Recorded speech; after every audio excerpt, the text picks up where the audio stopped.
Okay. We should be live now. How's it going, everyone? My name is Mitchell Mander, and welcome to my live stream. We're going to be doing some more Genshin today. Carry on from where we last left off at. Did about 2.5 hours last night. We're going to try to get as much done tonight, but we'll see where we're at in about 4 hours or so. Might need another night to do the rest, but we'll cross that bridge when we get there. Anyways, if you're new to the channel, like, subscribe, hit that notification bell, all that good stuff. Join the chat, hang out with me tonight. Do it. Anyways, let's return to the Archon quest.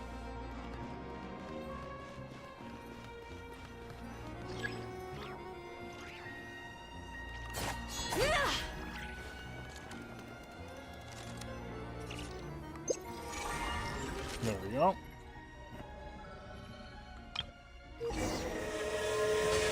Hey, look at that, my train.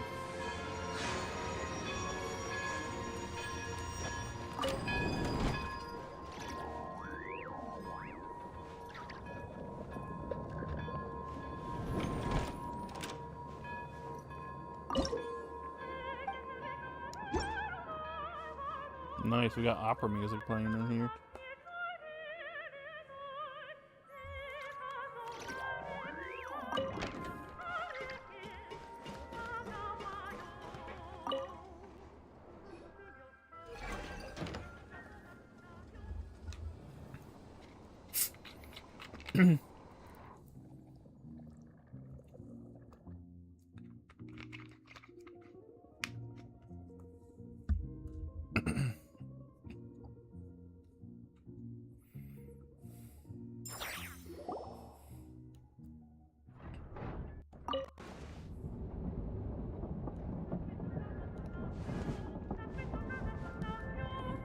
We're just gonna sit here awkwardly?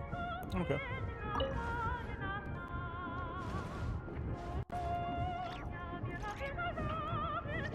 Oh, nice. They really had to build the railroad over a canyon, huh? You might want to avoid looking down if you're afraid of heights. No, it's not that. Paimon's just praying that we don't have yet another accident.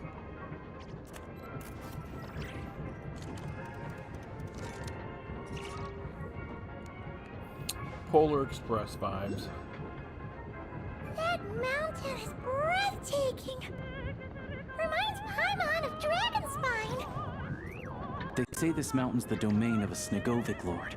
A lot of the Snegovic retreated there to live in seclusion, so it's a pretty mysterious place.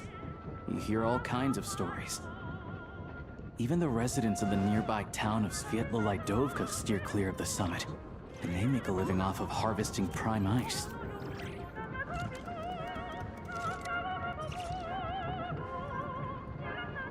Look, Snezhnagrad's just up ahead.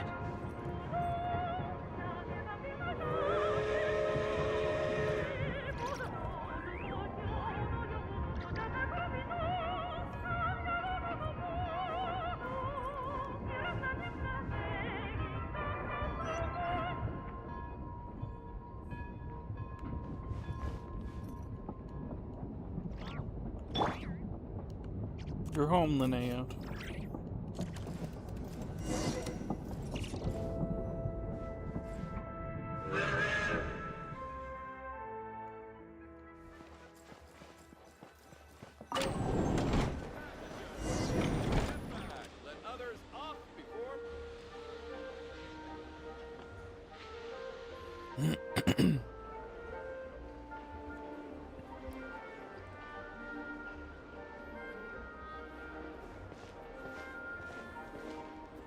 Here we are.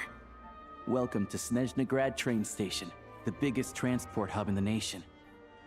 Wow! It's so majestic! Just flying from one side to the other would probably leave Paimon out of breath. It's built for maximum efficiency, but yes, transferring trains here can be a little tiring. In the future, you can use this train station to travel anywhere you want in Snezhnaya. For now, though, come with me. Let's get Paimon checked out. This way. There's a lift car that goes straight to Sapoliarni.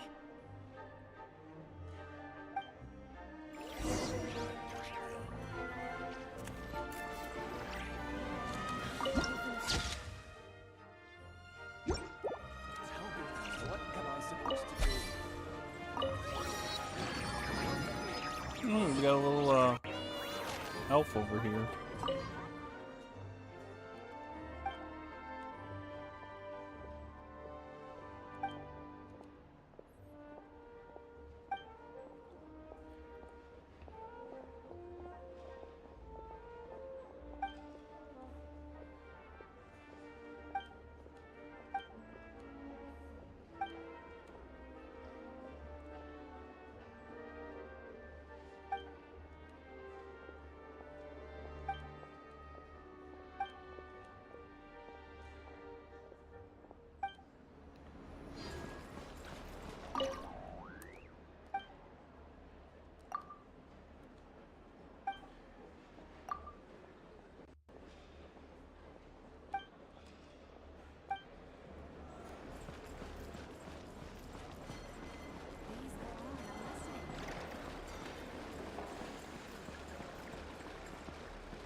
Are about the same height as Paimon, but it looks like they can't fly. Those would be Volkudlak and Domovoy. You'll also see the winged Vila and the snowborn Snegovic amongst others. No wonder. We'd heard that Snezhnaya used to be the realm of the Fae. Paimon can really see it now.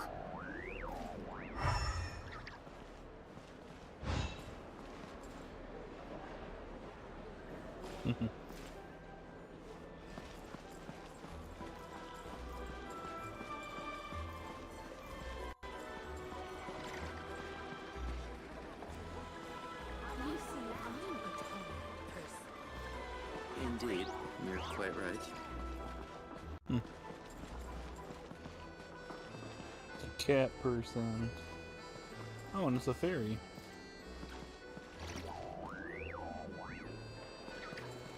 Newspapers! Let's go to a show together.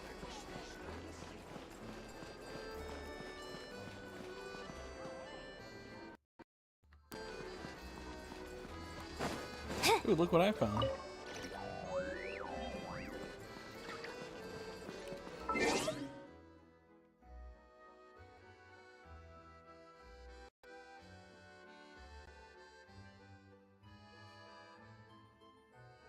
Hold it. Something's going on. Streamlabs, what's going on?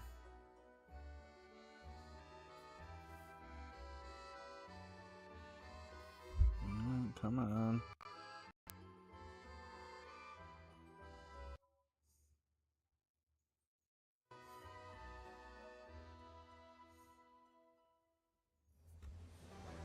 Alright, there we go.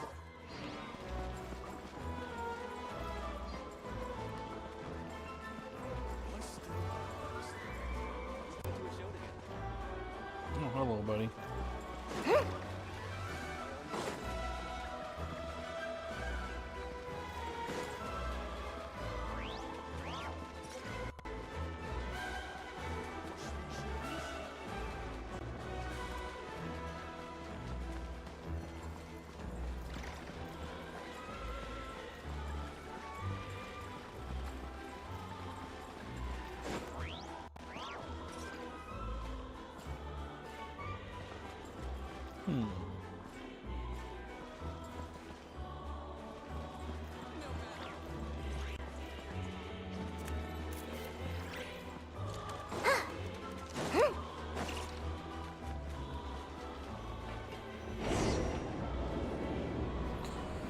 There we go.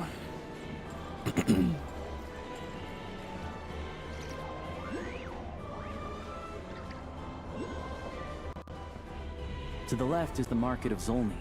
They sell everything there. You can often find some nifty little trinkets.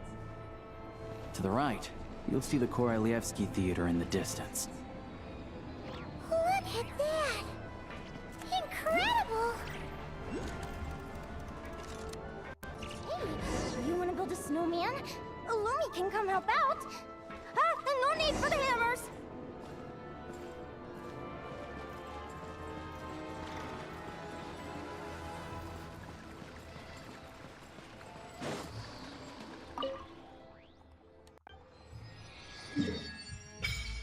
There we go. Next area open.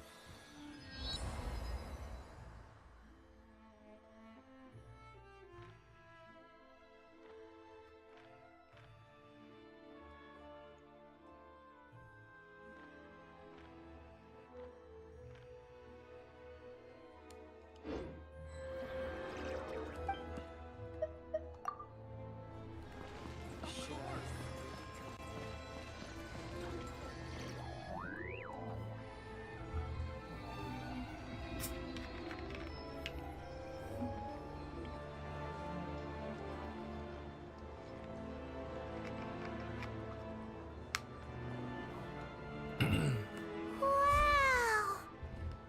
Snezhnaya is stunning! Seeing it with our own eyes makes all the trouble we went through to get here worth it! I found it pretty stunning when I first came here too. But I soon found out that stunningly beautiful means stunningly expensive. The prices here are crazy. Oh. I'm just a small-time hunter, so Zolny is where I spend most of my time. This way will take us to Podvorier restaurant. They offer food and lodging there, so you can get settled in while I fetch the doctor. Is that gonna be stunningly expensive too?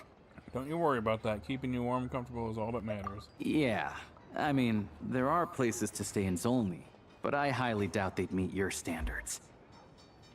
Most of the stoves are out of crystal, the windows are drafty, and at night, four-legged roommates come out to play, sharpening their claws on the roof beams and floorboards. Yep, no way! Not a chance Paimon's staying anywhere like that! Maybe we can split the cost of the room between us? Paimon still has some savings left. What happened to sponging off me? Come on, it's tradition. Fine then. It's your treat. Paimon will save her money for buying a nice little cake. Don't worry. You'll get some too. I'm glad to see you've perked up. If you find yourselves in the mood for some sightseeing later, there's a few places around here worth seeing. This way leads to Zapoliarny Palace, which serves as the Tsaritsa's audience chamber and also her personal quarters. The adjacent block is kind of a city in its own right. That's Glupov, the headquarters of the Fatui.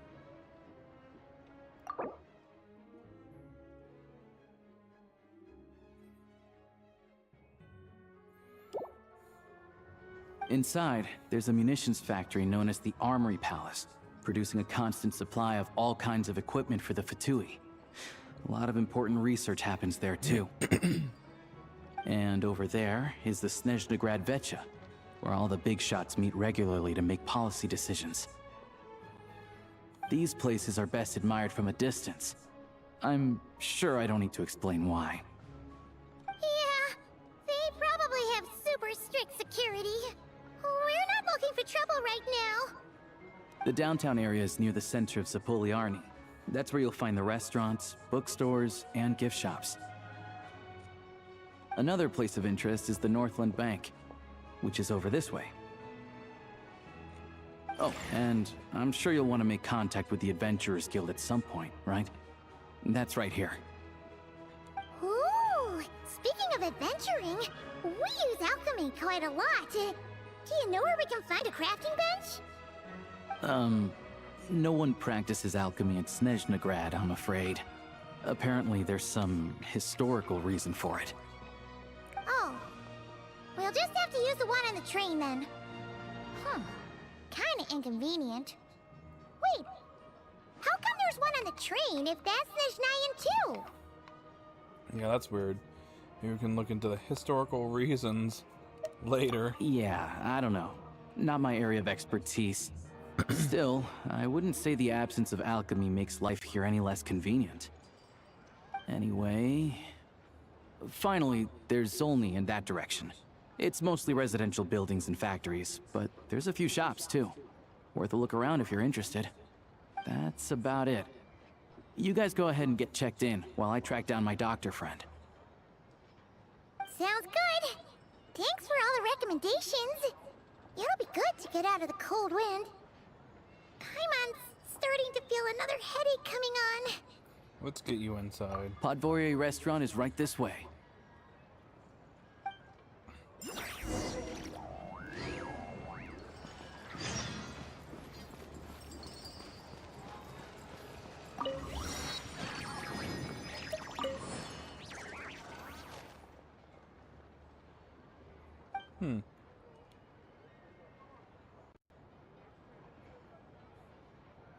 Oh, the Adventurers Guild does have a certain feel no matter where you are.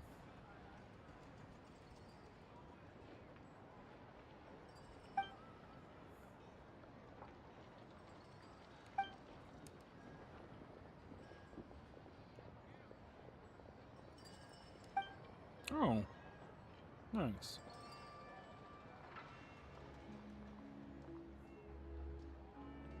Various means, you mean?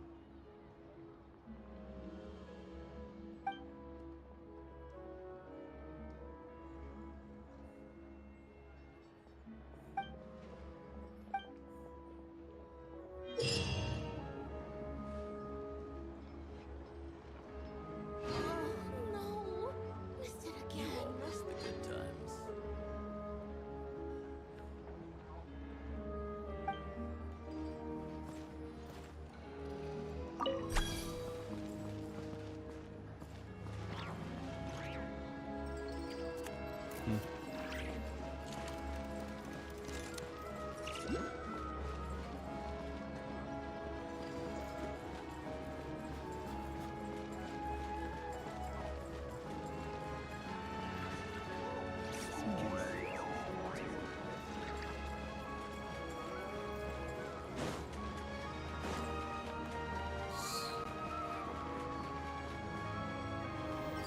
Let's see.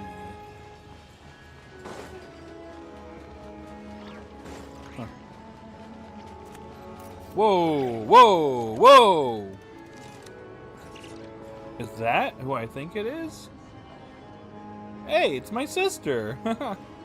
Snezhnaya! Hey, how you doing? What you doing here? Oh yeah, you remember me?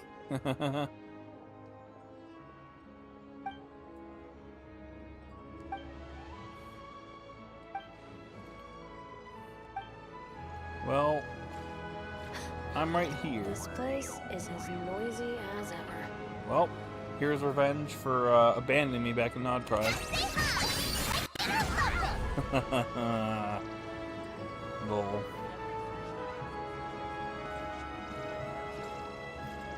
Completely better than, like, literally most of the freaking NPCs.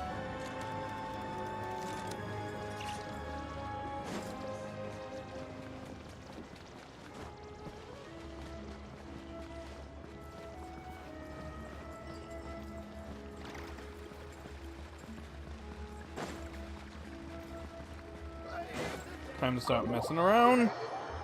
Carry on.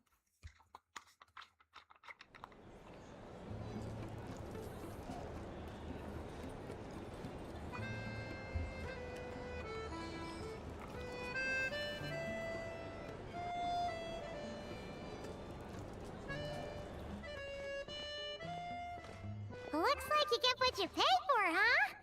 Paimon likes this room a lot. Feeling better now?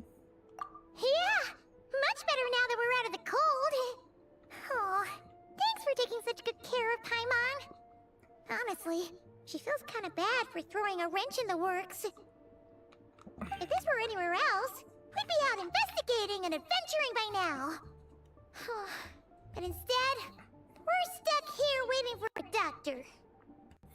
It's okay, we aren't under any time pressure. The sooner you recover, the sooner we can start exploring. You're right. No need to push ourselves too hard for no reason.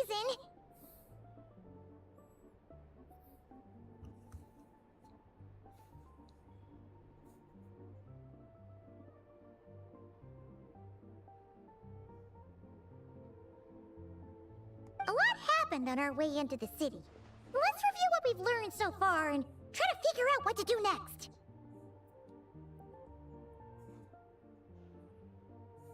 Obviously, the million more question is, what is this Aritza planning?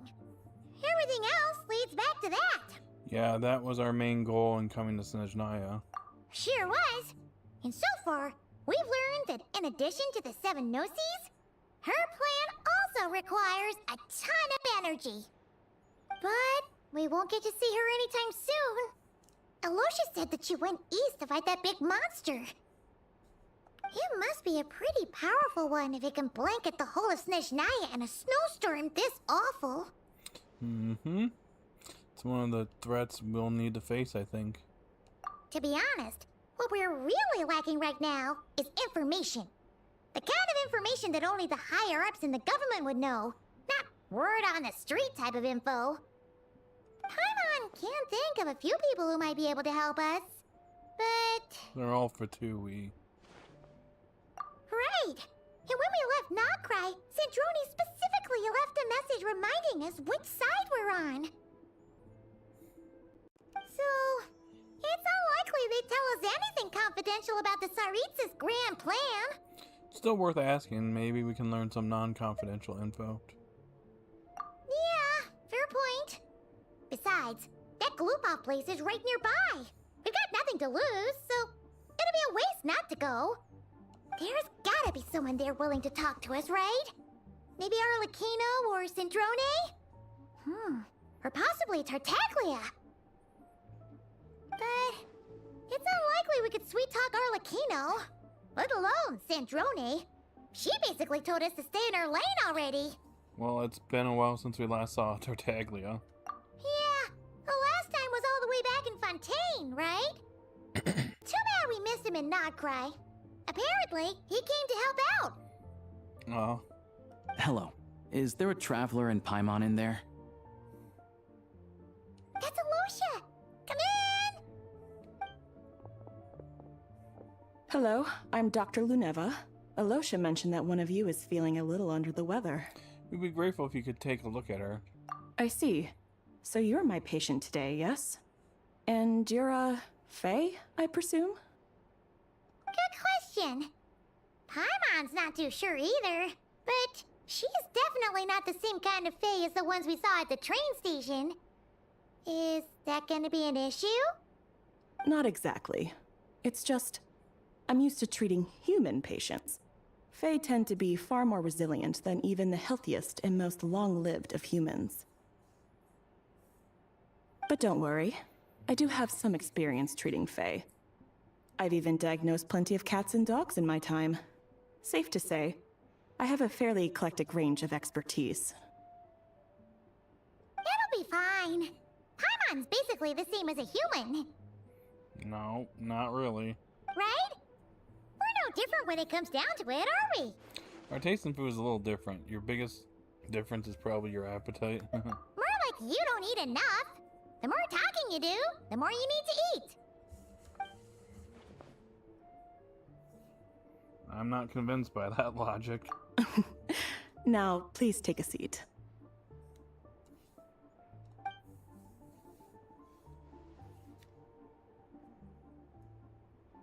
Okay, vital signs are good.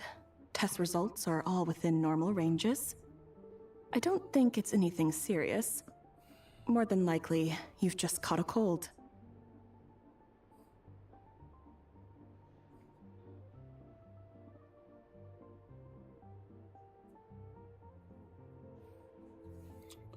I can give you some medicine to tide you over, but as long as you rest properly for the next couple of days, you should feel better.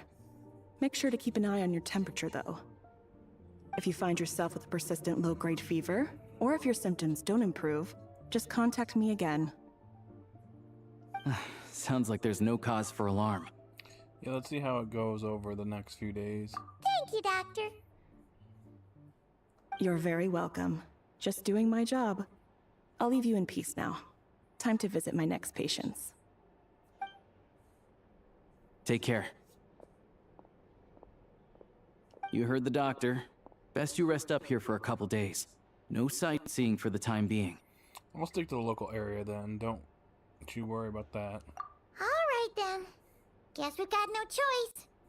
Let's just treat it as a short vacation. I have to get back to it. If you need anything else from the doctor or me, go to the Hunter Trade Station in Zolny. The boss there knows how to reach me. Thanks for everything. Hey, no big deal. You saved my life in the Shadow Realm. This is the least I could do. See you around. Yeah, see ya.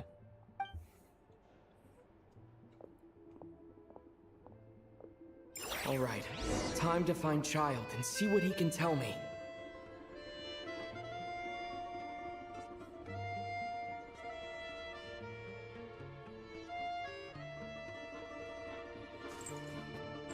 Oh, wait a second. I need fan. Hey, what's up?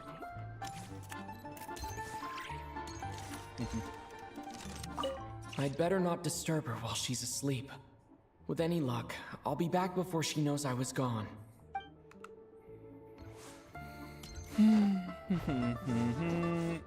How are you doing?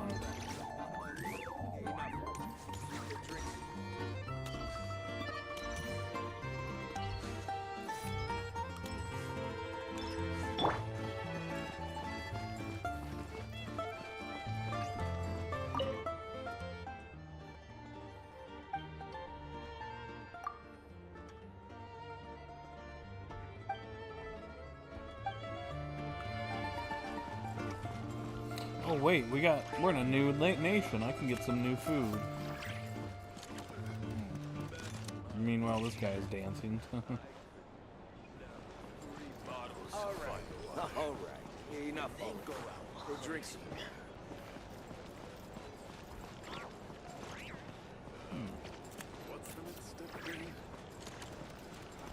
Doing Great Falls around the corner. If there's Yeah, anything you I'm need, kind of not ready please for let me it. know. Hello, cat person.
Huh?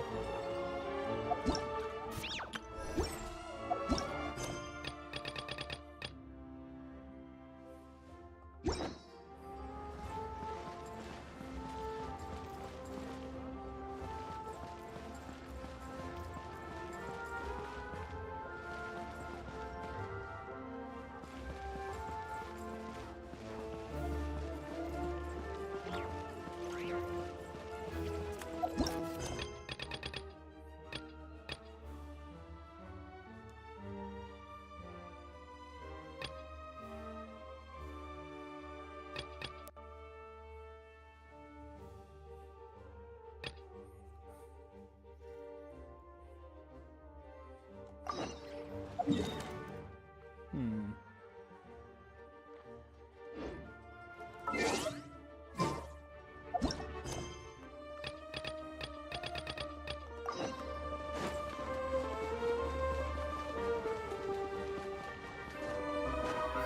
Let's just focus on the quest at hand.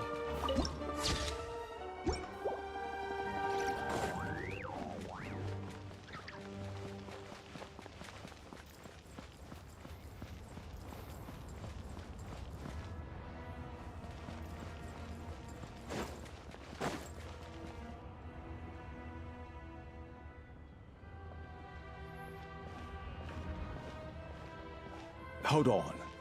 Please display your invitation letter or permit. I'm looking for someone. Could you pass along the message? Glupov does not accept meeting requests without a prior appointment. You'll have to apply per the advertised booking process and wait until your invitation letter is issued. But we're old friends. I know they'll want to see me. Might I ask who you're hoping to visit? Harbinger Child Tartaglia. Another one who thinks the rules don't apply to them. I don't understand why people think they can just talk their way in here. You don't just show up and land a meeting with a Harbinger. But I have to go through the motions for protocol's sake. Honestly, it's such a waste of time asking when I already know what the answer's gonna be. Wait a moment. I'll pass on your message. If Child is unavailable, you'll have to go through the proper procedure.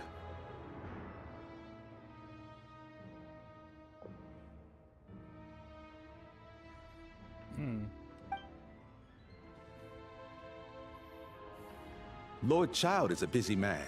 He's probably not in Glupov at present. If I were you, I'd cut your losses. No point waiting any longer.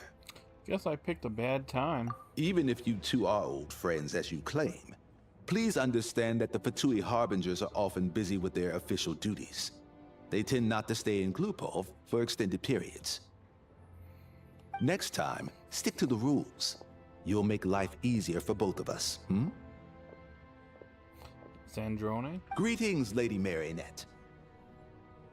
Sandrone? I'll take care of our guest here. It's his first time in Snezhnaya, so it's no surprise that he doesn't know the rules yet. I trust no choice words have been exchanged. No misunderstandings I should be aware of. No, Lady Marionette. No incidents to report. Whew. That was a close call. Good thing I played it cool. I'm the one who showed up unannounced. This gentleman has been very accommodating. Is that right? Good to know. Wait, where's Paimon? She's a little under the weather. She's recovering at the restaurant. Under the weather? That's hard to imagine. She's always buzzing with energy. I take it she's still adapting to the climate. Happens to a lot of people. It's even colder here than in Nodcry. Has she seen a doctor? I can get you one if you need. She's already seen a doctor. She. There's nothing serious. She just needs a rest for a couple days. All right then. Well, let me know if you run into any other problems. Did you come out here specifically to see me? Why else? I was just about to sit down for some much-needed tea time when I heard that an old friend of Tartaglia's had shown up outside. No appointment, nothing. And, as obnoxious as it may be to show up uninvited at Glupov, I couldn't help but take pity on the poor soul who was waiting outside in vain. So I had no choice but to abandon my freshly brewed piping hot tea and come to see this mystery guest for myself. You already guessed it was me, didn't you? Well, I felt our time working together in Nodcry warranted some courtesy. I couldn't exactly let you freeze to death out here in the wind. Unfortunately, I can't invite you inside either. The rules of Glupov wouldn't allow it, and as a Harbinger, I have to lead by example. On the plus side, Snezhnograd actually has some class, unlike Nasha Town. Torchlight Books has a very nice selection of teas and cakes, so we can catch up there. Your treat, of course. What? Why? Because I already wasted one perfectly good cup of tea today. That's why. Alright.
Maybe later.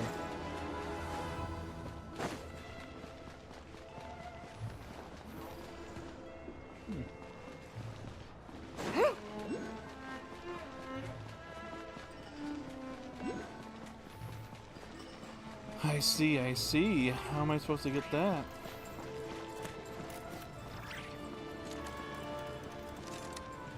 Hey, Lynette. Hey, sissy.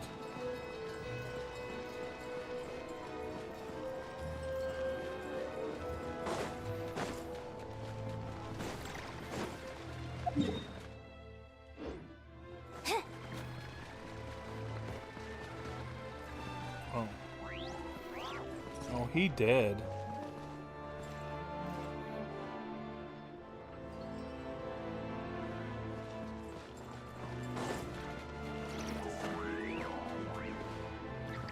What?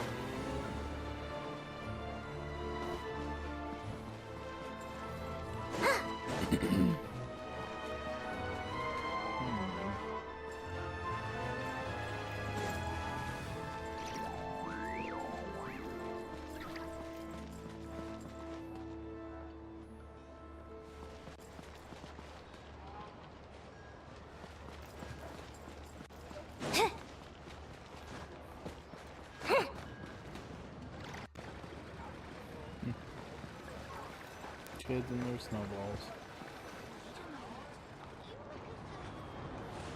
Oh, hey, what's up, Beast Mode I've guy? ordered for the both of us. No objections, I assume.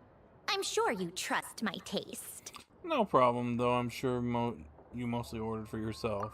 Okay, let's get down to business. I'm guessing you don't actually have any urgent business with Tartaglia, per se. You just want information, right? Yep, you got it. How's he doing anyway? What's he been up to lately? Wanna take a guess? He has been picking fights again. Of course you'd say that. You shouldn't underestimate Counselor Tartaglia, you know. Counselor? That's right. I'm sure you've heard of the Snezhnaya Vetcha by now. Well, he's busy preparing some paperwork for their next meeting. They'll be discussing yet another extension to Project Stuzha. It's basically all anyone cares about in the Vetcha these days. Tartaglia, counselor, sorry, it's just a little hard to imagine. He doesn't exactly strike me as the pen pusher. Yeah, he's more of the shoot first, ask questions later sort, isn't he? It all started with a very detailed letter that Capitano left for the jester, Piero, before leaving for Natlan. In that letter, he detailed the future arrangements for his subordinates. All of his key people were reassigned to Tartaglia. Oh.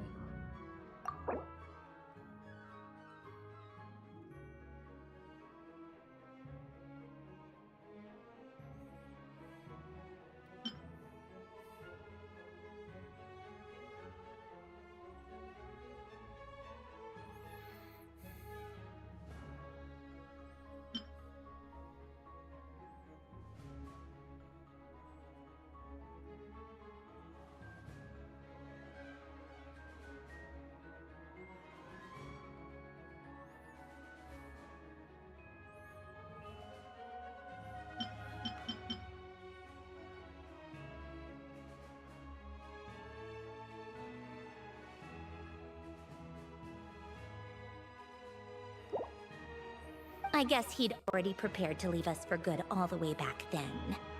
But Piero didn't reveal the contents of the letter until the events in Natlan had concluded. Huh. Why Tartaglia? That was his reaction, too. Why me? With a bewildered look on his face. He'd always assumed Capitano looked down on him. He was a man who kept his thoughts to himself and barely spoke to him the whole time they'd known each other. But he occasionally brought Tartaglia along to my tea parties back in the day. So to the rest of us, it was clear that Capitano had quite a lot of respect for his young comrade. By the rest of us, I mean my tea party regulars. Arlecchino, Rosaline, and... actually, not Columbina. She was probably oblivious to it. Of course. Anyway, then the Liu-S situation happened. Normally, it took a lot to get under Capitano's skin, but that time he was furious. It's not really my place to talk about it, though. You can ask Tartaglia about it sometime.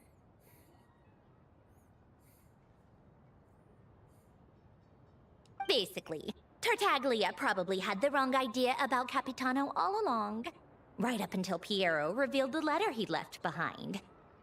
Capitano believed that despite Tartaglia's immaturity, he showed great potential. Plus, he possessed a kind of purity rarely seen among members of the Fatui.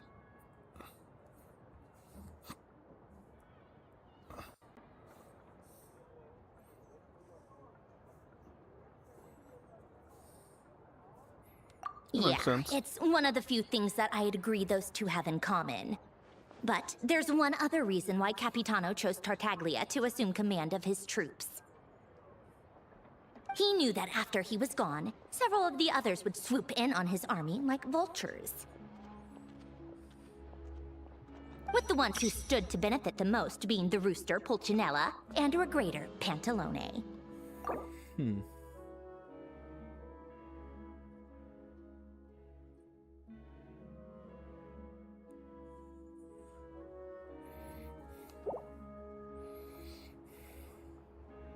Once they divided Capitano's troops between them, they'd be more powerful than ever. No one would be able to stop them.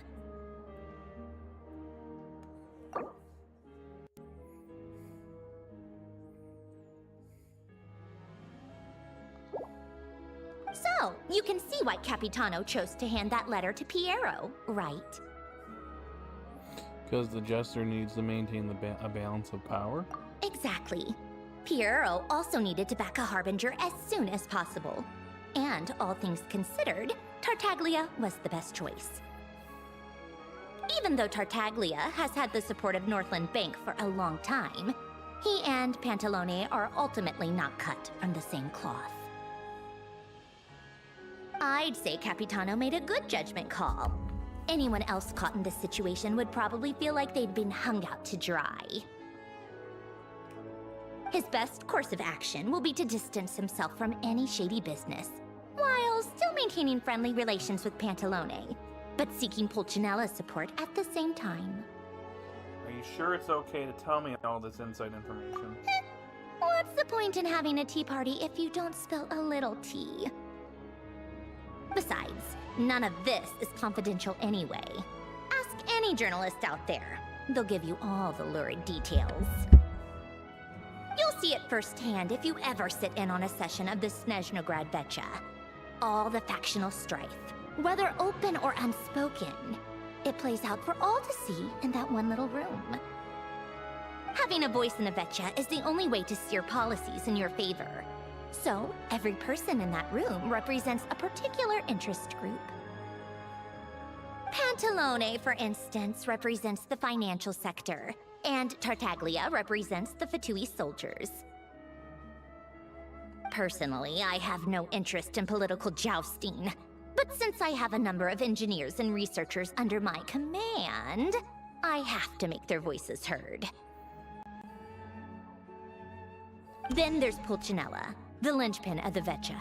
He represents politics itself. Everything involves him, so nothing can bypass him. Any issue that comes up, he knows how to mediate. That's what the Tsaritsa values most about him. This explains a lot. I'm starting to see why everyone is so frustrated with the way things are, but also powerless to change it. A complex web of interests connects all parties involved, and the Tsaritsa sitting at the top adds another layer of complexity. It must be nearly impossible to come up with a perfect solution. All right, I'm done carrying this conversation. Time for you to answer a question of mine. You must have known that you can get the info you needed from me. So why was Tartaglia the first person you asked to see and not me? What makes you ask that? You're not jealous, are you? Huh? Jealous? As if. Wait. Oh, I think I know what it is. Columbina passed on my message to you before you left Not Cry, right? I only meant you should be mindful of which side you're on. Is that actually why you didn't ask for me? Because you took that to heart? Guess that's part of the reason I wanted to make sure I wasn't being disrespectful. You... fair enough. It's not your fault. I blame all these politicians I've been hanging around with lately. Always beating about the bush when they talk. I guess it must have rubbed off on me. Anyway, just ask for my help next time, okay? Little things like this are no problem. Okay. Lady Marionette. What now? Can't you see I'm on my break? Whatever it is, just leave it on my desk. I'll look at it later. Sorry to disturb you during your break, ma'am, but I'm afraid it's an emergency. Oh, great. Isn't it always? I've told you before. Fixing the tracks and transporting ice blocks does not constitute an emergency. The equipment in Svietlo-Lightovka is in urgent need of maintenance. With how the weather's been recently, we suspect that the cause is a buildup of snow, exceeding the maximum weight limit. The supports on one of the machines broke and fell, awakening a dormant beast and leaving many of the ice miners trapped in a nearby ice cave. Luckily, Odette's team was nearby and launched a rescue operation, but we're still facing a severe manpower shortage for both the rescue and engineering teams. I guess that's it then. Our tea party will have to end here. I'm the only engineer you'll need. I kind of want to go with you, but I promised Paimon I wouldn't go too far. Do you actually want to come with, or are you just saying that? I owe you for the tea you shared with me. Can't just stand by when people are in danger. Nice of you to return the favor. I'll have a couple of people look after Paimon. They can let her know that you had to step out for a while.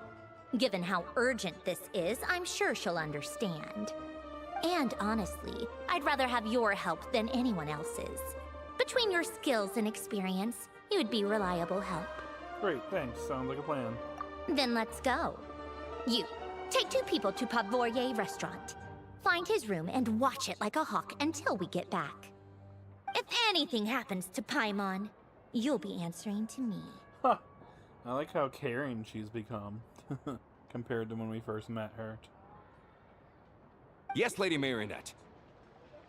I gotta use the restroom. Be right back, and then we'll continue.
Alright, back to it.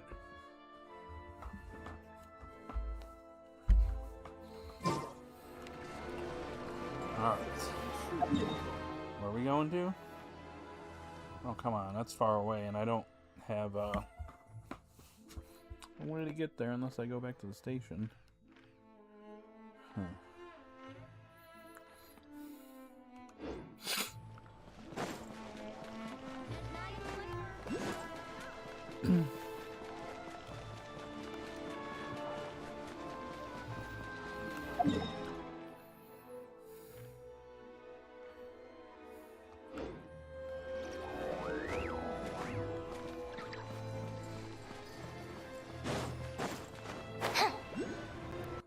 I can at least get this one, maybe.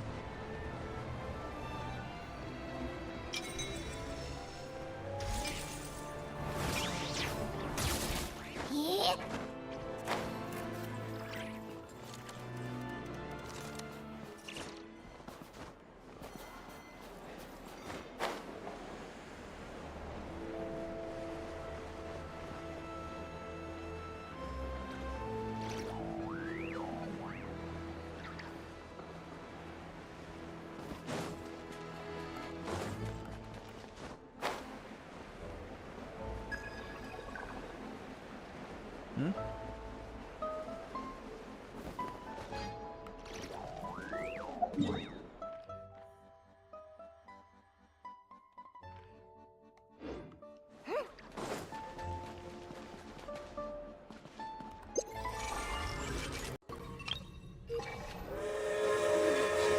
So cold. Hey, you want to build a snowman? Lumi can come help out. Ah, no need for the hammers.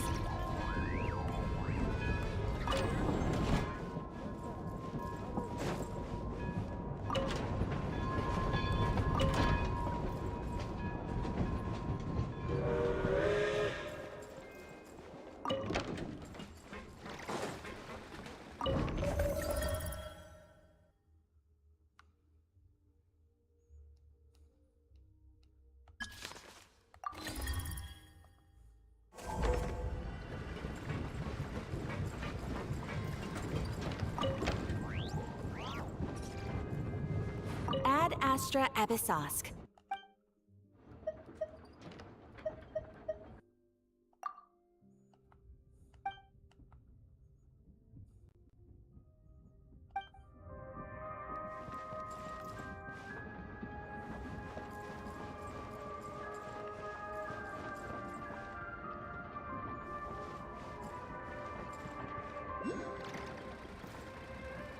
I see a monster over there.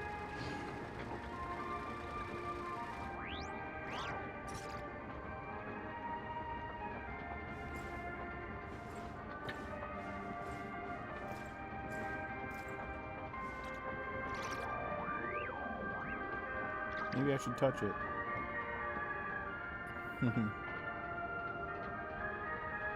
Maybe not. Maybe not a good idea. It might attack me. About how far? Oh, we're almost there.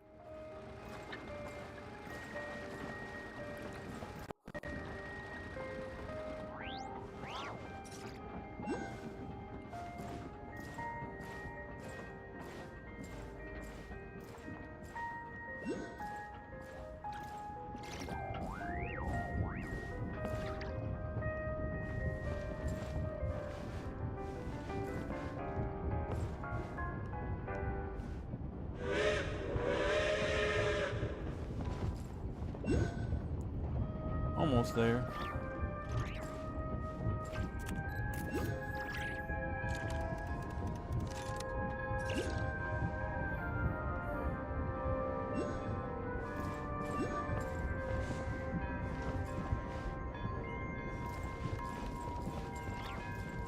Come on.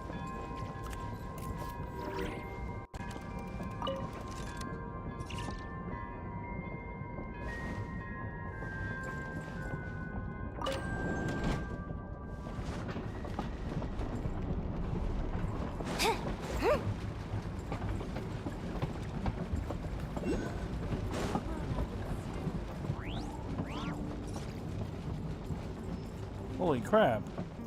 Is that a Jack Frost?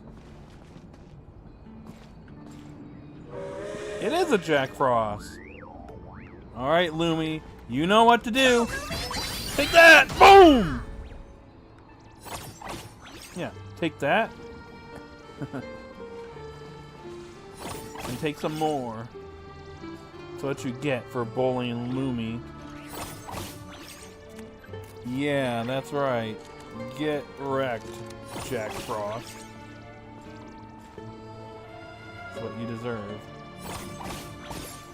Anyways, enough messing around. Let's, oh. What's this? Huh? Paimon's back here? It's an invitation. Huh. Paimon suddenly showed up here. Okay. A wedding?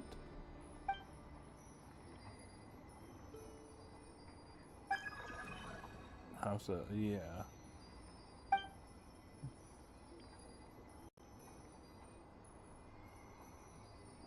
The Princess of, oh. Another quest?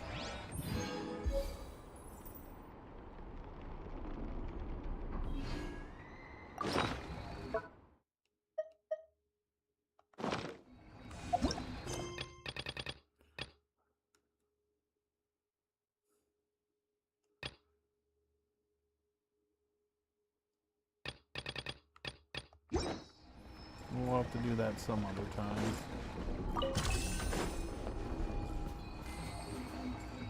More of these Jack Frosts.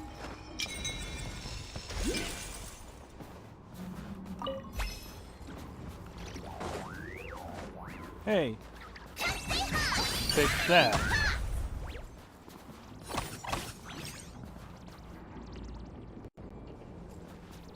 Get him, Lumi.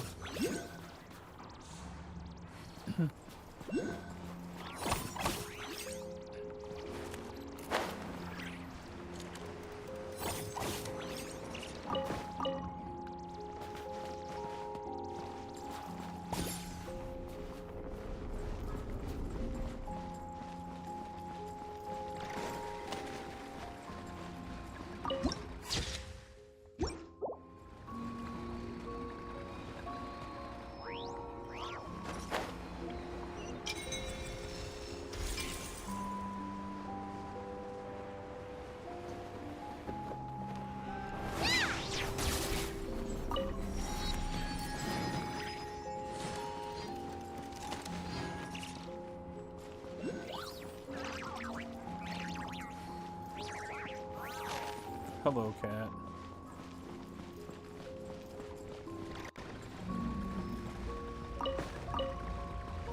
Random potato in there.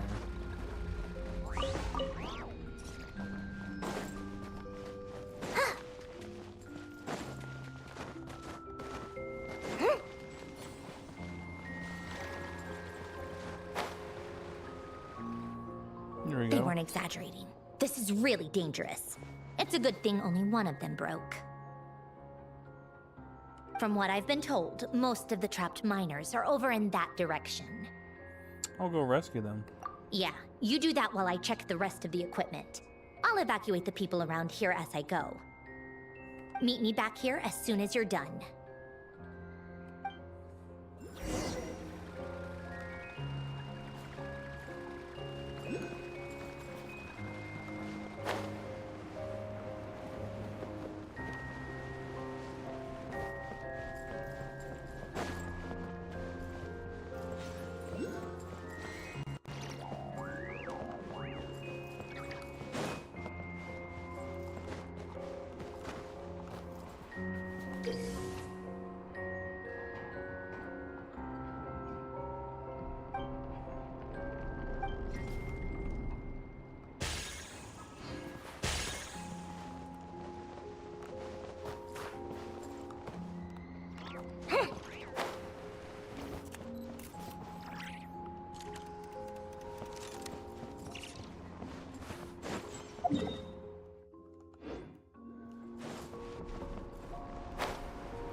Another Jack Frost.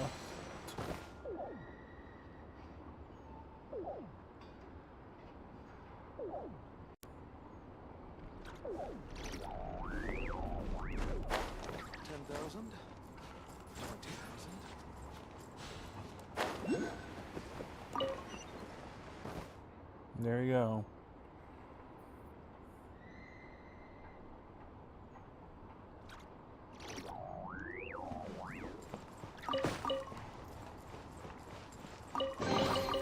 Well, any good stuff in there?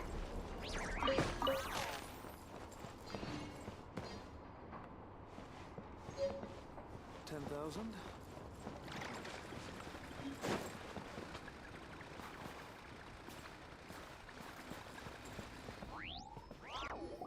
Hey, I don't want to start any quests.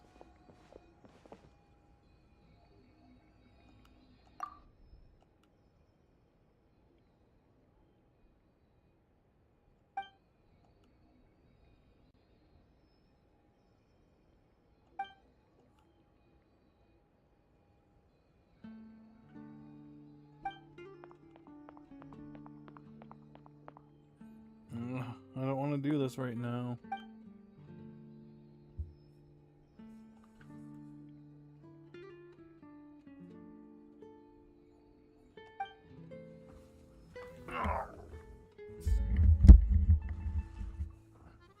Tilted?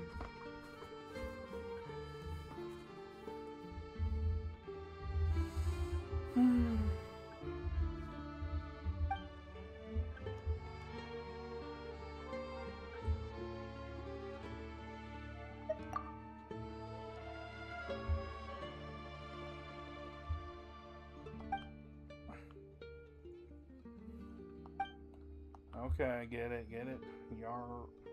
Yarina.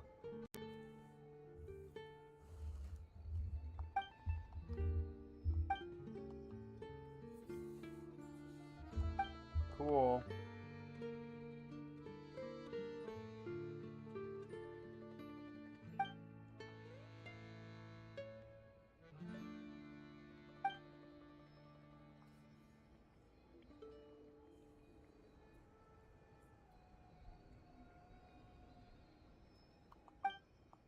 Cool.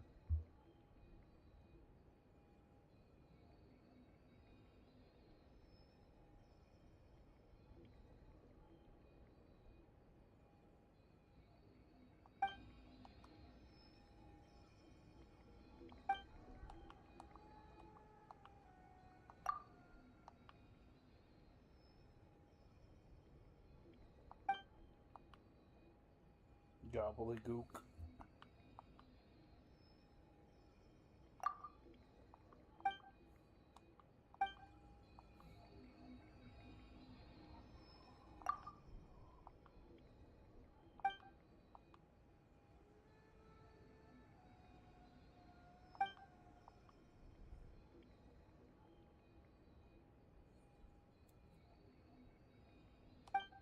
Yes, I get it.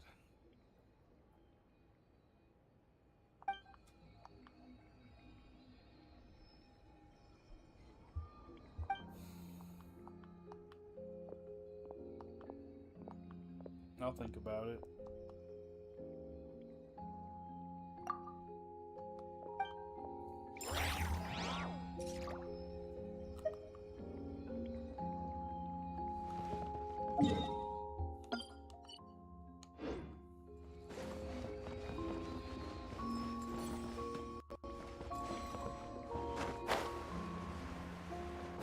Trying to find where I need to go.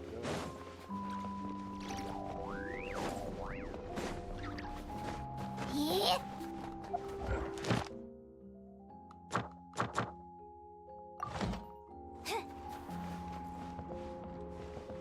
No, not again.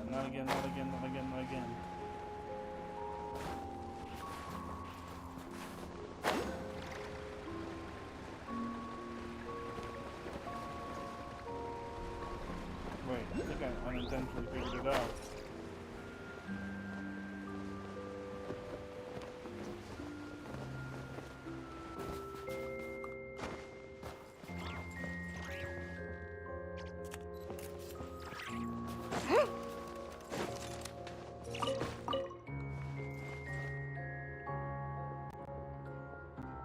I have to be getting close. Don't go any further. Huh?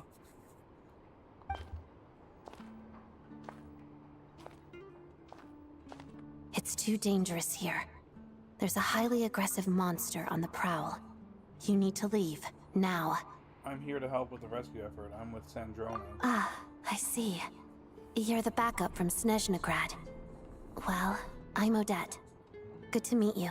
Well, we finally meet Odette. Ah, so this is Odette. She was the first member of the Fatui on the scene. There are 5 people trapped in the cave. Monster type is unknown, and so is its location. Let's go. Every second counts.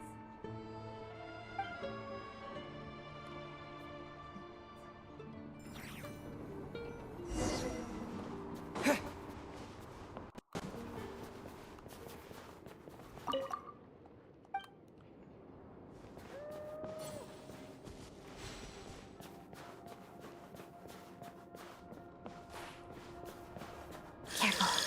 Something's moving.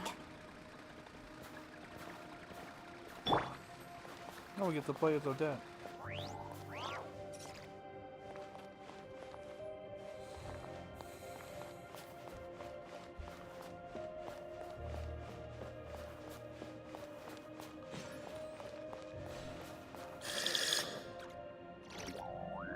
This must be the monster's shadow. Looks like a tough opponent.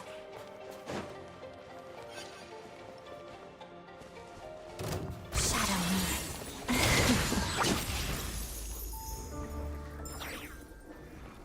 Not bad.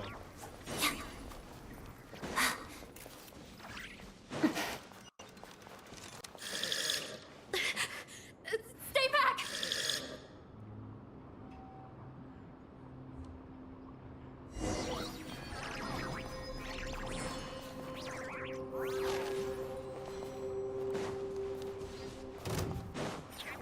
Witness the snow swan's grace.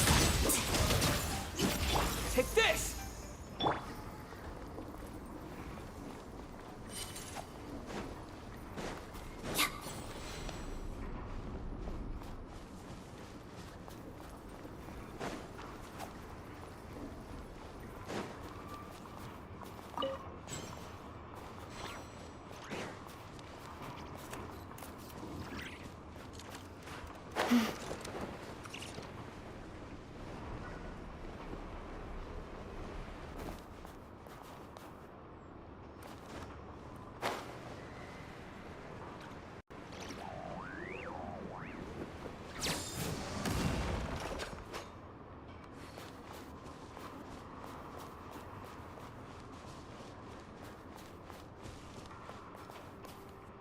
I see them.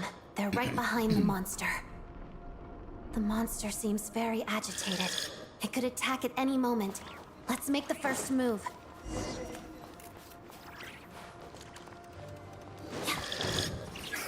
Let's begin. Lightning flash! Waltz of the snowflakes.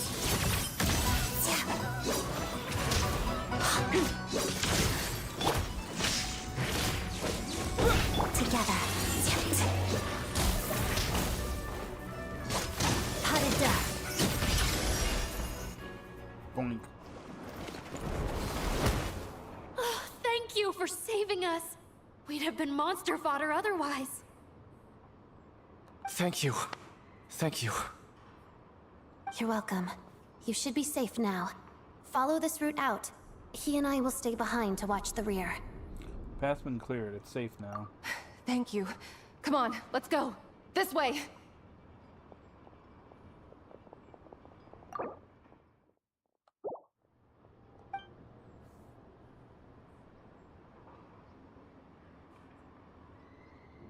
I've searched the area.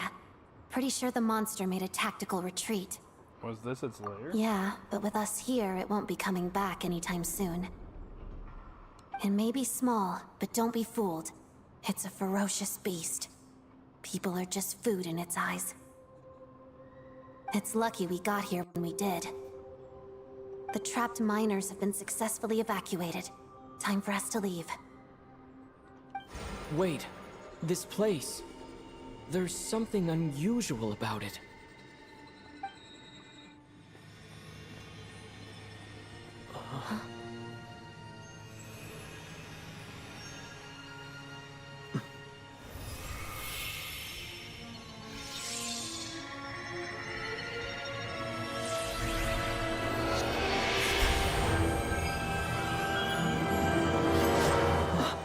What is that? I don't know.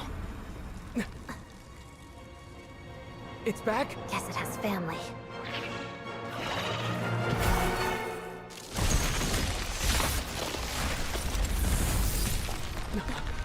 This way. Run!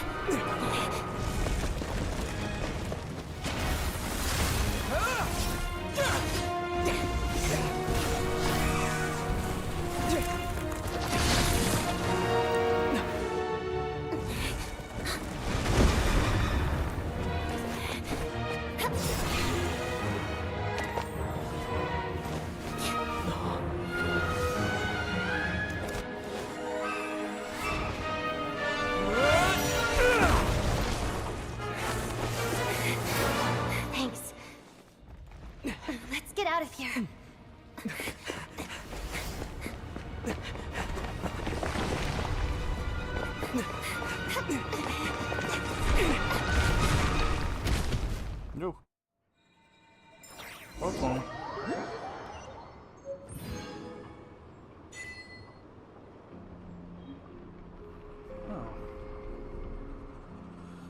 Oh.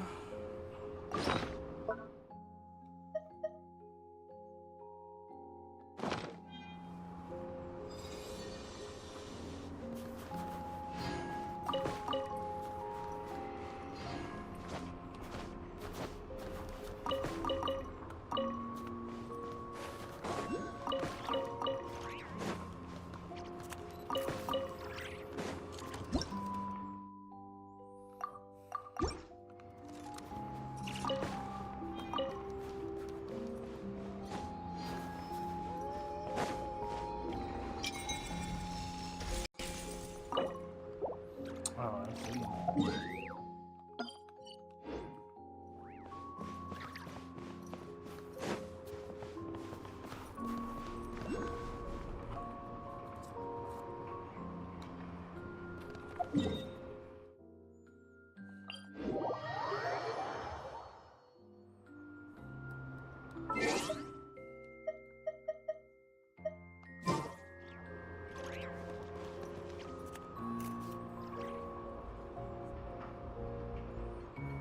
Everyone's accounted for. We managed to rescue them all. We also placed a sign at the entrance to the cave, warning people to stay away. You really held your own today. I still don't know your name. It's Mitchell. I'm an adventurer. Don't think I've seen you before. I'll remember the name. All right then. See you around. Hello, Lady Marionette. I hear the rescue operation was a great success. I knew I could count on you. What brings you here, Odette? Here for a performance? No, a Fatui mission. I happened to be nearby and heard the crash. Performance? She hasn't introduced herself then. Odette is the prima ballerina of Snezhnaya. She's quite the celebrity. If you ever hear people mention the two crowning jewels of the Korolievsky troupe, they're talking about Odette and the prima donna, Vodianitsa.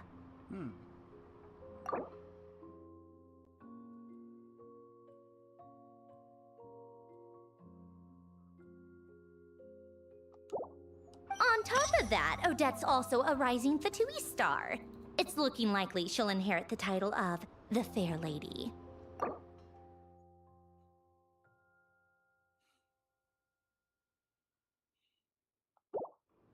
She learned all her combat skills from Rosaline herself. Used to be one of her most valued subordinates, too. You flatter me, Lady Marionette. If she's Rosaline's protege, that makes me... Never mind. There's no need to bring it up. No point making things awkward. I wonder if you're such a team fighter. How's progress on your end, Lady Marionette? Equally successful. I finished reinforcing all the equipment. Took me a little longer without Polonia's help. But the outcome is the same, of course. Even if the heavy snowfall summoned by that monster lasts for another 3 months straight, this equipment won't give way. All right, now that we're done here, it's time to get out of this blizzard. That's it? Isn't there more work to be done here? Sure, but Snezhnaya will send someone to investigate and draw up a relief plan. And I guess I'll have to write the incident report myself this time, since it involves a mechanical malfunction. First, Pantalone needs to approve the budget, then Pulcinella has to sign off on the plan. Once they've argued it out and reached a compromise, we can move forward. That's the rough process anyway. Could take anywhere from a couple of weeks to a couple of months, depending on how smoothly it goes.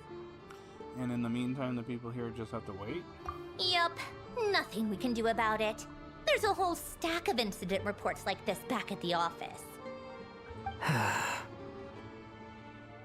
The snow has eased a little for now, but there's no telling when that will change with that monster still at large. Fuel for heating is in short supply, and relief is weeks away. There's no immediate threat to life, but still... it just feels like there should be a better way. Hey, quit daydreaming. Let's get back to Snezhnograd. When did you get a new sword? I found it in a cave. It handles pretty nicely. You have a strange affinity for secondhand swords.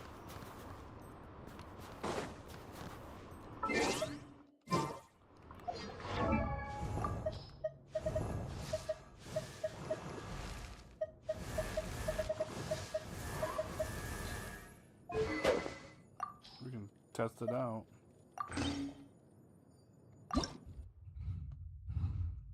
Well, hello, neighbor, with the freaking coming over with the motorcycle.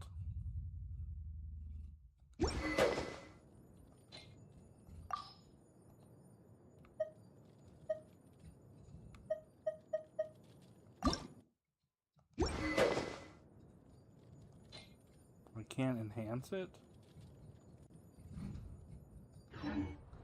Okay.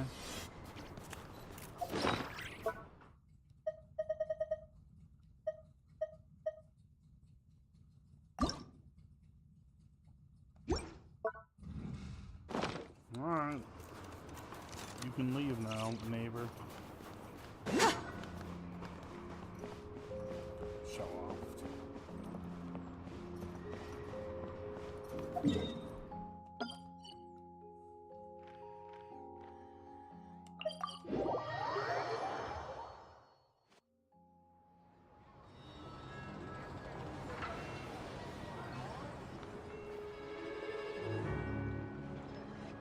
Tartaglia.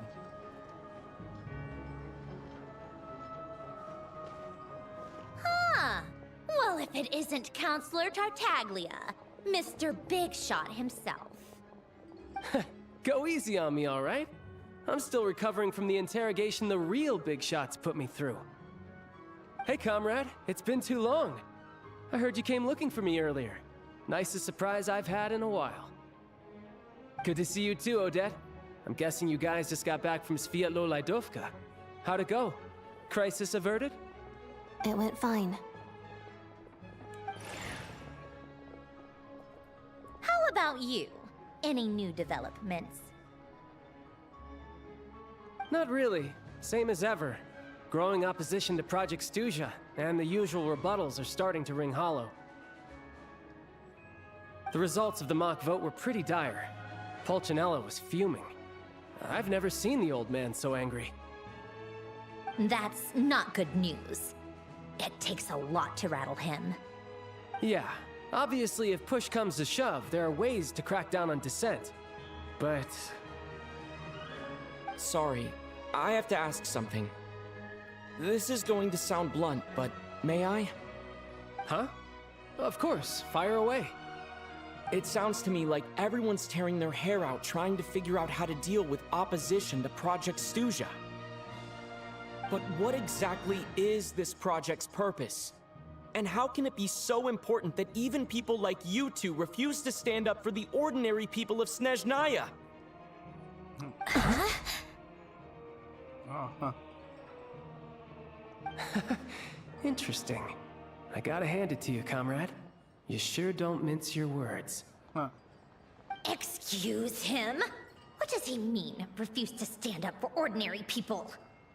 Oh my gosh. How does he dare speak to the Harbingers like that? Are you interrogating us now? It's okay, Sandrone. Let me explain. I think I understand where he's coming from. If I could, I'd take your side right now. In fact, my position's very similar to yours. I've only held back on casting a dissenting vote in the Vecha because the Tsaritsa would never let me get away with it. Still, I have a responsibility to the Fatui armed forces, so I do what I can to make their voices heard. Most of them are just regular folks from small towns far from the capital. I'm sure you've seen how much those kinds of places are struggling right now. Oh, and for what it's worth, I'm from Arepasak myself. Things aren't going so swell there either. Right, so this affects you directly, hence my question. The Tsaritsa wants to create a better, safer future for the people of Snezhnaya, but she's thinking long term. I don't doubt that from where you're standing, Project Stuzha seems to be creating all sorts of issues for everyone. But considering the Tsaritsa's vision for the future, these are sacrifices worth making. Sounds cold, I know, but I promise it's not as black and white as it seems. Maybe Snezhnaya and I can't oppose Project Stuzha outright, but we're constantly raising our concerns in Vetcha meetings. And even though we can't put an end to it, there are plenty of other ways to make a difference. We're trying everything we can think of, and so is Pulcinella. I respect Her Majesty, the Tsaritsa, and trust her decisions. But at the end of the day, I'm still just a normal guy who cares deeply about my homeland. And my family, who all live here. There's no way I would ever abandon them. As contentious as things can get within the Vetcha, there's no selfishness or malice behind it. Everyone wants to get through this period as smoothly as possible. The issue is that there's no way of pleasing everyone under the present circumstances. Most of the time, we're trying to decide on the lesser of two evils, which obviously isn't a great look. But that is not the same thing as being blindly loyal to the Tsaritsa. No one's got their head in the sand here. We're all well aware of the way things are. We're just doing our best to make it work. In fairness to Snezhnaya, she rushed to Svietlo Lydovka's aid the moment she heard that people were in danger. And even Tartaglia, who used to only care about the thrill of the fight, is clearly doing his best to rise to the demands of his new role as counselor. Sorry, maybe my question was a bit rude, but I'd still like to know what exactly the Tsaritsa is up to. Hey, come on. There's only so much we can say, so don't press us too hard. Look, I know how untenable the Tsaritsa's position looks if you don't understand her motives. Maybe you've heard already, but she's currently leading her army on a campaign to the east to defeat the monster that's been causing these brutal blizzards. Striking that monster down will be a significant step in dealing with the present energy crisis. As laser-focused as she is on realizing her lifelong ambitions, she's still putting time and energy into taking down this powerful monster. To me, that says a lot. If she thought Snezhnaya and its people didn't matter in the grand scheme of things, why would she waste her time on something like this? You have a point. You become quite the smooth talker. Thanks. I meant every word I said, though. I wasn't just trying to placate you. I've already done more than enough diplomacy for one day. I still think this adventurer raises a very important point. Our two harbingers have made their positions very clear. But there are many others in the Vetcha who must feel trapped and forced to vote against their conscience. I think it's a very valuable quality to be willing to speak one's mind, despite the risk of offending powerful figures.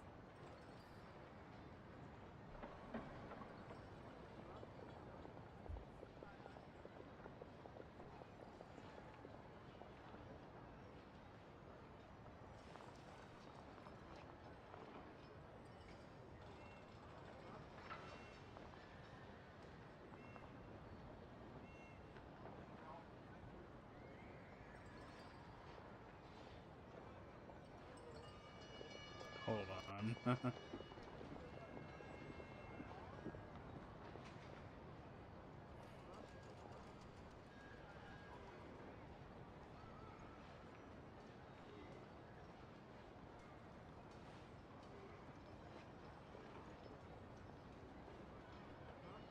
It's mostly because we know each other quite well.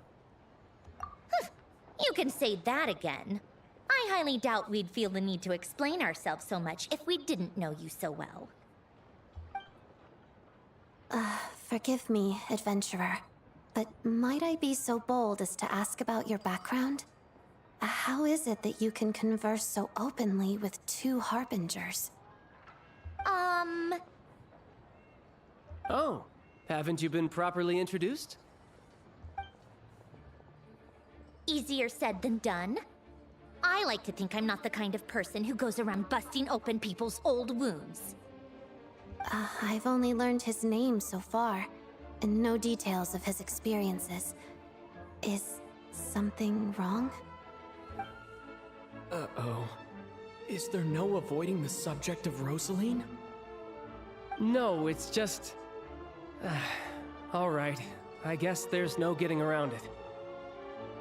This is the world-renowned traveler, who helped resolve the storm terror threat in Mondstadt, cleaned up after the mess I made in Liyue, and then went to Inazuma, where...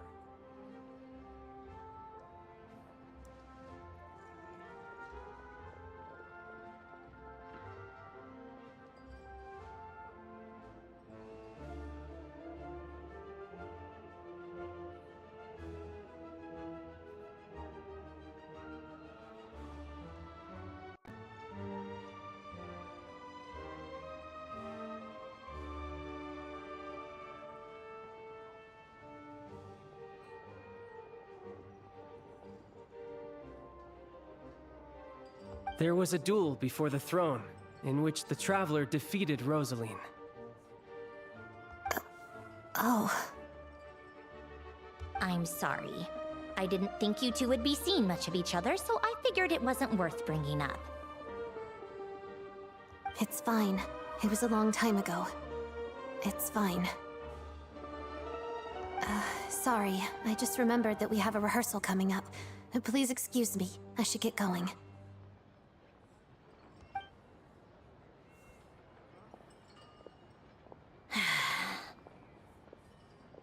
I've mentioned this to you before, remember?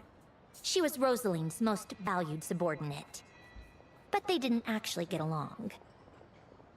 Not that Rosaline was really the type of person to make friends, but... death has a way of resolving a lot of conflicts. Don't let it weigh on you. Like she said, it was a long time ago. It's in the past now. Odette has a very different personality from Rosaline. Give her some time. I'm sure she'll work through it. Oh, by the way, where's Paimon? It's not like her to hide away. She hasn't been feeling well, so she's resting at Podvorier restaurant. I got a couple of my people to look after her while we were gone. Oh, right. Sorry to hear that. Poor thing. Reminds me of when Tonya was little. She really felt the cold back then. Used to get ill all the time.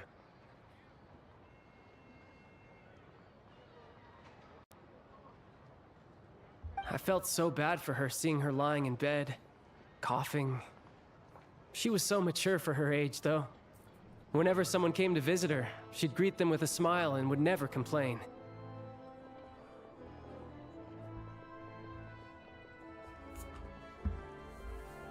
I'm sure Paimon's a good kid, too. You're a little short on manpower, right? Let me have a couple of my people take over for yours. I'll send my most capable and reliable. They'll make sure Paimon can recover in peace. Well, that would be great. Your people are more qualified. Thanks. Hey, don't mention it. I'm sure you have things to do. Hopefully this takes a load off your mind. So no more accusing me of not being on your side, all right? One last thing, I just remembered something. So I met the Jester when I first arrived in Snezhnaya. Already? That was quick. He seemed to know who Paimon was. I wanted to see him again to clear things up. I'm afraid I can't help you there. Our director's recent movements are confidential. Even we're not in the loop. If you hadn't told me, I never would have known he'd gone south. I assumed he'd been in Glupov this whole time. Oh, I see, I got it. Well, I guess I'd better go sort out Paimon's security situation. I have some other work to catch up on at Glupov anyway. Me too. I have an incident report to write up. Let's leave it there for now. Sure thing, see ya. I guess everyone's in a difficult position. But Tartaglia's right. I have things to do. Things I want to do. And things I ought to do.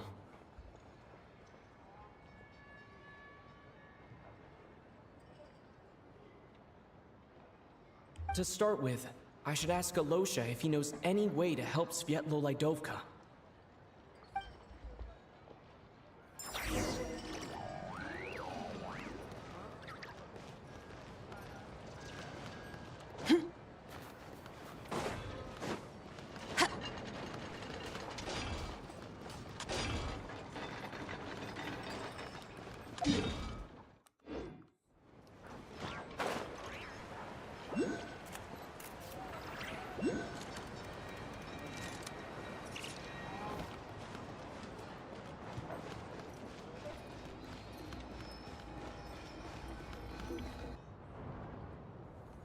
There we go. How strange.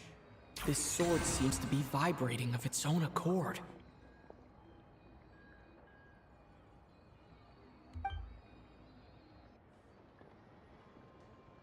It's a very faint vibration, but it's getting stronger as I get closer to the statue of the Seven. Does this sword have some connection to the statue? But all it does is vibrate, even when I touch it. That place I got this sword from was definitely out of the ordinary. Maybe I should try channeling the power of cryo.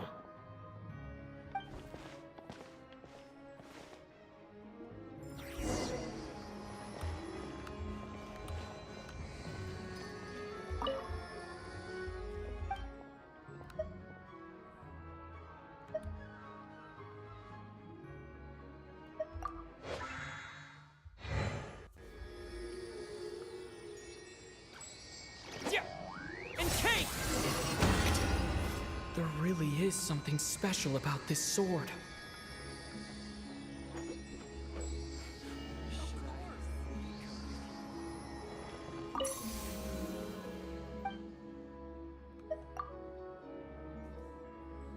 Well, that's how it gets stronger. Travel a journey far into foreign lands offers some chance of redemption.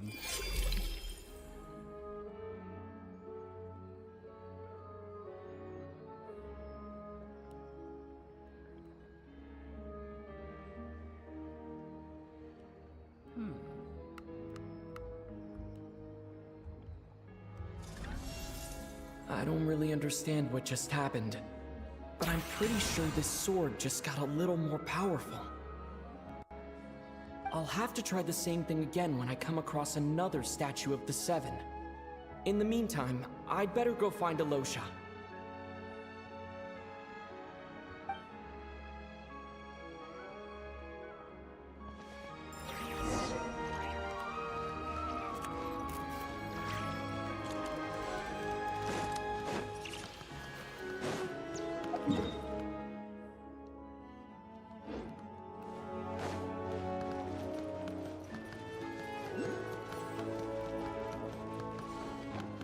Break the back of their motorcycle.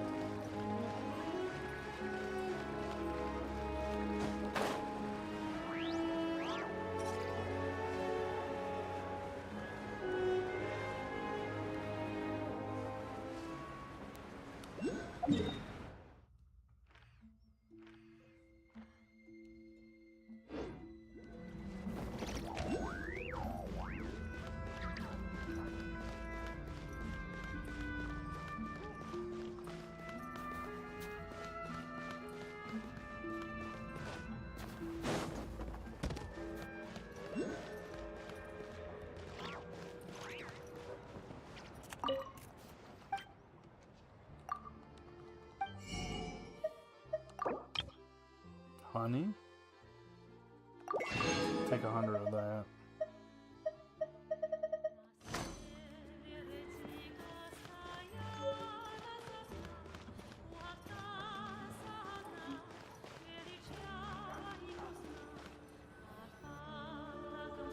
Hello there.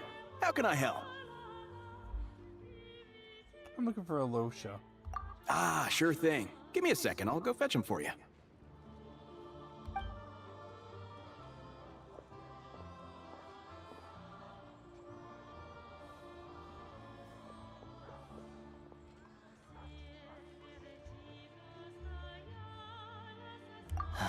It's a familiar story. I've had similar experiences. Although Snezhnaya doesn't deliberately delay or withhold relief, those first few days of waiting for help are always the hardest. It's a fundamental contradiction. If emergency relief can't be delivered in time, what's the point in even calling it emergency relief? So that's it? They'll just have to wait? Nowhere in Snezhnaya has enough energy right now? Not necessarily. I think there's a good chance that Kresny Crystal from Stratomeros will start flowing into the market. Really, why? When we resolve Stratomeros' energy issue, it's like we open the floodgates. A huge backlog of crystal is now available to the townspeople. There's no way they can use it up at once. A lot of them will probably stockpile it and slowly work their way through. Probably a good idea, since energy prices are only going to keep rising. But there will always be people who urgently need Mora. So they'll sell it to the highest bidder? Exactly. At the current prices, selling Crystal is an easy way for an ordinary person to make a fortune. Hey boss, how much do I have left in my account? 1 second, let me check. So, you're planning on buying the Crystal out of your own pocket? Yeah. I don't know if I have enough, so I'll chip in a little extra and buy as much as I can afford. Let me cover this. I can't let you pay for all of it yourself. No, it's fine. You're new to Snezhnaya, and you have your own living expenses to worry about. Besides, you're already providing the train. It's okay, I volunteered for this. Here's your Mora. See what you can find at the market. But I doubt there'll be much Crystal left. Yeah, well, can't hurt to take a look. Let's see. Huh? What's Odette doing here? Oh, Alosha, and... Hello. Hello. I didn't realize you two knew each other. We teamed up in that town. Didn't realize you two knew each other. Yeah, I take on some odd jobs in the city to supplement my hunting income. Sometimes I work as a cleaner or prop hand at the theater where Odette is one of the big stars, so I've met her a few times. When the weather's as bad as this, it's better for a hunter to adapt than to keep looking for game. Yes, and we sometimes need extra help.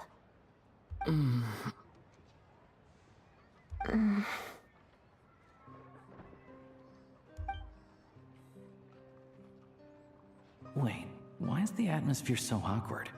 I thought things went pretty smoothly in Svietlolaidovka. So, what brings you here, Miss Odette? Looking for some new props?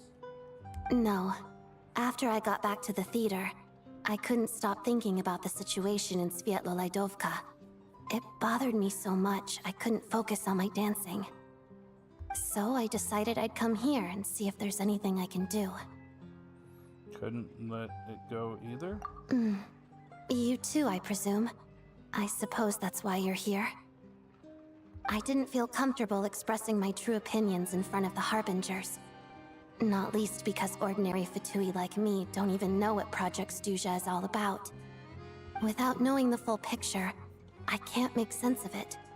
And at some point, if things aren't making sense to me, I can't just keep going along with it. So many people feel the same way. They wish they could do something, but all kinds of reservations hold them back. Explains why groups like the Rokot are springing up to fill the gap. Yes. Well, that's one option. But there are risks to consider with organizations like that. The Fatui does not encourage their activities. Right, because things can get out of hand, and it's hard to hold the right people accountable when they do. I've heard about a few cases like that. Sandrone said Odette was on track to inherit the title of the Fair Lady. If so, she'll be able to find out what Project Snezhnaya is really about. Still, it's probably a little soon to ask her about that. There may be more to the story. What's on your mind? Nothing, I just spaced out for a moment. I think we can both agree that no matter which side you're on, it can't stop you from doing the right thing. Where there's a will, there's a way. I know what Rosaline did while she was abroad. You made the right decision, so no hard feelings. So, what's your plan? Oh, we were gonna buy some Crystal. I heard there's some on the market right now. Funny. I had the same idea. In that case, let me pay. I can claim it back as mission expenses. The real issue here is that government relief is behind schedule. Surely it makes more sense for the state to cover these costs than for us to pay out of our own pockets. True. It's a huge expense after all. Thanks for helping.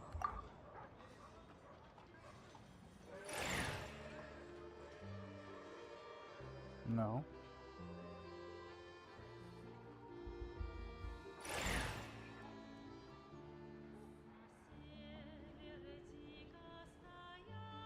Let me see.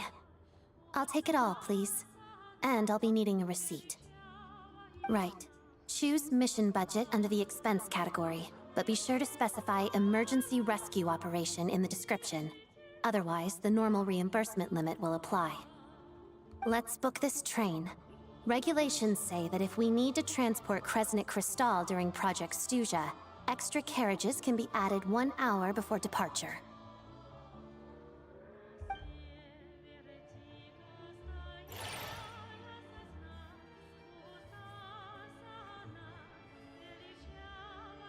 That should do it. The train will be escorted to its destination by Fatui guards. This is my first time seeing you handle Fatui affairs, Miss Odette. It seems you're as skilled an officer as you are a dancer. You flatter me. It's only because I've been doing both my whole life. Hold on.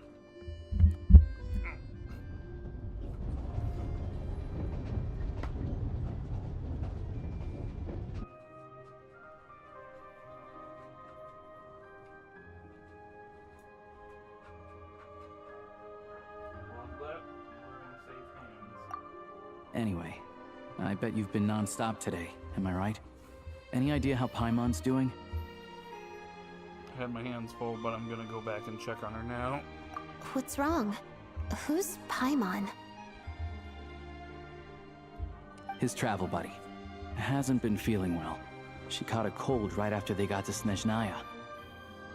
Sounds like she's important to you. I can't believe you've been dealing with this on top of everything you've been doing to help the people of Snezhnaya.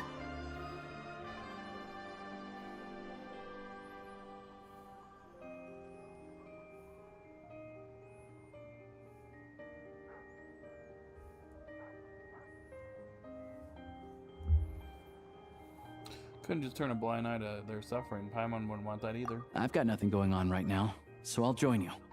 I want to see how she's doing. May I come too?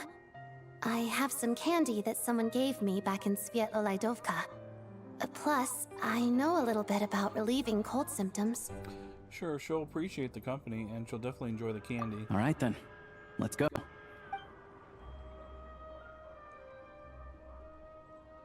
I still don't know what the deal is between these two, but at least the tension seems to have vanished. A good sign, hopefully.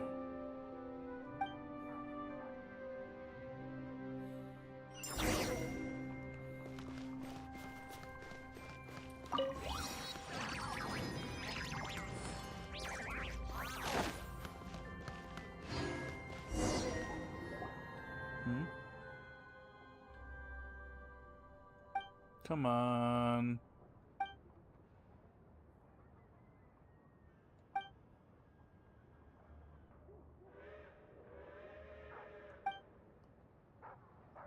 Why am I initiating quests all of a sudden? Shouldn't there... Whatever.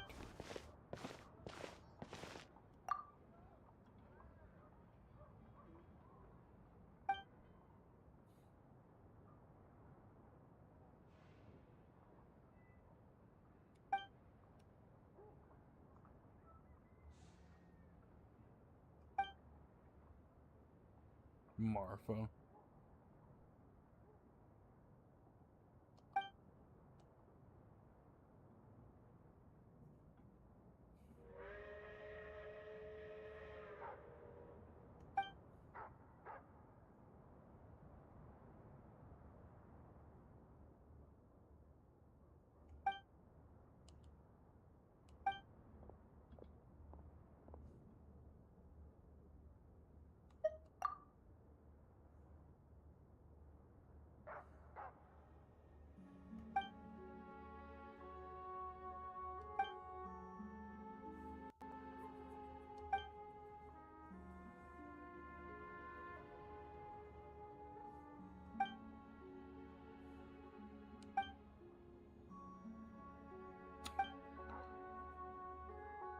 Why don't you let me take it from here? Am I allowed to draw my sword as well?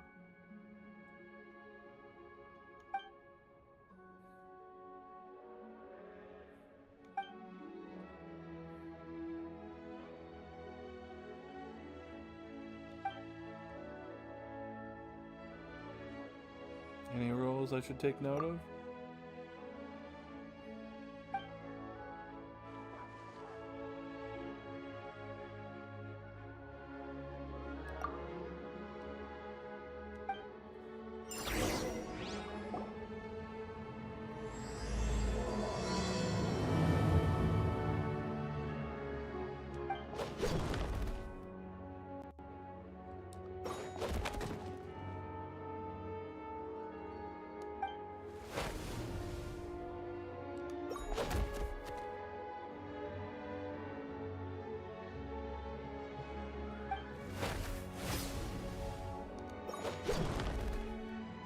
Oh.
Oh, you know me.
Nice.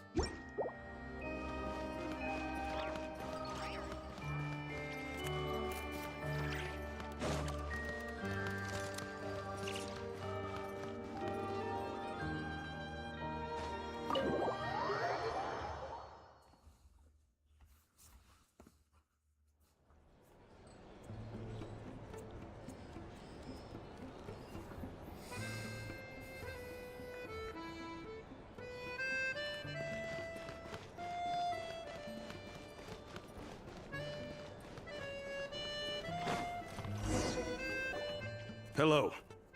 Sorry, but there's a sick person recovering in this room. Can I help you? What happened? It's okay, you don't... No need to worry. Are you one of Tartaglia's guys? Oh. Please, excuse me. Are you the Traveler? Could I take a quick look at your Adventurer Handbook? Master Child said I should verify your identity.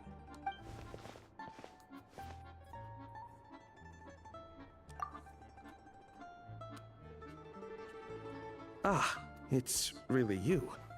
Sorry for the inconvenience. We're under strict orders from Master Child to keep this room well guarded. At the same time, we can't interfere with Podvoye Restaurant's business. That would only seem all the more suspicious and draw unwanted attention to this room. Besides myself, a few of my colleagues are stationed in and around the restaurant, in plain clothes, of course. Rest assured, you're in safe hands. I didn't expect such a high standard of protection. Well, Master Child handpicked us for this special assignment. We're not about to let anything go wrong. Anyway, I won't keep you any longer. Please, head inside.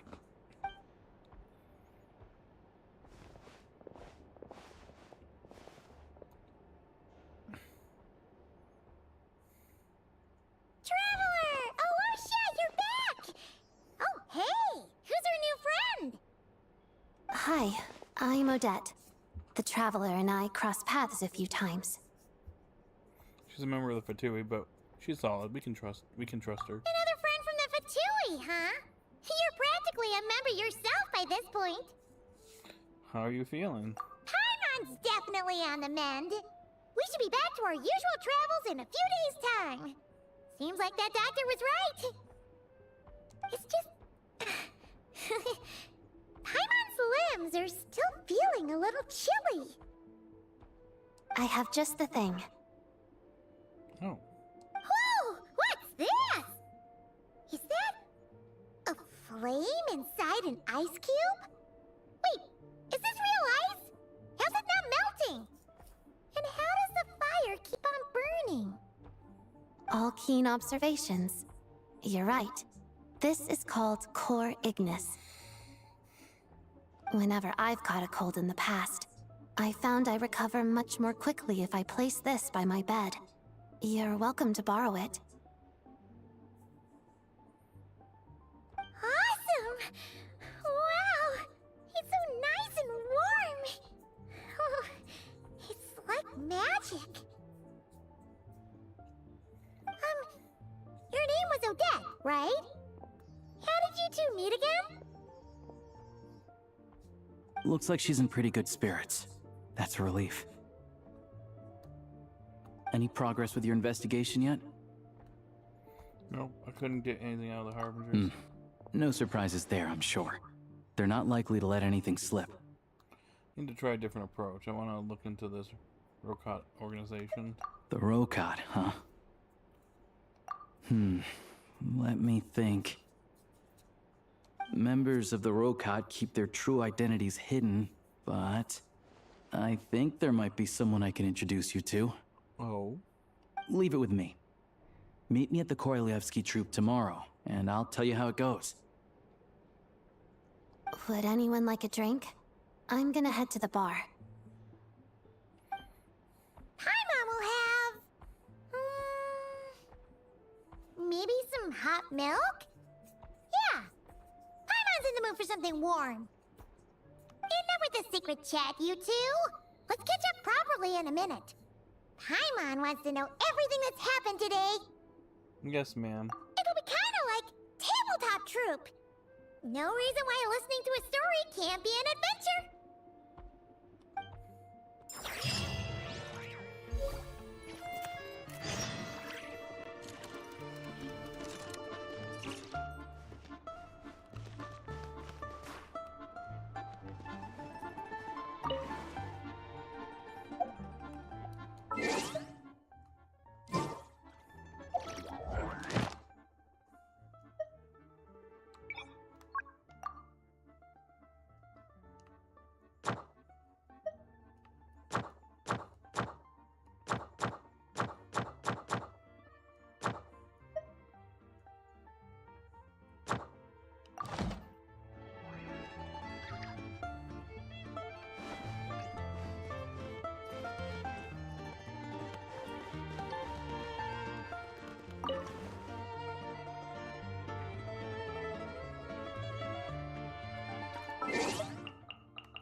is gonna give Paimon a copy of the latest newspaper to read.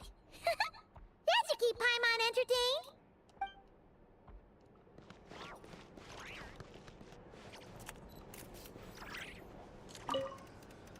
Hello again. Please rest assured, we'll keep a close watch on this place.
Me nearby.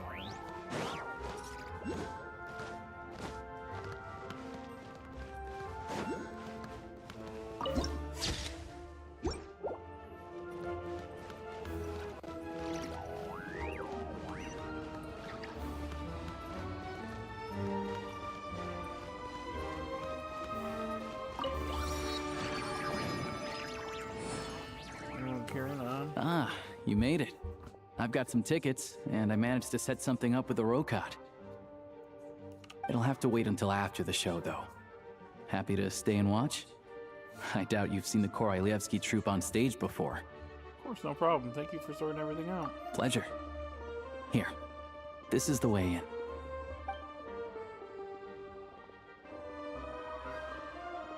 Please present yourself for a routine inspection in accordance with theater regulations.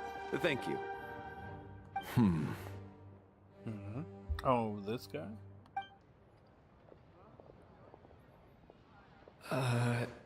Is that guy with the Fatui?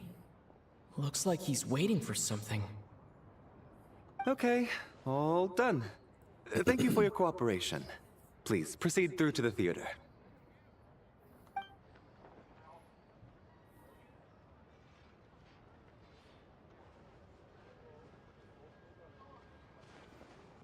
What's up? Everything okay? I wasn't expecting such strict security here. Snezhnaya's business and political leaders are always passing through here, so it makes sense that security's tight. Still, it's a little unusual to see the Fatui's Armory Palace guard here. You saw him, right? The guy right at the back. Strong, silent type. His name's Valeri. Valeri? He's part of the Special Assignments Battalion, but I only ever see him here for one thing. To look for a guy named Mitya. Mitya? Who's that?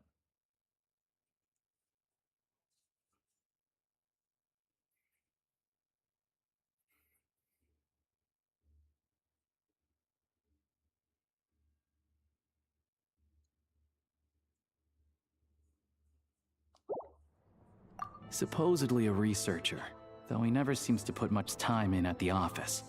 The theater is one of his favorite places to hang out when he's playing hooky from work. But that's not for us to worry about. Let's go. The show's about to start.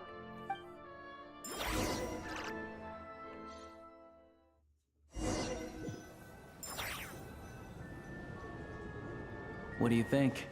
Pretty impressive, huh?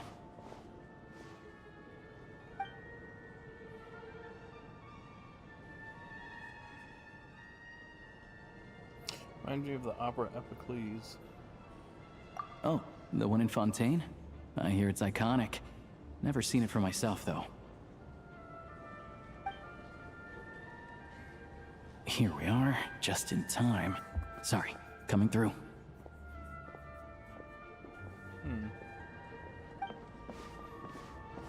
Excuse us. Ugh. If you're gonna show up late, keep your mouth shut. Oh, jerk. What's his problem? Whatever. No point arguing with people like that. Look, there she is. That's who I'm introducing you to later. She's the lead singer of the troupe, Vodyanitsa. Mermaid girl?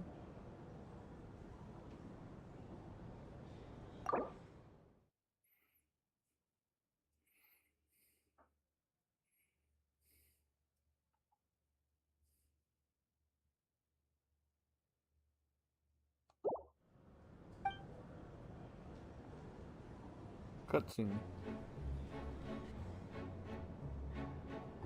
Что мне приходилось дня, что растворится без тона тьме, потоки будничной суеты, повесли мечты, тянутся годы мои, бесцельно их больше нет любви.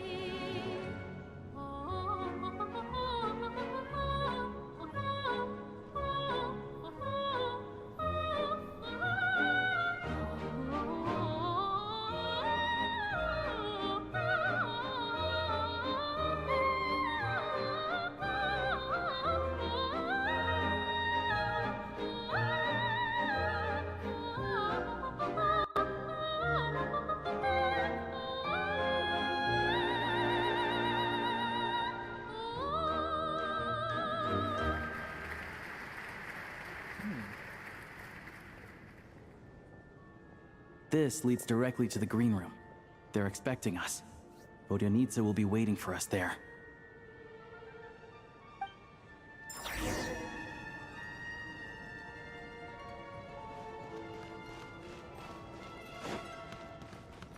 I'm the star now.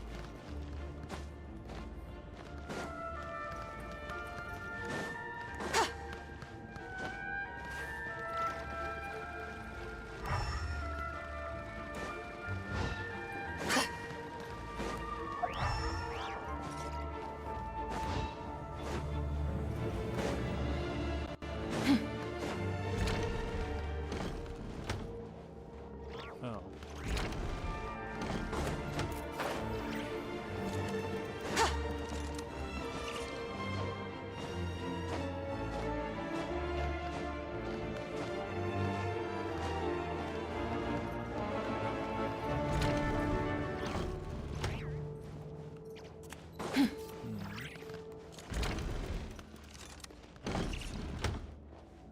A little bit more than what I was expecting in here.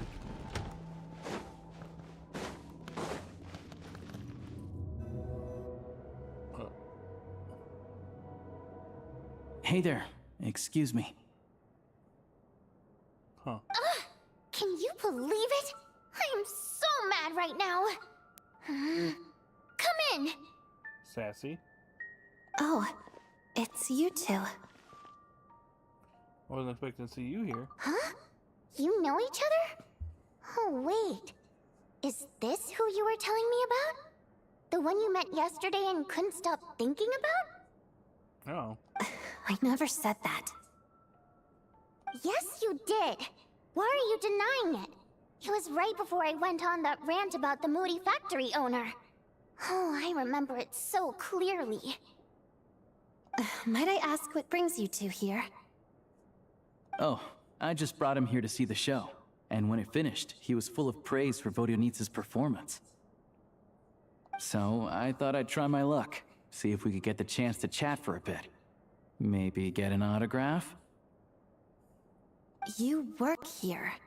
You of all people ought to know that's against the rules. It's not what the green room is there for. Oh, what's the big deal? Come on, don't be shy. I can give you an autograph. You can take a picture too if you want. Do as you please. I finished all my shows for the day. I'll leave you to chat.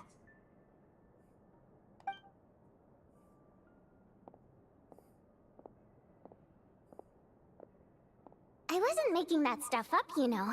Odette's just too proud to admit it. She thinks very highly of you, and so do I. You did the right thing in Svietloladovka. We're good. Odette's out of earshot. I'll lock the door. Huh? Confidentiality, of course. The Rokot is very strict on that. Whoa, Alosha! Not out loud! Not with an outsider here. Relax. I've taken care of it. Look at this. The President's reply sent this morning. Wait, so he's been approved to join? As in me? You told me last night that you wanted to get intel from the Rokot. Unfortunately, Rokot intel is only available to members. Oh, okay. But ever since you set foot in Snezhnaya, we've been working together. I've seen the way you work, your character, and your motives.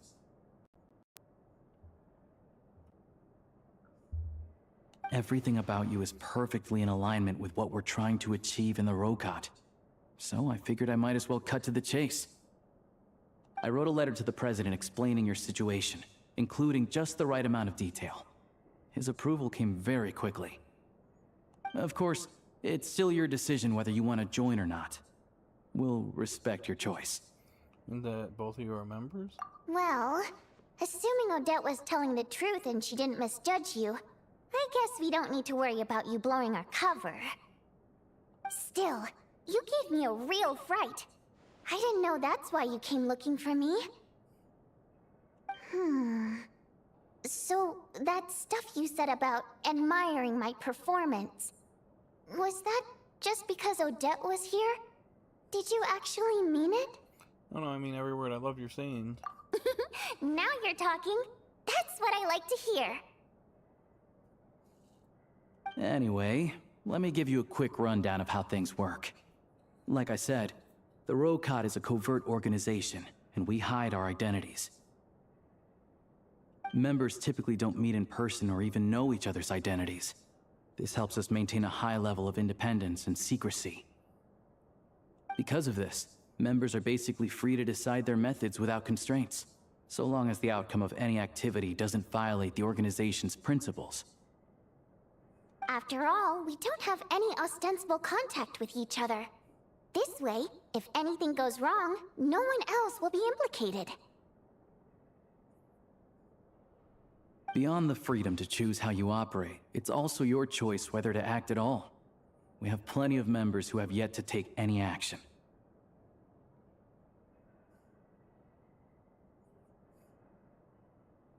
In short, joining the Rokot in and of itself won't place any restrictions on your activity in Snezhnaya. There's a code of conduct you can read if it interests you. But basically, as long as you don't plan on using your anonymity to go around doing evil, you'll be fine. I know. Not quite evil. I tried reading it 5 or 6 times. Never made it all the way through. Even the most lackluster script makes for more interesting reading.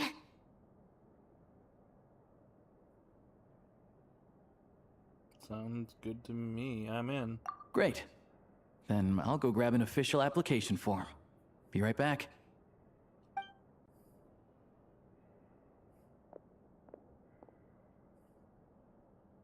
Since you're keeping your identity secret, how come you two know each other? Well, Alosha has this pet dog, you see. His name's Tagarin, and this one time, Alosha brought him backstage. Tagarin took quite a liking to me, so I played with him for a little bit and fed him some treats. Then, the Rokot was out on a mission one day, and even though we were all in disguise, Tagarin recognized me right away. Just a coincidence, really. We didn't report it to the higher-ups, though, to avoid dealing with the fallout. Like... my job at the theater, for instance. I really needed to make ends meet. By the way, what were you complaining about just before we came in? Did everything go okay with Chuganov? Everything did not go okay. That's why I was so mad. I tried to make some small talk with him before I went on stage to fish for intel about the Iskra manufacturing plant. But he wouldn't take the bait. No matter what I said, He kept dodging the question.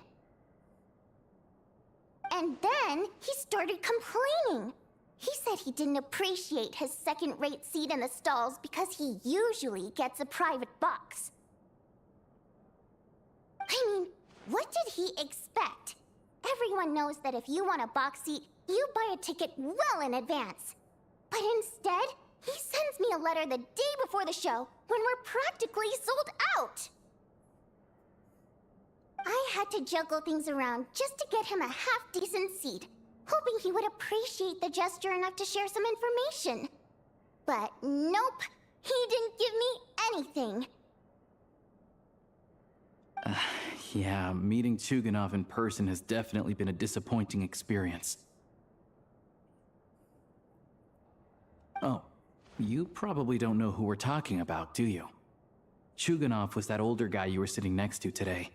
I'm sure he didn't make a great first impression on you either. Oh, that guy, yeah, seemed like a real grouch. To the citizenry, he's a family man and a kind boss. But our interactions with him tell a very different story. It's one thing to ask for a favor, but he acts like it's his right. He always expects special treatment.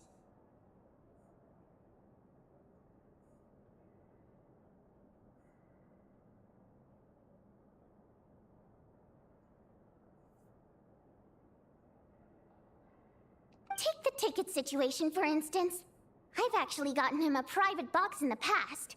But not only was he not even grateful, now he's acting like I've sold him short this time.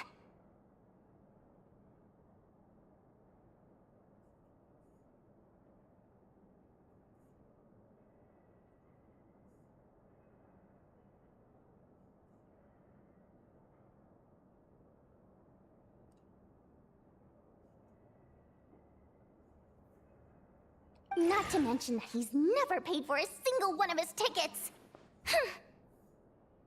Pretty outrageous.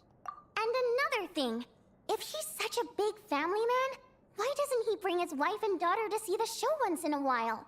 I've never seen them here, not even once. Calm down, Vodyanitsa. If you won't do it the easy way, we'll have to try the hard way. But first things first. Here's your application form. Go ahead and fill it out.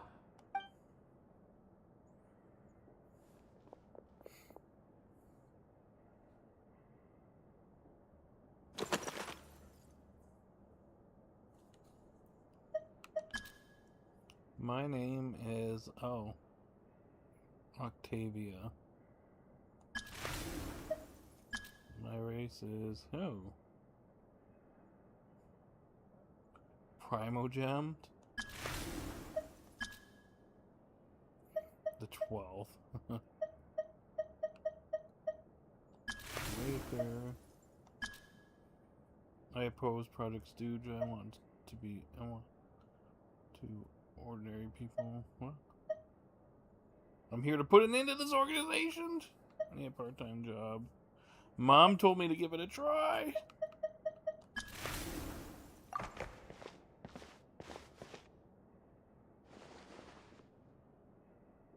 Excellent. We'll hold on to this for you. All right. Now that we're officially Rokot comrades, I can tell you.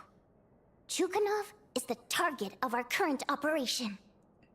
Recently, we've done some recon work at the Iskra manufacturing plant, which pretty much confirmed that their energy consumption is way beyond the legal limit.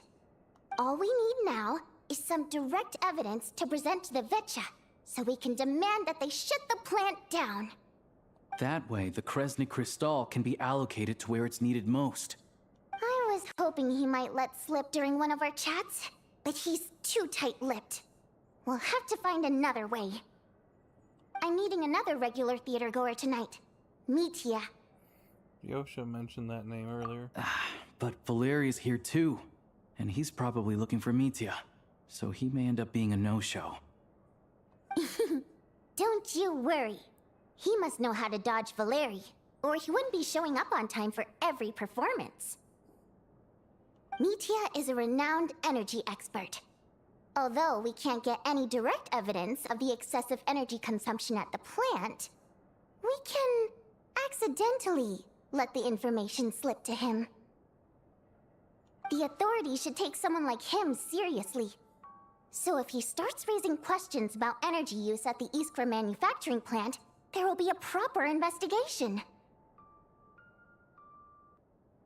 Also, we're not allowed on site, but he has clearance. So all we need is his cooperation. Since he's an energy expert, does that mean he might know the inside story of Project Stuja? Yeah, so that's the other thing we're trying to figure out.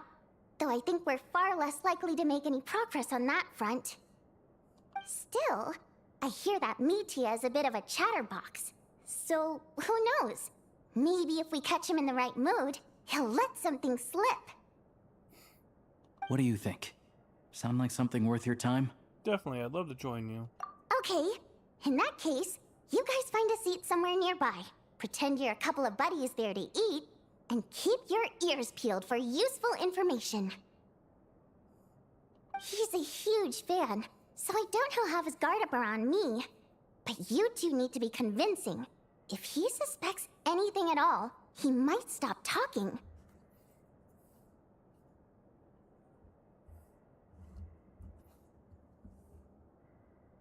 Sure.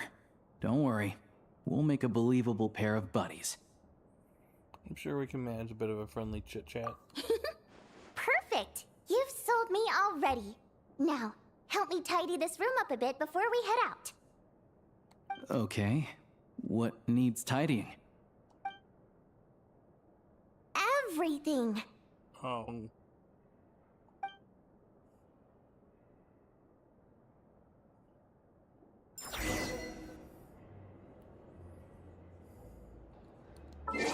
Alright. Bathroom break.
Let me turn this light on for Matt, and then we'll get back to it.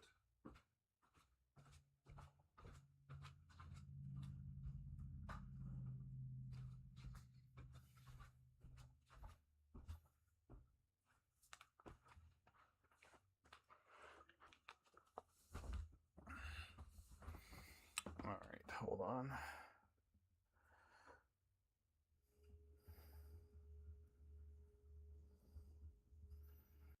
Alrighty, let's resume. You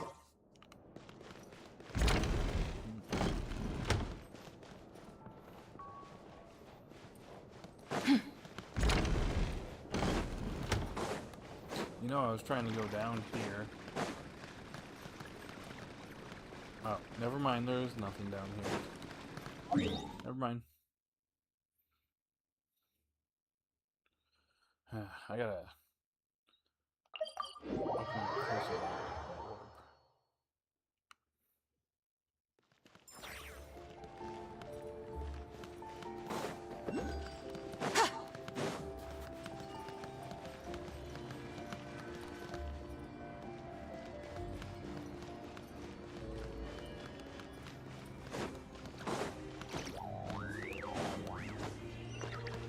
Speak of which,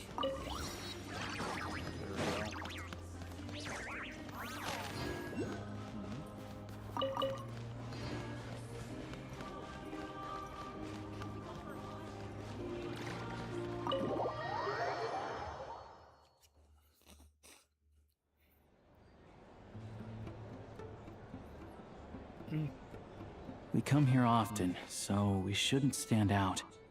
Let's sit here. Now, it's up to Vodyanitsa. Let's see how the conversation goes.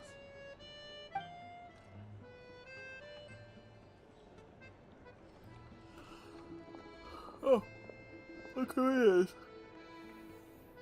Ah, Mr. Mitya! Over here! Over here! Oh, sorry. I got a little held up on my way here. Now we have even less time than we planned. Go ahead and order some snacks and drinks. Whatever you like. Let me see. According to my schedule, we still have 25 minutes left. You're really pressed for time today, huh? I was imagining this would be a leisurely chat. If you'd prefer, we can always reschedule for another afternoon when you have more time. No need. Getting to meet the lead singer is a very precious opportunity for me. I'm not about to pass it up. I've already had to decline your invitation several times because our schedules rarely align. If I don't grab this chance while it's here, who knows when the next one will come around? Well, it's very kind of you to make time just for me. What's going on with the scar? It's like it's alive? I'm not too sure, to be honest. But Snezhnaya is full of weird and wonderful things like that, so people tend not to bat an eye. I'm sure the same will go for the Eye of Grey and Paimon. That'll make getting around easier. The reason I invited you out for tea and a chat today was to get some feedback from a true fan of the theater. All right, all right. Enough already. Drink some water. Well, I genuinely have nothing bad to say. No matter how many times I hear you sing, it never gets old. It always seems fresh and new somehow.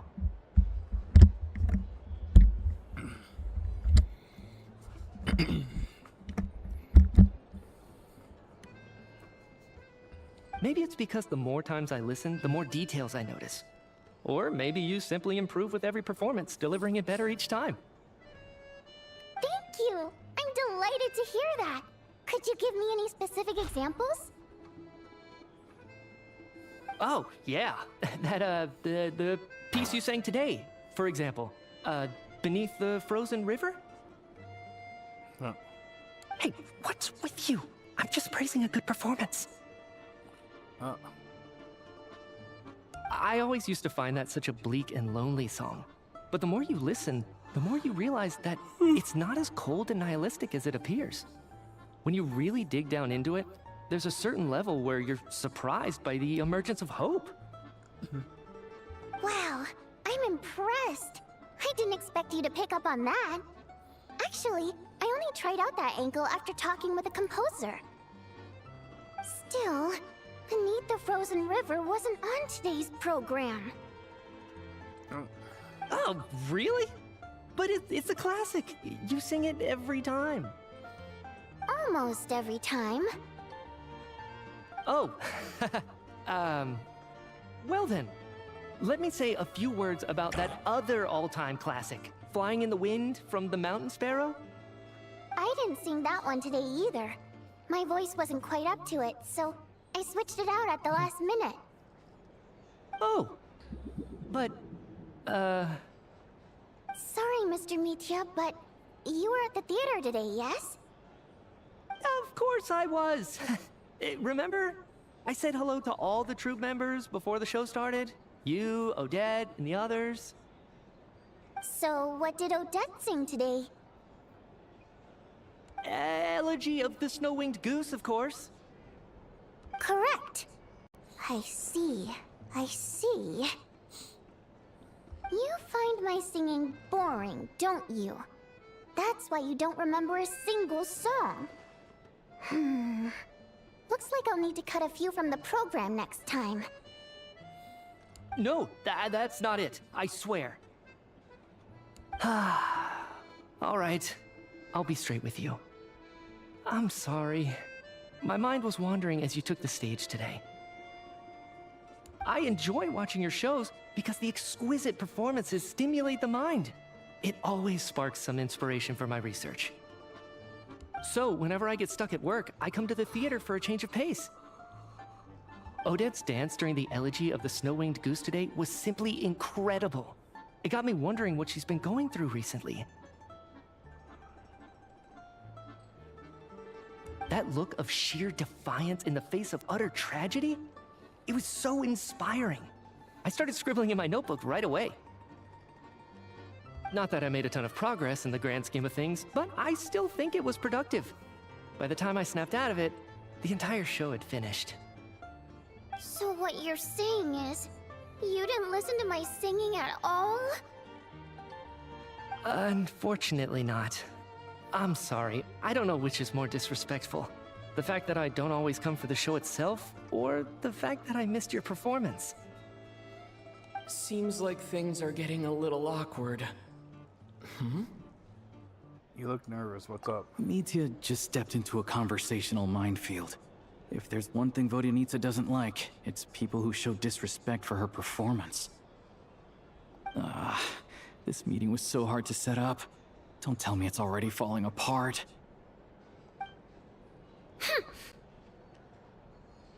It's fine. I suppose this is affirming in its own way. At least, it shows that our performance really touches people's hearts, right? Don't let it bother you. It certainly doesn't bother me. She's showing a lot of restraint. It must be tough. Well, I'll be sure to let Odette know how much you adored her performance. Please don't say that. I always love your performances too. It's just that inspiration struck at the wrong time today. I'm usually all ears. I know, I can tell. That's why I value your opinion. I'm sure some people can't stand it when others praise their coworkers right to their face, but not me. No, sir. Fair enough. I still feel kinda bad though. But you know what I really can't stand? People who only show up to the theater to pretend that they're cultured. Makes me sick to my stomach. Oh yeah, 100%. There are too many of those people around. By the time they're walking out the door, they've forgotten all about the show. What's wrong? You look furious. I don't know if you've heard about the boss of the Eastborough manufacturing plant. He isn't even a theater investor, but he always demands the same privileges as actual investors. Box tickets only, premium drinks, even the right to request specific songs. Well played, Vodyanitsa. Seems like she's harnessing her rage to steer the conversation back on track.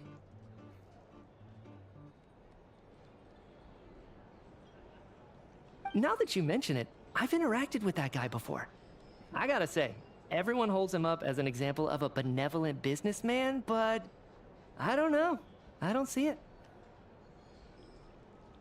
Yeah, he couldn't care less about what's happening on stage. He's just there to flaunt his social status. I hate that I have to prepare programs for guys like that.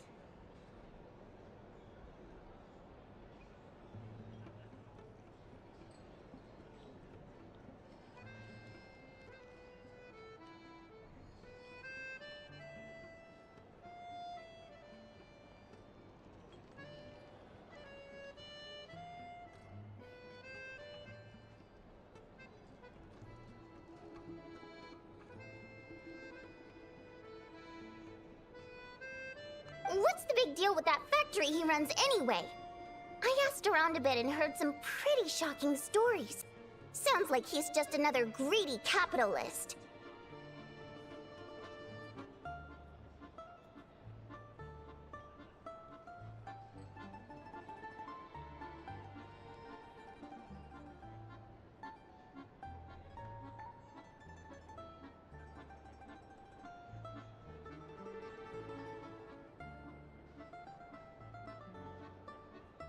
Oh, really? Yep, the things people are saying are pretty damning. Low wages, insanely long working hours, equipment running around the clock. And as if that's not bad enough, he also strictly forbids his employees from giving any kind of interview. Project Stuja has now been extended so many times, we're at the point where Crystal rations for the common human folk are barely enough to survive on. Yet he even wants to get his greedy hands on them, just to boost his own profits.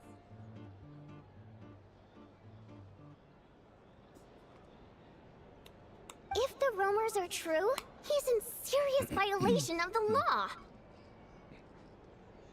Interesting. So you've heard about it too? What? So it's really true? Who knows? I've only heard the same rumors you have. But there's no smoke without fire. The Rooster's been coming down on us hard lately, demanding that we track and trace every single batch of Crystal. My coworkers in the Department of Energy have been tearing their hair out over it. The Rooster? I didn't realize he cared that much. Yeah. Even though there are no restrictions on Crystal trading, the poor will wind up freezing to death if we let the rich buy as much as they want. That's clearly unfair. Looks like we'll need to arrange an investigation into the Iskra manufacturing plant as soon as possible. I never knew you kept up with current affairs beyond the theater, Miss Vodyanica. You really have a heart for the common person. Most Fae in your position have long been indifferent to the plight of humans. Well, those of us who choose to live in human cities are naturally going to pay attention to any significant upheaval. Isn't the Rooster a Fae himself? I'm just surprised to learn that even someone with as much experience as him is getting so stressed out over Project Snezhnaya. What is the end goal of this project anyway? This is it. We're finally going there. I'm sure Mitya can sense on some level that she's fishing for information. But since their conversation is so relaxed, he might just let something slip. It's stressing me out too. If I'd only made better progress with my research, things wouldn't have dragged on this long. Oh, so your work is related to Project Snezhnaya? That's right. The Armory Palace needs a brand new energy source. Not the power of the Light Realm, and not elemental energy. Right now, the only thing that meets the requirements is the power contained within stellar linchpins. But harnessing that power is costly. Each step of the process requires enormous amounts of Kresnik crystal, from extraction to quantification to attempts at conversion. Progress has been painfully slow, and the team is getting burned out as time goes by. Sometimes, I see people staring into space, as if in a trance. Could it be that this new energy source has side effects?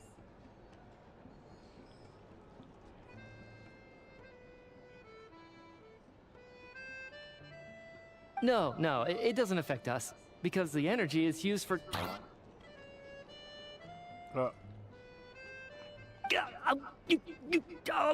Okay, I got it. Stop choking me. Sorry, I can't talk about that. I think we're all just exhausted. We've been working ourselves to the bone for so long, with so little progress to show for it. It's no wonder people are struggling to stay motivated. Seems like I owe you an apology. I shouldn't have gotten so mad at you for not paying attention during the show. Don't worry about it. I count myself lucky, to be honest. I don't envy the people who work closely with the Tsaritsa herself. I'd much rather be in my current position. At least I don't have to shoulder any major responsibilities. So they're trying to develop a completely new kind of energy. It's a shame we didn't get to hear more. Yeah, censored by a scarf. Who would have thought? Oh, dear. It looks like my time is up. I'm afraid I have to leave.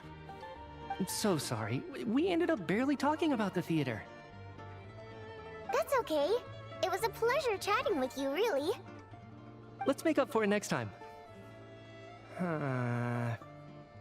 Yeah, hopefully once the work pressure eases up a little, I'll be able to focus more on the performance, and then we'll have more to discuss. We touched on some confidential issues today. I'd be grateful if you could keep it between us. That could have gone worse. Nice job. Why was Mitya in such a hurry to leave, though?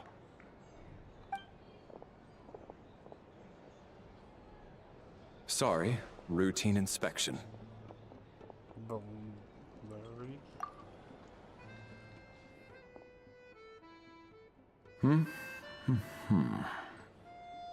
Okay, let's go.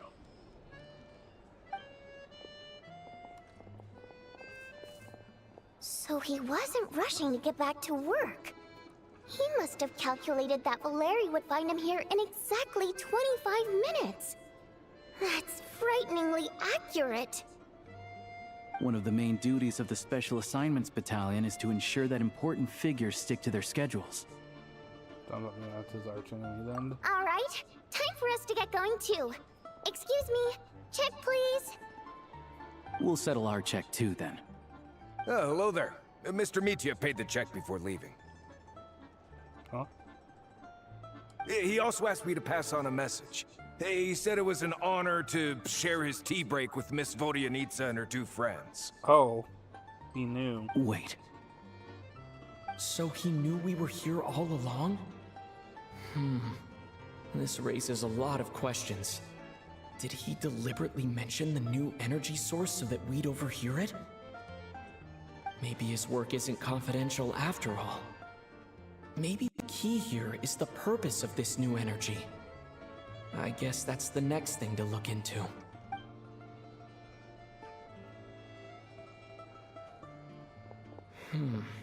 Vodyanitsa and Alosha have left.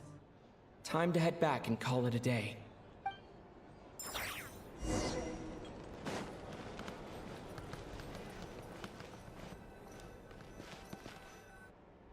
You're back! Here pretty early today.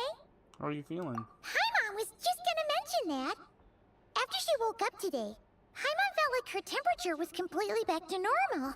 But her strength still hasn't returned. Still, there's some good news. Paimon thinks she might have figured out the source of the problem.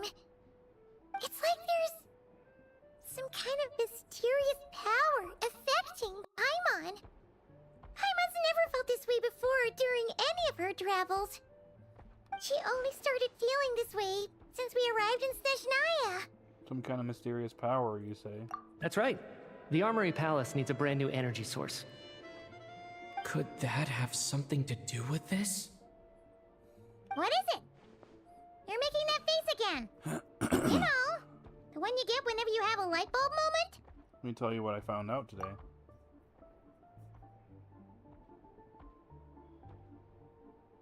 So, they're trying to develop a new energy source here? And you think that might be why Paimon's feeling unwell? Yes. Well, Mitya denied that the energy they're researching has any side effects. Although, he did say that people working on the project have been having issues with their concentration and short-term memory. And even so, those are completely different symptoms from Paimon's. This power you mentioned, can you sense where it's coming from? It's pretty faint, so it's kind of hard to tell. But if anything, it seems like it's coming from roughly the same direction as the Armory Palace. All the more reason to find out the purpose of their research. Sure, Paimon's with you there. But how, though? The Rokat only has a limited amount of intel. There's still one avenue we haven't explored, the Snezhnaya Gradfish. Oh, great point! They argue about Project Stusha every day. If we could sit in on one of their sessions, we might pick up some new leads. Okay, I need to write a letter to Ayosha. Good idea! Oh yeah, while you were out, Paimon tried all the yummiest looking desserts in the Potvoria restaurant. This one seemed right up your alley. So, Paimon saved some for you. Come try it once you finish writing your letter.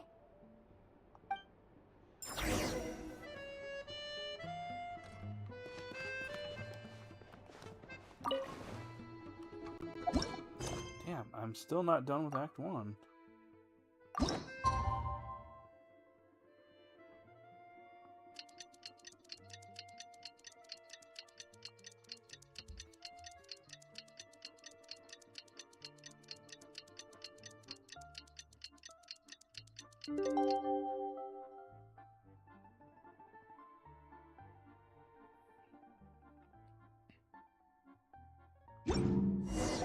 Alosha replied.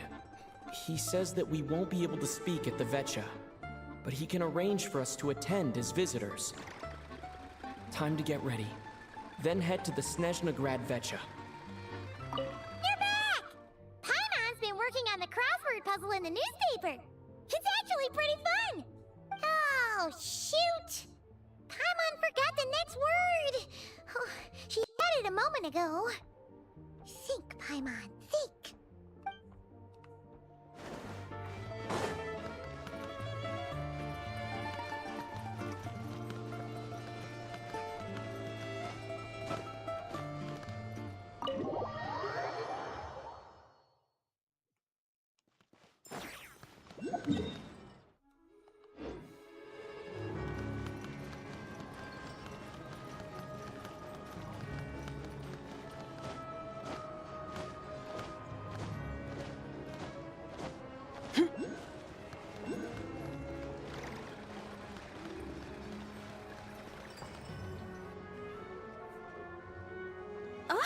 Miss Vodyanitsa, prima donna of the Korolievsky troupe. What a surprise meeting you here. Will you be sitting in on a session of the Vetcha? Sorry, I'm not taking interviews today. Oh good, you're here. The session's about to begin. Let's get inside. Please wait, Miss Vodyanitsa. Could you introduce me to your new friend? Oh. Huh.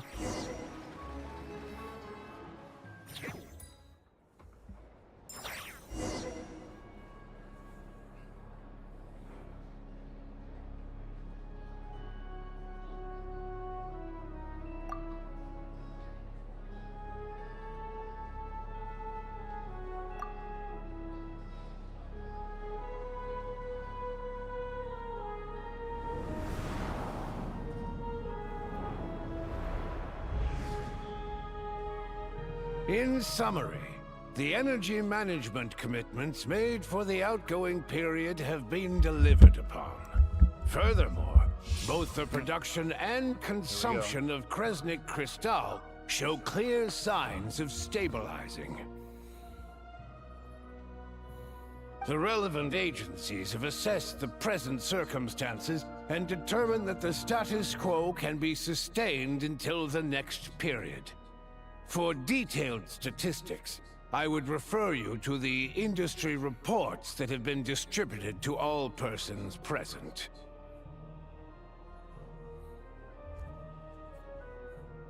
It should also be noted that while the recent blizzards have led to a significant increase in people's energy expenses, this is strictly a short-term phenomenon associated with a remotely located monster.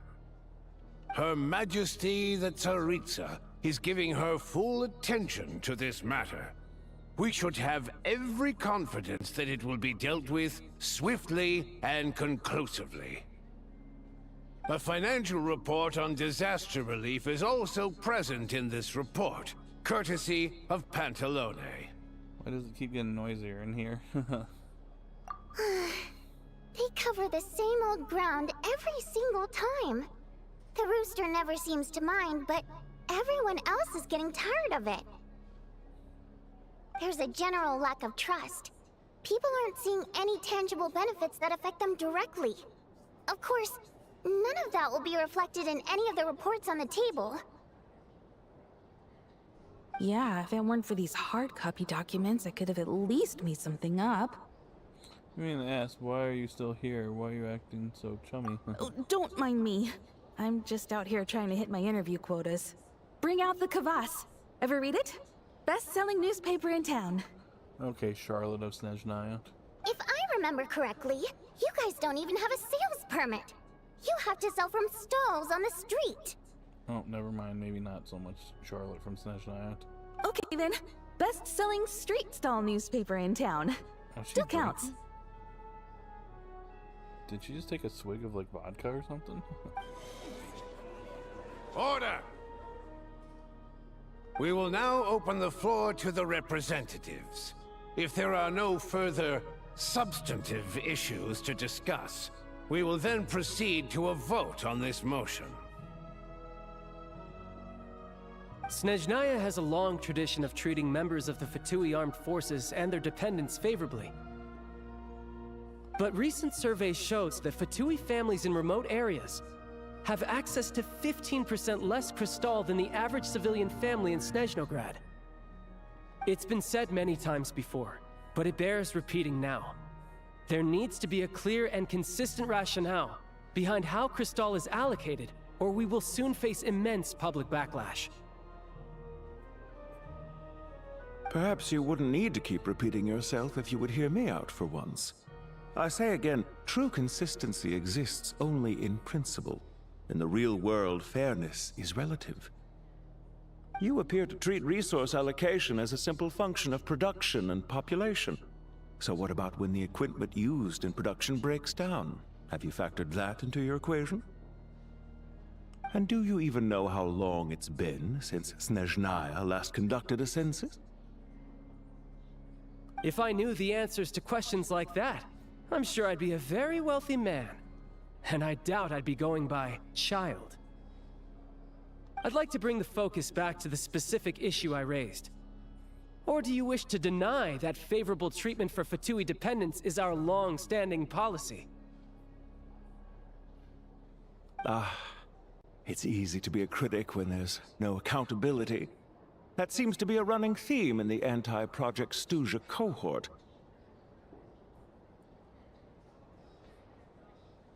Defeat the ringleader and all other problems will magically resolve themselves. That's what they seem to think. But in case you aren't aware, not one jot in my report would change whether Project Stuzha continues or not. So you have no intention whatsoever of finding a solution to this problem? On the contrary, I'm the only one here who ever brings solutions. Child opened by speaking up for the armed forces. Regrator struck back with style and a war of words ensued. Oh god. She's gonna be dancing every time, isn't she? Our reporter was live on the scene to get the audience's reaction as it all unfolded. Who do you support? I think child raised some issues that need addressing. Regator's rebuttal makes sense. The people have spoken! Child received raucous applause from the crowd as he pushed Regrator onto his back foot with a relentless barrage of questions. It had to be seen to be believed.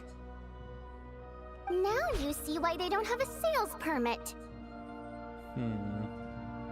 However this reporter wants to spin things, I haven't forgotten that Tartaglia was representing the Northland Bank when we first met in Liyue. So surely, their relationship can't always have been this strained. You two are getting off topic. Let's focus on what the data is saying. Mr. Pantalone, may I speak on your behalf?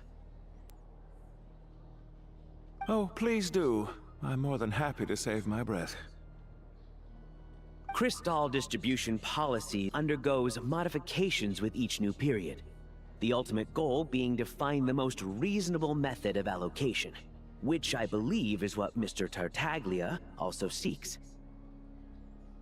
But I fear many may have been misled on this topic by extremist activists. To clarify, Project Stuzha is not the root cause of the problem. It is merely a framework for resource distribution. The most recent reports all point to Snezhnaya's resilience and adaptability during this period of fine-tuning, and give clear indications that a distribution framework is improving with each iteration. To make drastic adjustments without first considering the risks would likely do more harm than good. It would be a waste of the hard-won experience we've gained to date. Renowned scholar of finance, Arapov spoke up to clarify the fiscal logic, clearly alluding to social organizations like the Rokot in his words. With the notorious Lelex still active to this day, should the Rokot be held responsible? No, there is someone else to blame. Where do you get Rokot from? And who is this leak? She's just rephrasing what Mr. Pantalone said. The Rokot are the critics he accuses of taking no responsibility for their actions. As for Lilac, you won't have heard of him yet. He's currently the most famous member of the Rokot. Well, more like infamous.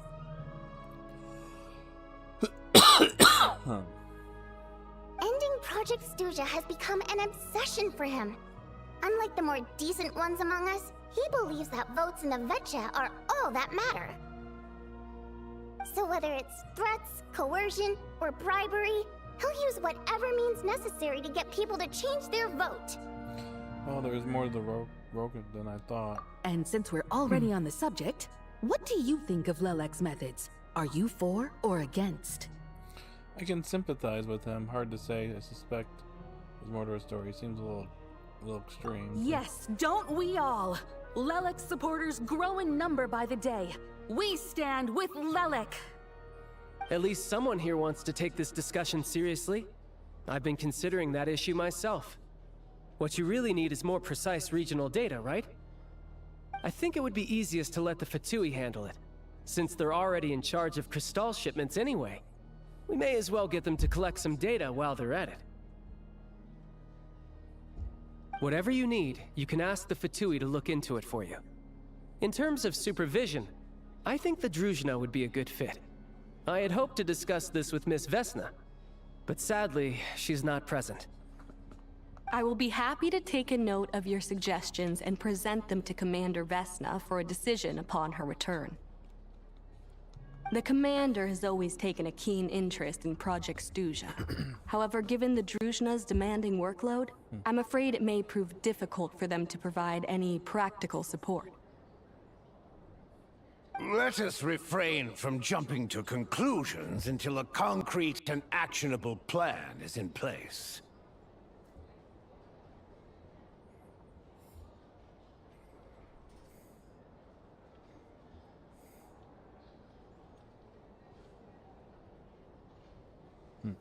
My apologies, Lord Rooster. There are numerous issues to address here, including manpower, time sensitivity, and reporting lines. Nevertheless, I support drafting a proposal.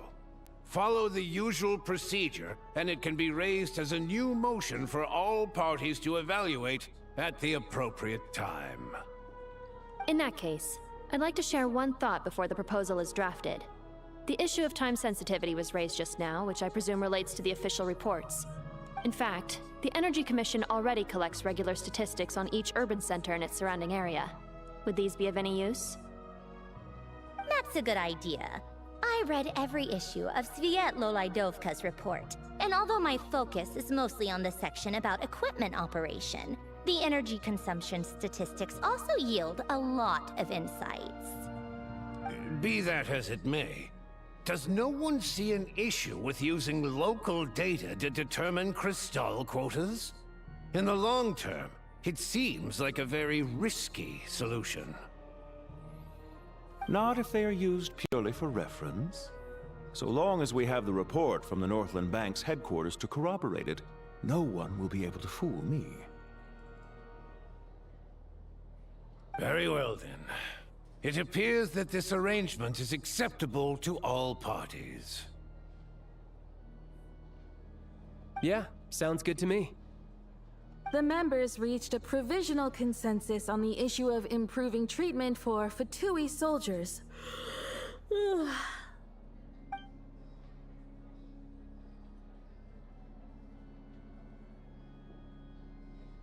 Today, the prima donna of the Korailievsky troupe attended a session of the Snezhnograd Vetcha in the company of a dashing young man. The question on all our minds is, what is the true nature of their relationship? Oh my god. Trying to ship me and this girl. Write anything like that again, and I'm revoking your permission to interview the troupe. Got it? Huh.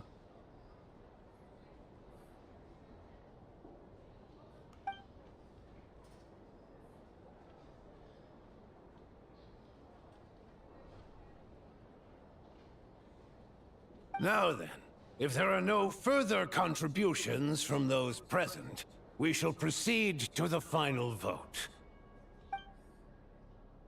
Hey, Oh, it's that one dude. What made him vote against? Why now?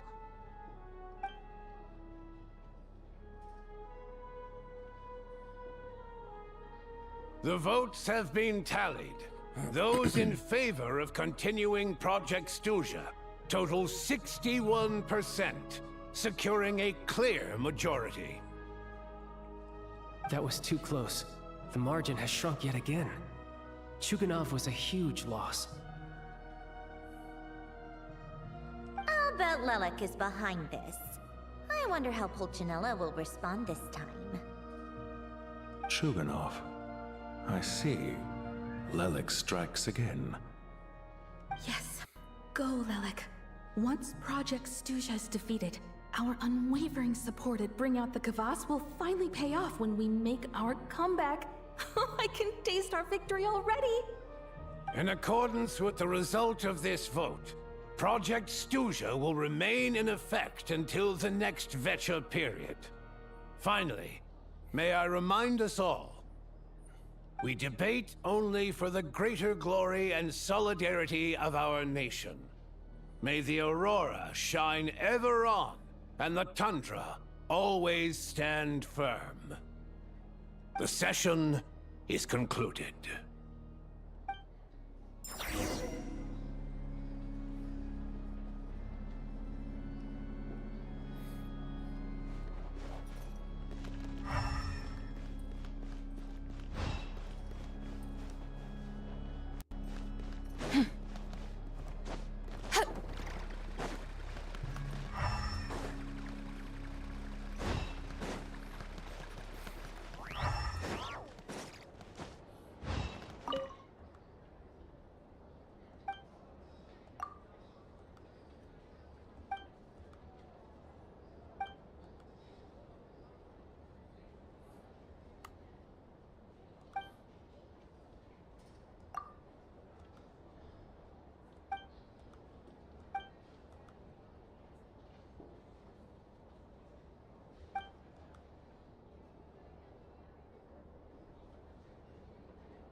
I have to say, I really wasn't expecting Chuganov to vote against Project Stuzha. Why? What's so strange about that? Well, in principle, Snezhnaya's business and political elites ought to be the ones least likely to oppose it. As we heard, Project Stuzha is basically just a resource distribution framework that requires everyone to cut back during the winter. But even if the policy got cancelled, the Tsaritsa's energy needs wouldn't suddenly go down. The extra demand from the public would have to be filled from somewhere. So logically, the factories would have to take the hit. This explains a lot. I got a letter from Mr. Mitya just before today's session. He said he's confirmed that there are issues around overtime and excessive energy consumption at the Iskra manufacturing plant. In a situation like this, once the Rooster receives the report, he'll order the factory to halt production and submit to an investigation before issuing a penalty. But that's a week-long process, and thus didn't make it onto the Vecha agenda this time. I don't think he suspects anything so far. Got it. So for him, it's a choice between reducing production and stopping entirely. Exactly. And as you know, he's a very selfish person. I was originally gonna try and flip him after he received notice of the official sanctions. My plan was to convince him that the whole thing was completely unfair. Rather than just sit back and take the hit while his factory stopped production, he'd be better off voting to end Project Stuzha. At least that way, no one else would be able to make any money either, because all the factories would suddenly have more limited energy to work with. No, sorry, Levi, not right now. But now, he's already voted against it. Which means someone must have used more forceful means to change his vote. Just like with everyone else who flipped. You mean Lelek? Yeah. No one knows why Lelek is so obsessed with ending Project Stuzha. But by the looks of it, he's inching closer and closer to success. Lelik must have strong motivations, given how he'll stop at nothing to achieve his goal. Maybe he knows the full truth of Project Snezhnaya. Maybe my next step should be to focus on him. Oh, right. What are your plans for the rest of the day? Shall we head out? Hey, comrade. I noticed you were here during the debate. Oh, hello. I didn't take you for a political enthusiast. Greetings, Harbingers. I just happened to have some free time today, and my new friend here thought it might be fun to check out the Vetcha. Ah, Odette must have introduced you. Looks like you two are getting along pretty well. I'll leave you to catch up. I should head back to the troop. Sure. Break a leg and all that.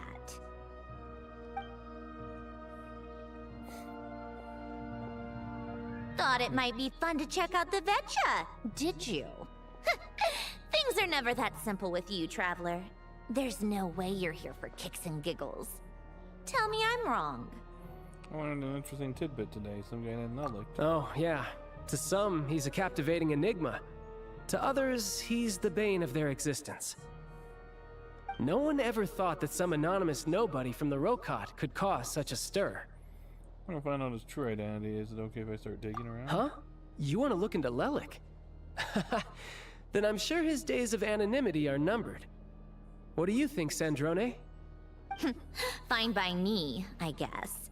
If the Traveler actually manages to expose Lelik, it'll be doing Pulcinella a favor.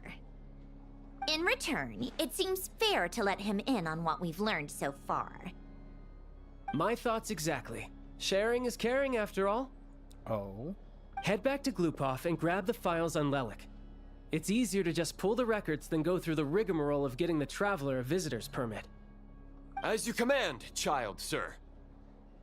In that case, since we're going to be waiting anyway, I'll have someone brew a pot of black tea.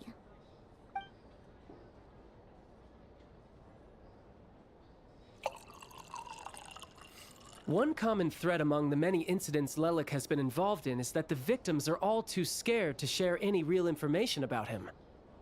Clearly, he must have threatened them in some way. His modus operandi is to silently infiltrate the scene and leave a threatening letter behind. But neither the letters nor the crime scenes ever yield any clues to his identity. So all these files have to offer are short statements by the people affected. They don't give us a lot to go on. If nothing else, it shows we're dealing with a trained professional who's versed in counter surveillance. Yes, and to that point, he often strikes in highly secure locations. The victims are high-ranking and influential people who take their personal security very seriously. Somehow, Lelik slips right into their rooms without making a sound. There's never any eyewitnesses, nor the slightest trace of a break-in. If he can get in and out undetected, it means he can strike without warning. Not that that's ever happened so far, but the thought is enough to scare these people sleepless. It's hard to believe that a human being could pull this off flawlessly every time, so they switched the focus of the investigation to Faye. Unfortunately, no one's found anything yet. You're saying even you couldn't pull it off? Careful. Don't underestimate me. Although, truth be told, I'd probably find it hard not to blow my cover. Direct confrontation is more my style. We haven't ruled out the possibility of Lelik being human. It's just, there can only be a handful of people in all of Teyvat who'd fit the profile. Faye, on the other hand, plenty would have the ability, but few would have the motive. So it's someone as strong as Tartaglia and even more malicious? No, not as strong as me. You'll never find the culprit with criteria like that. Let's go with a little weaker than me. Nervalette? Skirked? Oh, you hit me right where it hurts. I'll admit, he's strong and meticulous. But can we at least limit this to candidates who have something to do with Snezhnaya?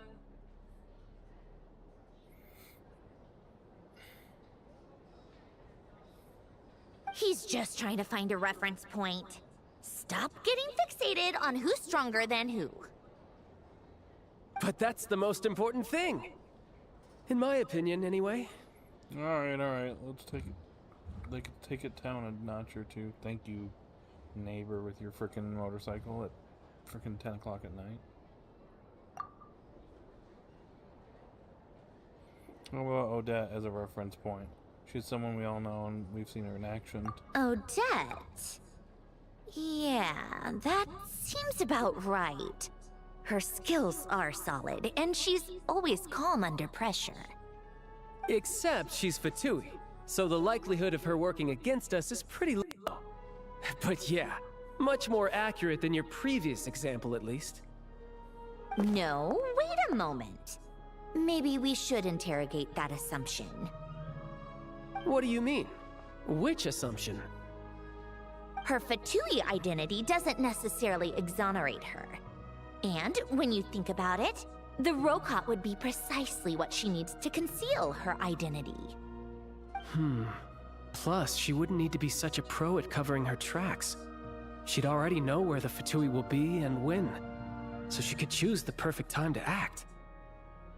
Oh, yikes. I was just thinking out loud. Why is this starting to sound like such a convincing theory? Still, what reason could Odette possibly have for trying to call off Project Snezhnaya? Arlecchino would be the best person to ask. She knows Odette best. Unfortunately, she isn't back yet. Arlecchino? Rosaline used to open up to her in private about her struggles with Odette. As I'm sure you can imagine, Arlecchino is quite a lot better with children than Rosaline was. She gave her some tips on how to handle the situation, and Rosaline managed to reach a settlement with Odette before leaving. So I suppose there were at least no lifelong regrets left behind. Beyond that, I don't know the details about that side of things. But I do know that Odette definitely has a motive to hold a grudge against Project Snezhnaya. The reason being, her father passed away during the early stages of the project. Oh.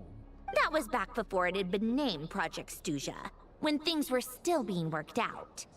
But in essence, it's remained the same ever since. Huh. The more you know. Rosaline was always so self-centered. I never understood why she started paying so much attention to Odette.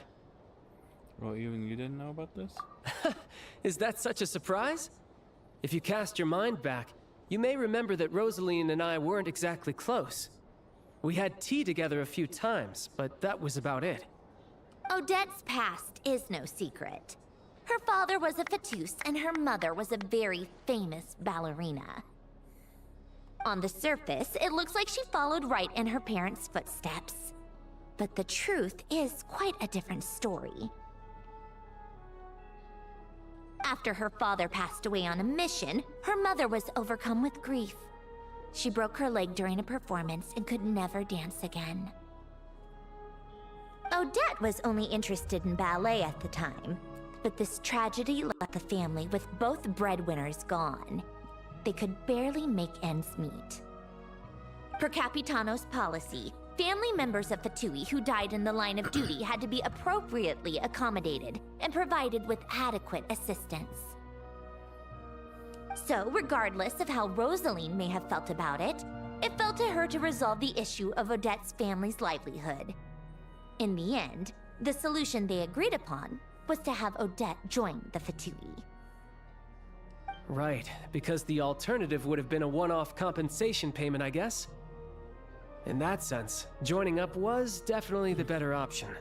Still, she must have had mixed feelings about it, right? If she doesn't even like the Fatui.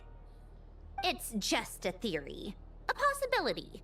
But as a motive for Odette to become Lelik, it holds up.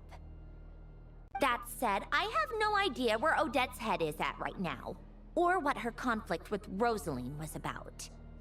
Plenty of people were on bad terms with Rosaline. I have no intention of trying to figure it all out. So Senora actually wanted to mend her relationship with Odette? Yes, but there's not much point in discussing that now. Yeah, back to Lelik. Since our investigations so far have turned up next to nothing, we've got nothing to lose by trying a new angle. Funnily enough, Tonya and I had actually made plans to go to the theater tomorrow to watch Odette's rehearsal. Unfortunately, thanks to this Lelik situation, I'll be stuck working overtime again. Which means you can go in my place. No point wasting the ticket. Plus, you'll get to meet Tonya. What's the rehearsal for? Spirit Seeker. Quite the classic ballet. It was passed down through Odette's mother's family for generations, though it hasn't been performed in years. But Odette's been practicing it diligently, and it's finally ready for a return to the stage. Excitement is through the roof. Tickets for the official performance sold out long ago. Tonya's excited for it too. She's desperate to see it no matter what. Personally, it's not really my kind of thing, but since she's my little sister, I had to figure something out. I've actually seen it several times before. The story's pretty straightforward.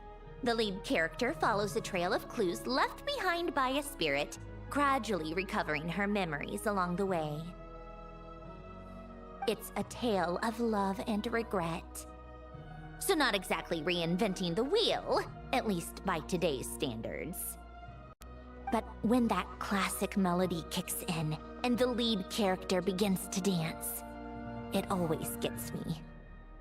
It really is beautiful. Not an easy dance to do justice to, though. I know it's always been Odette's dream to perform this piece, but I'm not sure she's really ready. In that case, I think that even if she is Lelik, we should wait until her performance is over before we respond. I'll let you take it from here, comrade.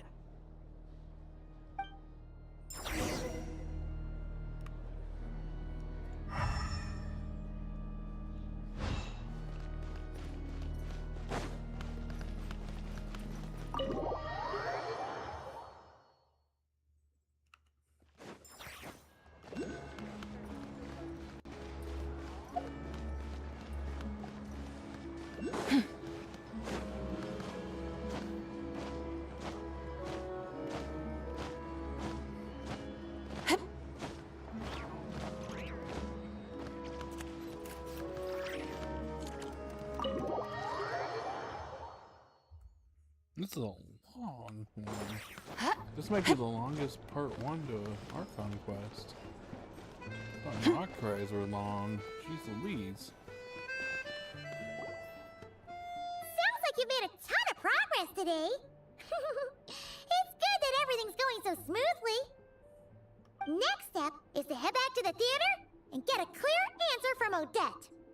Could be easier said than done, even if she's the one she won't necessarily admit it. Either way, Paimon doesn't get the sense that she's a bad person.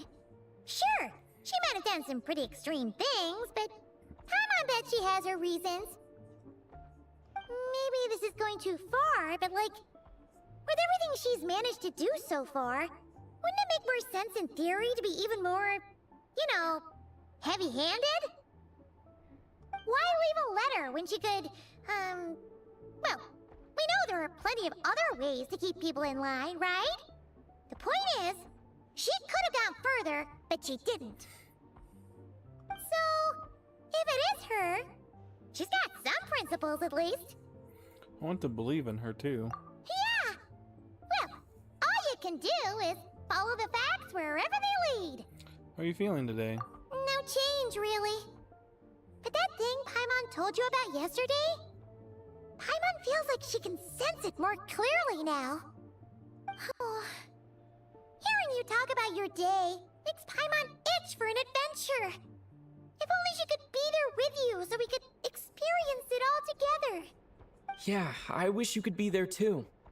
I'm not used to adventuring alone. But don't worry, we'll get to the bottom of this. Guess it's just one of those things. Never mind. Paimon will behave herself and keep resting.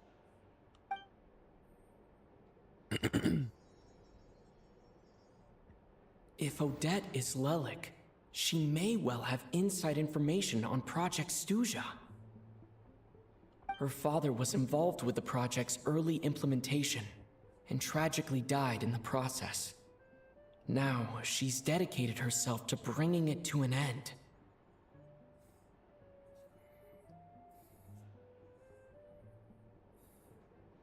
It's hard to imagine she could have gotten this far without knowing anything at all about the Tsaritsa's true intentions. This feels like the end of the act, though. When she spoke to us as a member of the Fatui, how much did she let on? And how much was she hiding? Only time will tell. Maybe tomorrow, everything will be answered. Hey look! It's snowing! Could be a tough day ahead. Make sure you wrap up warm tomorrow.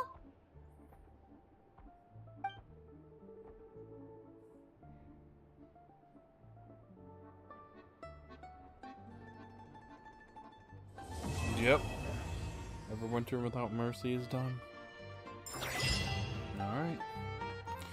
Well, I think my plan is I'm going to start Act 2 today. And we'll probably finish it tomorrow. Maybe go about another hour. And then call it a day. And call it a night.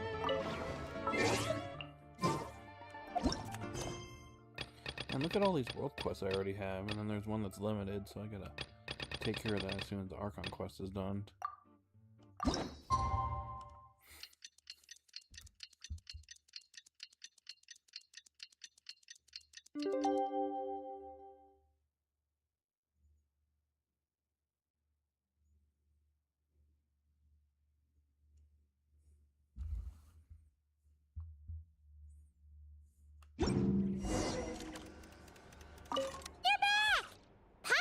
Working on the oh,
alright.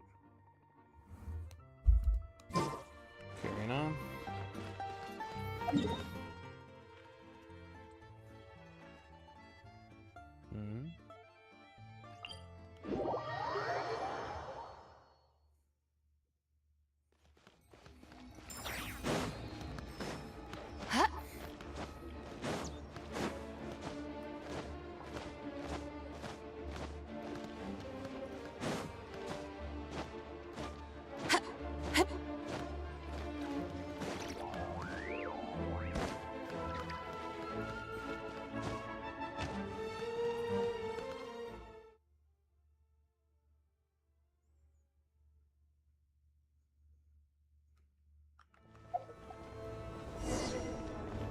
There we go.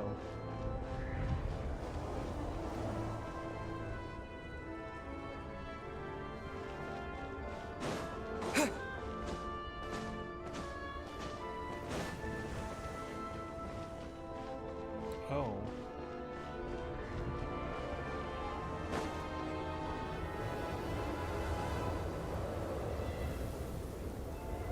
Ooh, it sure is cold today.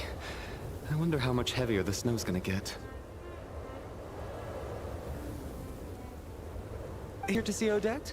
I just need to see your tickets for the preview. Perfect. Thank you. I'll hold on to your tickets. Come on in. It's freezing outside.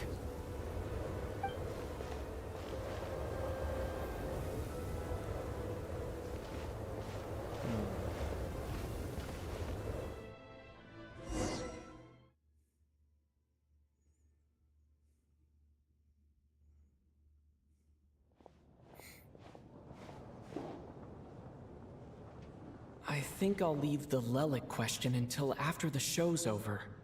Then I'll go find Odette.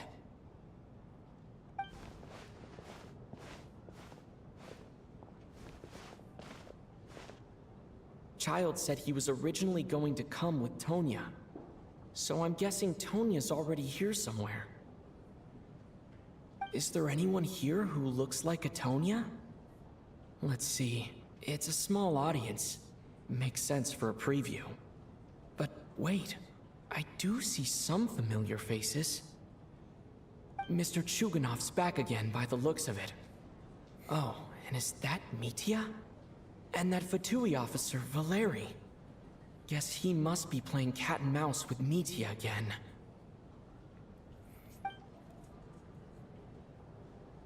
Oh no. It looks like the show's starting and I still haven't found Tonya. Never mind. I'll just have to take a seat for now and see if I can catch her afterwards.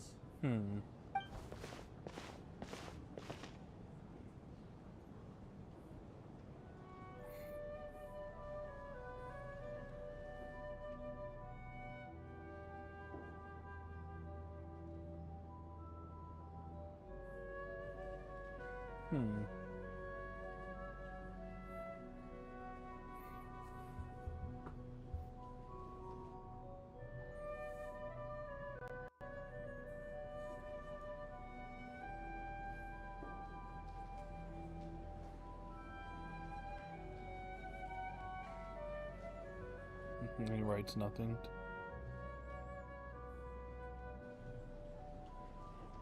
Oh.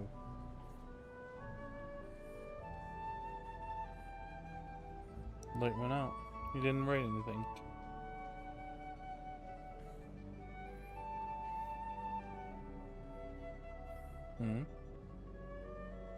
Oh.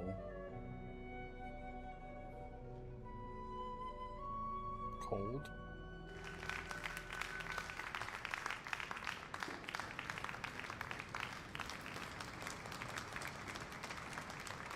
Hello, members of the audience. I'm a staff member here at the theater. Today's performance was a very special one for us, as it marks the first attempt in a long time to revive the classic Snezhnayan ballet, Spirit Seeker. To commemorate this occasion, we would love to take a group photo of the cast, crew, and audience members present today. Could I kindly ask the audience to please come up onto the stage? Oh, there's Tonya. All right, everyone, huddle in a little more. Now, look at the camera. 1, 2, 3. Oh, nice.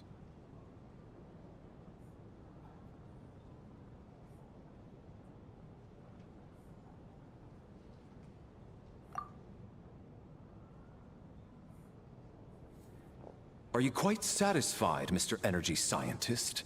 I rather hope you don't have any other escape plans to add to my workload today. What are you talking about, Sarge? This was simply my way of inviting you to watch Miss Odette's new show with me. And wasn't the performance spectacular? In the future, I heartily encourage you to take a leaf out of my book. Find some soul-nourishing pastimes to enrich your time outside of work. It was indeed a fine performance, but I must correct you on one point. This is not time outside of work.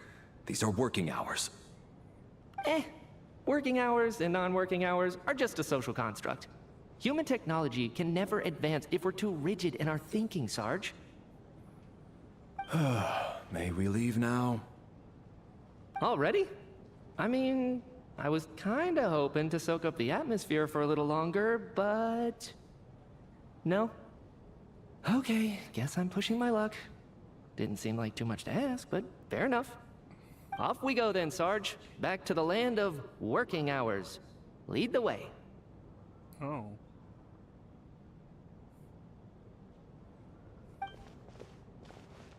That has to be her.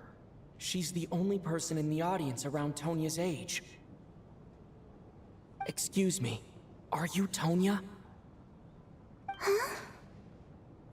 Oh. Your brother's busy today, so I took his ticket. Don't worry about him, he's fine.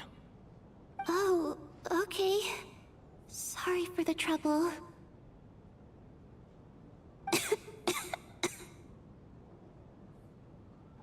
What's wrong? Are you sick? No, I'm fine. It's nothing. I recognize her voice. Maybe she caught a cold on the way here because of the weather.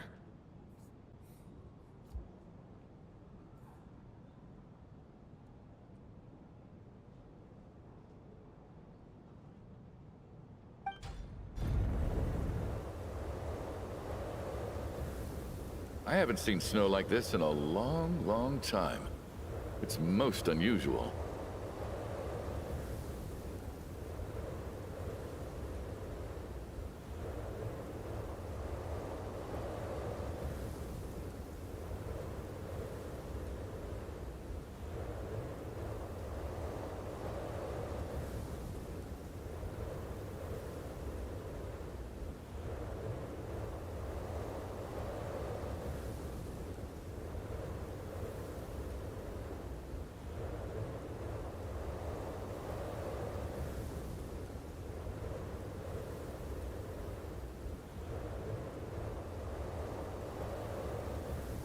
I know. It's completely white out there. You can barely see a thing.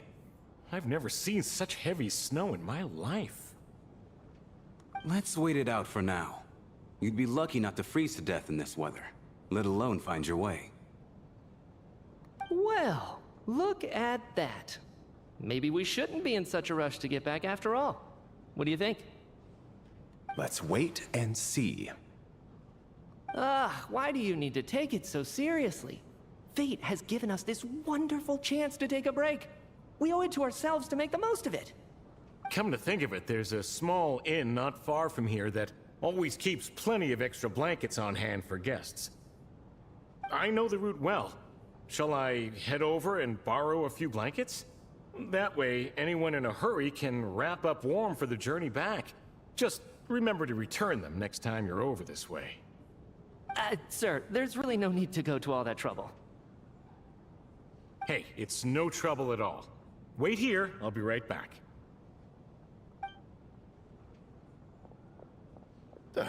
What a kind gentleman. Very good. My wife and daughter are waiting for me at home, so I shall be heading back as soon as I get my blanket. So... are you expecting us to go back to the Armory Palace wrapped in blankets too? Don't worry about that. I made arrangements in advance. Should I not return to the Armory Palace within 3.5 hours after Operation Showtime begins, an armed squad will be sent to collect us. They will escort us back. You are one of our key military personnel, so any weather-related risks must be eliminated. Operation Showtime? So, wait. Every single time you drag me back to work when I sneak out, it's a whole official operation? I gotta say, you've really turned this into quite a moral dilemma for me. It's snowing pretty hard out there. I think you should stay here for now. You seem a little under the weather. Sure. My brother might come pick me up in a bit anyway. Time to get to work. I should head backstage and find Odette. I need to look her in the eye and ask her about Lelik. Excuse me, are you looking for someone? I'm looking for Odette. Ah, a fan, I'm guessing? Today is just a dress rehearsal, so Miss Odette won't be meeting with fans. She's taking a well-earned rest right now. Sorry, but that area is currently off limits to everyone except the cast and crew. Huh. Bad timing, I guess. Well, I might as well stick around. I doubt Odette will be leaving before the snow lets up in any case.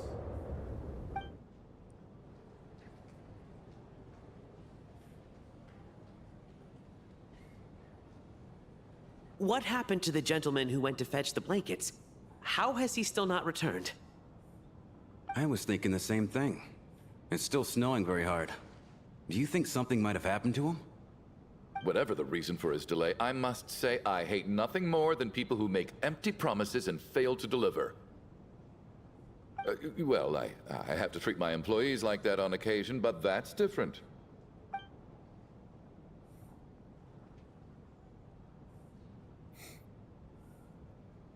You seem anxious, Mr. Valeri. It's been nearly 4 hours since I left the armory. The army should have arrived to extract us by now. They know how much I despise tardiness and disrupted plans.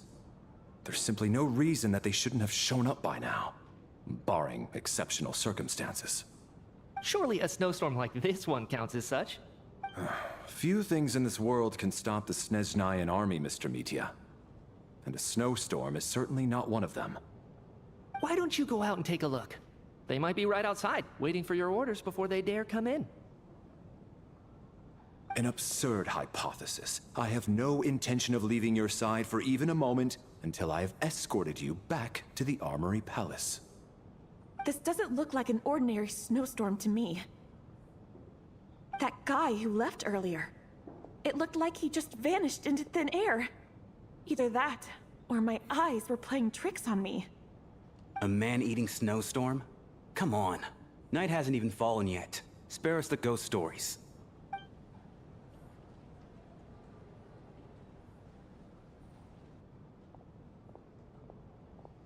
Traveler, didn't know you were coming today. How come you didn't say anything?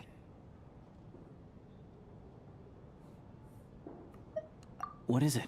Something the matter? Tell me, I can help. Whoa, that's quite a snowstorm out there. I've been working backstage this whole time, so I didn't even notice. No wonder the audience hasn't left yet. Is weather like this rare, even in Snezhnaya?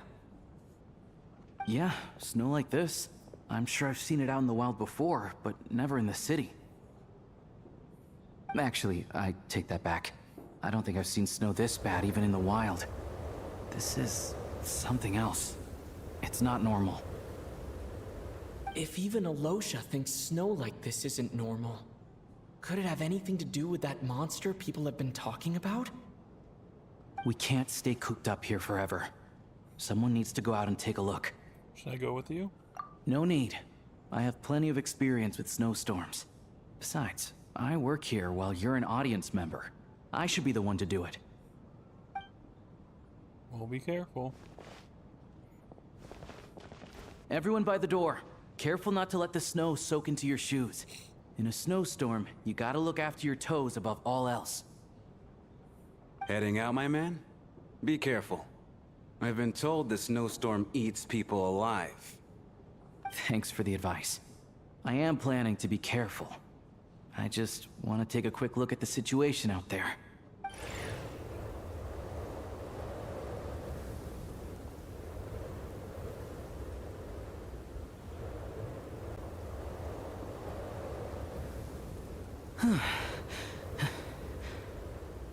He's back! He's back! How was it? What's going on out there? Did you see any soldiers patrolling the area? Something about this storm isn't right. There's no one out there. I didn't see a single soul. And something in the air gives me the creeps. This isn't your average snowstorm. I suspect it might be related to recent events in our nation. I strongly advise everyone to stay here until the snow dies down. Are you serious? So all of us are trapped here now? That sounds a little far-fetched to me. You want to go outside and see? I, for one, am not risking my neck in that weather. This just turned from a minor delay into a major hassle. We can only hope that our friend who went to fetch the blankets just ditched us and went home. Is it really that bad? But my daughter, I won't be able to read her a bedtime story tonight. Huh? What are you all still doing here? Whoa! It's snowing hard!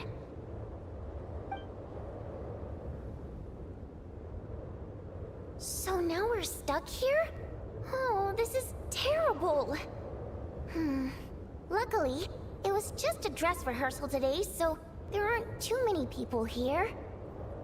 On the bright side, the theater's always well stocked with supplies. If the snow still doesn't let up as we get into the evening, You can spend the night here, everyone. At least, I assume that's alright? Odette? Fine by me. This seems like a sensible backup plan under the circumstances. My thanks to the theater for being so accommodating. What are you staring outside and praying for, my man? You anxious to get home too? Oh, your majesty the Tsaritsa, I beg you, please do not let tonight's snowstorm stop. Huh? This is a golden opportunity to spend the night under the same roof as the two top stars in all of Snezhnaya. It's a once-in-a-lifetime experience. I think I've changed my mind. Huh. Sir, if you so much as look at us funny, you'll be seeing stars in a whole other way. Behave yourself, or you'll be begging for that blizzard. Huh. It's getting colder. We need to keep the indoor temperature up. Close the door and lock it tight. Let's head somewhere warmer.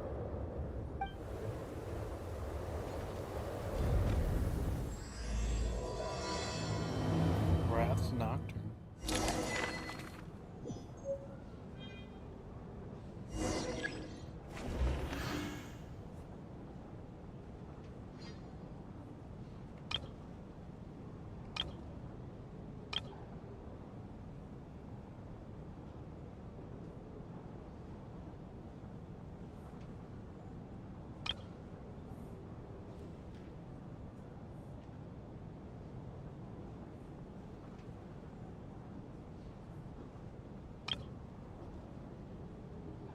Oh.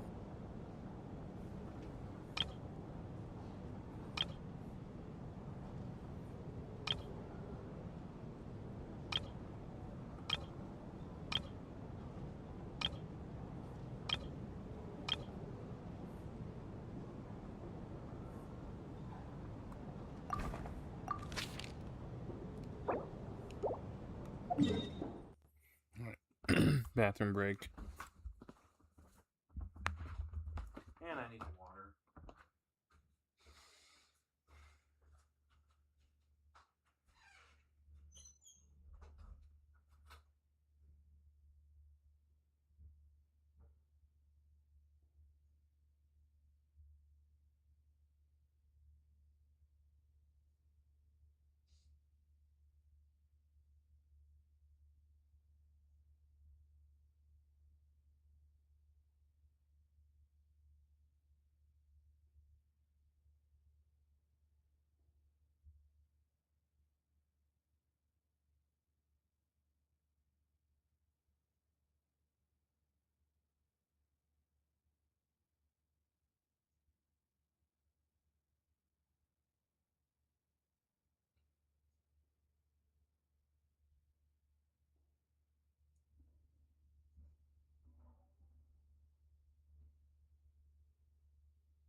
And then there's the aristocrats. Easiest of all to deal with. You don't need to use any force whatsoever. All you have to do is show them the rope you plan to tie them up with. Do you know why? I don't. Do tell. Because nothing horrifies them more than the thought of a cheap, coarse rope leaving creases on their precious million more coat. They'll do whatever you ask to avoid that fate. Well, this guy's a scumbag. Unexpected, but funny nonetheless. Tell me another one. Well, look at that. I got myself a new listener. Hey there. Let me introduce myself. The name's Shram, and I'm a mercenary. The kind that gets paid to do odd jobs for rich folks. And I am Chuganov, an entrepreneur. If my name is unfamiliar to you, you will no doubt have heard of my factory, the renowned Iskra manufacturing plant. I'm Mitchell. Enjoy your conversation. Are you really that famous, Mr. Chuganov? How come I've never heard your name before? Excuse me? Is that a joke? Or are you being serious? Oh, I'll have to ask my rope later. It's probably tied up more entrepreneurs than I've ever heard of.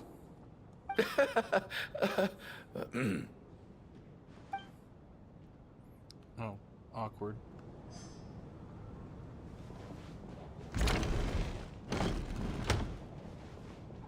My husband has major trust issues. To him, I doubt even this snowstorm is a good enough excuse for me to stay out all night. That's the price of marrying into wealth. You'll get used to it. I'm not about to stop you if you want to leave. But don't drag me along. Hello? Can I help you? Oh. How are you feeling, Tonya? I'm fine. Sorry to worry you. I'm used to it by this point. I take medicine for it. My brother usually helps to get it ready for me. Child must take great care of his sister. He's never mentioned Tonya's illness, though.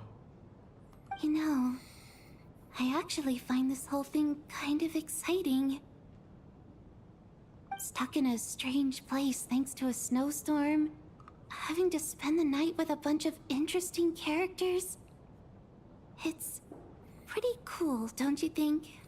You're right. It's certainly a novel experience. I'm sure most kids share that wish. Exactly. It's like one of those stories where an ordinary school trip turns into a magical adventure. I've always wanted something like that to happen in real life.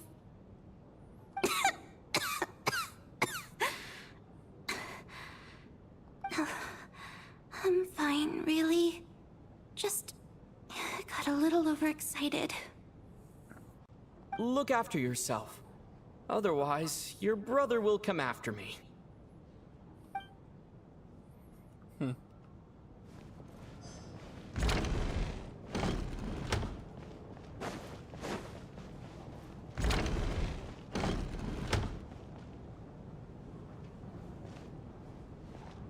This is highly irregular.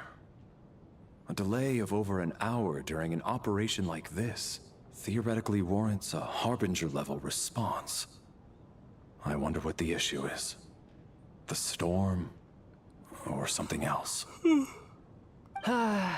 Sarge, the day you learn to let go and just enjoy moments like this is the day you'll finally understand the meaning of life.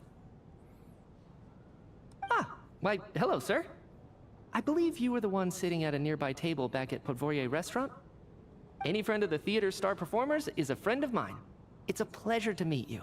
I'm Mitya, from the Energy Commission.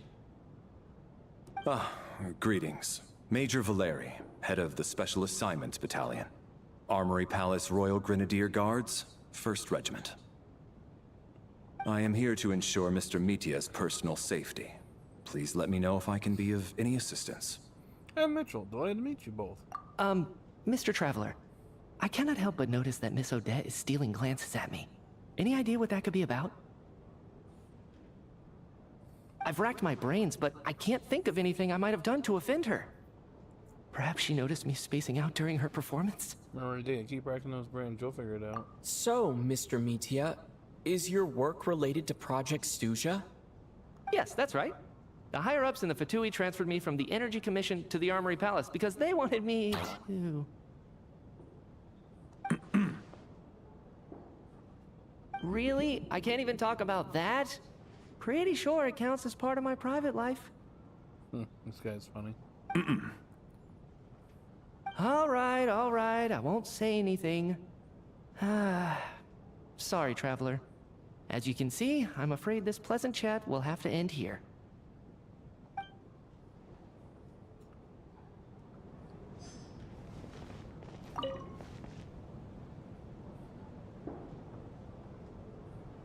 I don't think it's ever been this lively backstage before. I didn't know you were coming today. Hey, have you seen Chuganov? I heard he was coming today. Have you spoken to him at all? Not really. I'm with you. This could be just the chance we need. Yeah, I gotta figure out a way to coax some more intel out of him. I want to know why he suddenly changed his stance on Project Stuja. What exactly happened before the most recent Vetcha vote? For the Rokad, or just out of personal interest? Shh! There are other people around. Don't say the R word. Oh. Yeah, I might not want to say that.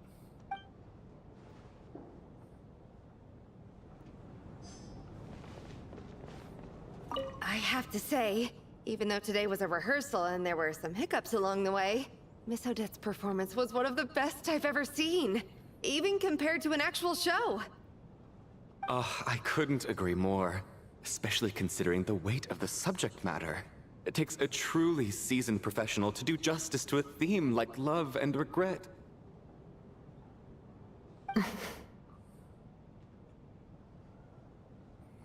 Do you think we were coming on too strong? Odette's ignoring us again. What about you? What did you think of today's performance? Actually, I wasn't paying much attention. I think you could have been more expressive. Consider me a new fan, Odette. Oh my, that's very flattering of you. Thank you.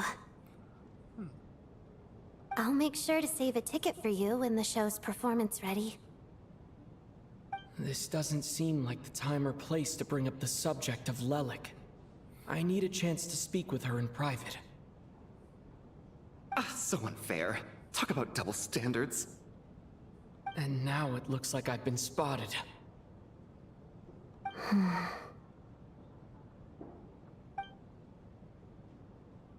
You know Mitya too? No, I don't. I just have a feeling that he might be dangerous.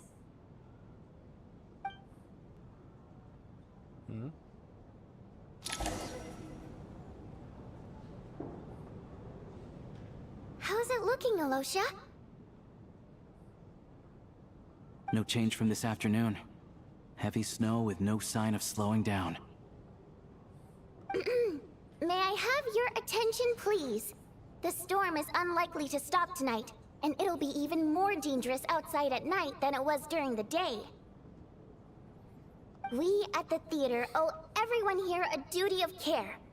Therefore, we strongly suggest that you stay on site overnight and avoid going outside unless absolutely necessary.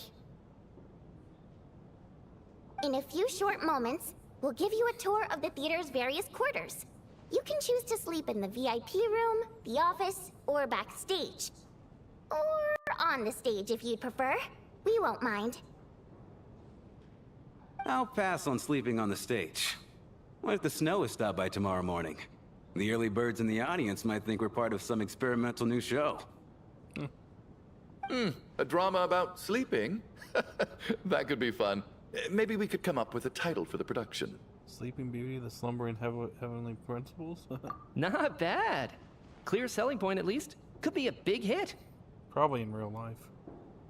Anyone who doesn't wish to sleep on the stage, please follow me. I'll show you to the rooms.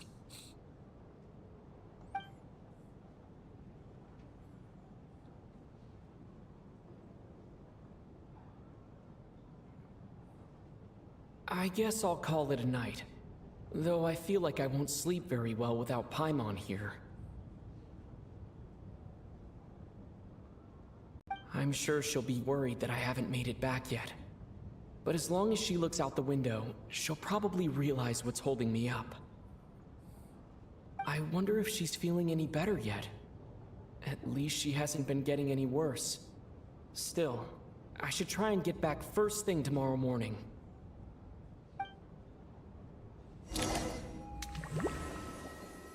Oh.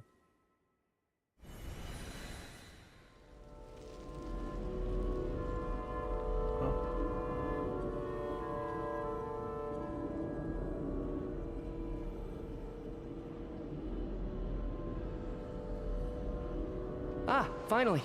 Welcome back to the world of the living, lazy bones. I was about to wake you. The black mist is almost on us. What black mist? Where are we? Still waking up, huh? You know, the black mist. It's been chasing us from below ever since we were born. You're just dozy. There's no way you've forgotten. Huh? Come on, let's keep heading up. Onwards and upwards is the only way to survive. Don't listen to a word those black mist cultists say. Here we go again. The endless march toward survival. What's going on? That black mist down there is creeping me out. And it's rising. Guess I should head upwards and get away from it. A dream? Or... The black mist cultists believe that being swallowed by the black mist leads to everlasting peace. But if you ask me, they're just lying to themselves. We're the only heretics left. The only ones who refuse to give in. We have to keep going. But how do you actually know that they're wrong? Dangerous question there, Torgov. The moment your faith wavers, you start a chain reaction that ends in the collapse of your will. Put the question out of your mind. Stay strong and believe that the black mist means certain death. Okay, but it's not my mind that's the problem. My body's about to give up on me. It's already starting to falter. I can't do this anymore. I've had enough of being forever on the run. What's the point of it all? All this will pass eventually, I promise. Keep fighting. It will be worth it. You accuse the Black Mist cultists of being liars. But you're lying too. There is no end to this path. It keeps going up forever. There was never any hope to begin with. The cult of the Black Mist has poisoned your mind, Sobolova. Are you thinking of giving up as well? I am. I think I'll take my chances with the Black Mist over this perpetual torture. As much as I detest the Black Mist cultists, I'm just too weary. Then I bid you both farewell. Let me put my personal opinions aside for a moment and say, I hope that you both find peace within the Black Mist. So we're just gonna give up on them? Fate always appears so impossibly complicated. But at moments like this, its raw simplicity is laid bare. Their fate was sealed from the instant they entertained doubt. From then on, the outcome was both inevitable and irreversible. Let's go.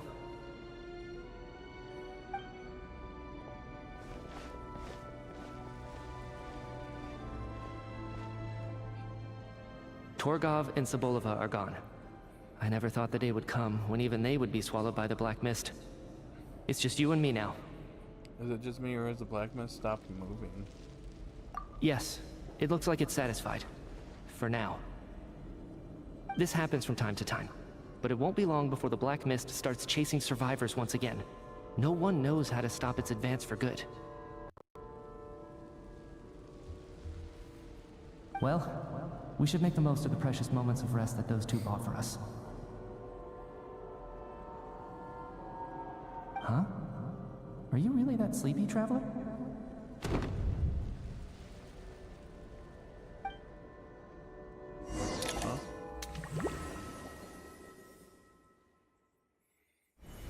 Help! Somebody, come quick! Huh? What is it, Chuganov? What's wrong? Huh?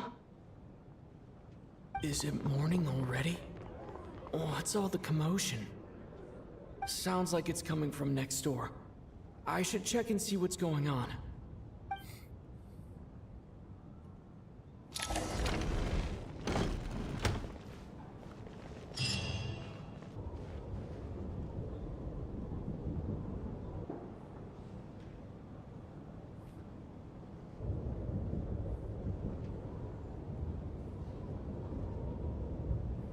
Don't look, Miss Tonya. Stay here. Okay. What happened to them?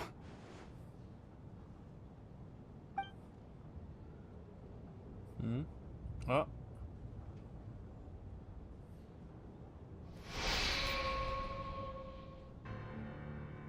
Two people are laying down in the room completely still as if they're still asleep.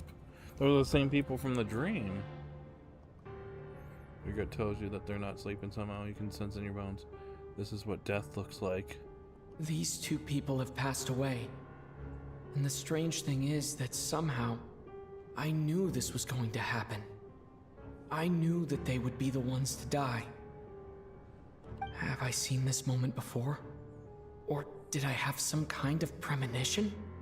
I can't remember what it was. Let me take a look.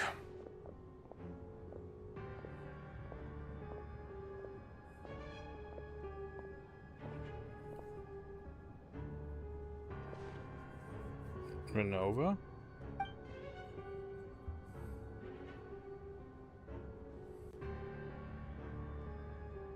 No vital signs in either of them. They're dead. The cause of death, however, remains unclear. No wounds on the bodies, no signs of a struggle, and no skin discoloration caused by the buildup of toxins. But just last night, they were chatting and joking away. This is so sudden. Could they have had pre-existing medical conditions? Even then, the odds of them both dying of sudden complications on the same night are extremely low. It's hard to believe that they died of natural causes, nor does this appear to be a suicide. Are you suggesting they were murdered? Who was the first to discover the bodies? It was me. But these deaths have nothing to do with me, officer. I got up early because I wanted to see if the snow had stopped. Then I noticed that the door to this room was open, and it looked like there was a man and woman inside. I just went over to see what was going on. I had no idea they were... I can corroborate this. I was doing my morning exercises near the stage. When I saw Mr. Chuganov heading this way, I followed him. I can also confirm that I didn't see a single person approach that room before him. The snowstorm was raging all night, and it's still going now. There's no way someone could have come in from outside, correct? You mean an intruder? No, not possible. I slept by the door last night as a precaution. There's no way I wouldn't have noticed if anyone had tried to open it. Everyone, split into pairs and search the theater for anyone in hiding, or any signs of suspicious activity. I'll follow up with a full search of my own shortly. Go. There is no time to waste. Turned into a murder mystery.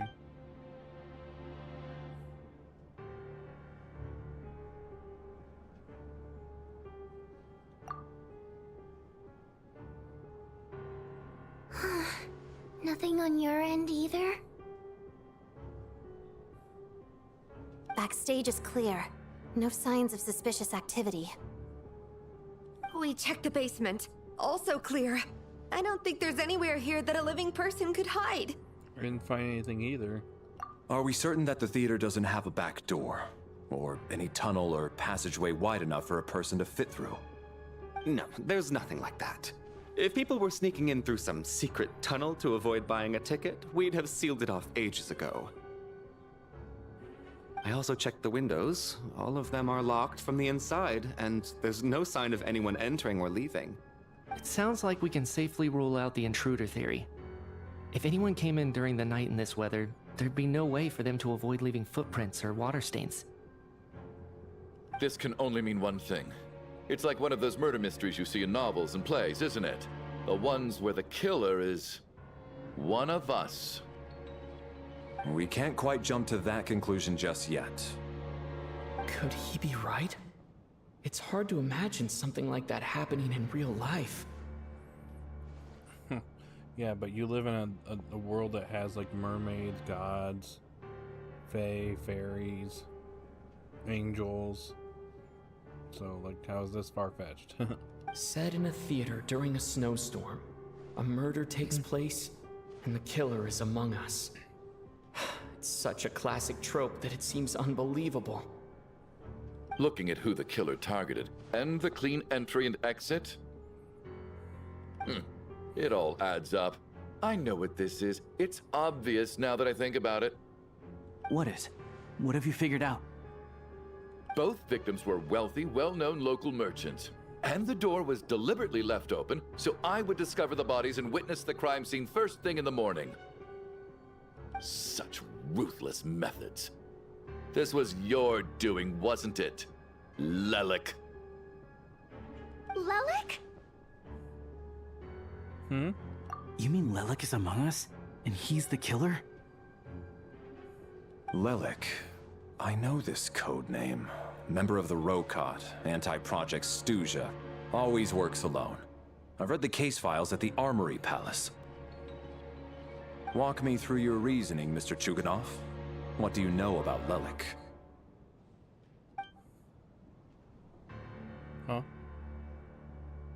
What now, huh? What now, Lelik? What more do you want from me? I already voted against Project Snezhnaya at the Snezhnograd Vecha. You snuck into my house the other day while I was asleep. Left a threatening letter. And I did all that you asked. But Project Snezhnaya cannot be so easily shaken. Not with the rooster in charge. So he really was threatened by Lelik. That makes sense. And now you're resorting to murder to threaten me. Isn't that right? I knew it. The Rokot despises the rich. The lives of the wealthy are but refuse in your eyes. Show yourself! Which one of you is Lelik, Tell me! I'll do whatever you want! Just stop playing these mind games!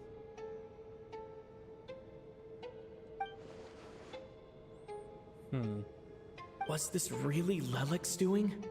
Would Odette really do something like this? If Odette really is Lelik, this seems out of character. But then again, how well do I really know her? I'm probably the only one here with a compelling theory about Lelik's true identity. But if I reveal it now, I'll be putting Odette in the line of fire. What should I do? I don't think it's likely that Lelik killed anyone. At least from the stories I've heard, he's never killed anyone before. And his name has never come up in connection with any murder cases. Besides, even if Lelik did want to threaten you, why resort to such an extreme and roundabout method? It's not his style at all. Vodyanitsa doesn't know that Lelik might be Odette, but her assessment is pretty much identical to mine. Miss Vodyanitsa, why do you suddenly feel the need to speak in Lelik's defense? Defense? Oh, no, it's just... I'm worried that we're jumping to conclusions here, so I wanted to share my point of view. Also, I don't think the Rokot is as bad as you're making it out to be. Well, if you think I'm so wrong, what's your theory then, Why don't you tell us who the killer is? The case is still evolving, Mr. Chuganov. Please do not prevent others from expressing their opinions so early on in the discussion. Even so, there's no denying that the recent threat received by Mr. Chuganov may well be an important clue. So there's still a good chance that Lelik is right here among us. I can't do this anymore. I don't care if it's still snowing outside. I have to get out of here. Whoa, take a beat. We all know it's far too dangerous out there. Even the soldiers couldn't get to us. Go out that door, and you might not live to tell the tale. And whoever this Lelik is, they're surely not going to murder anyone in broad daylight. Be sensible, my man. You're safer inside. As much as I regret having to say this, I'd like everyone to cooperate and refrain from exiting the premises until further notice.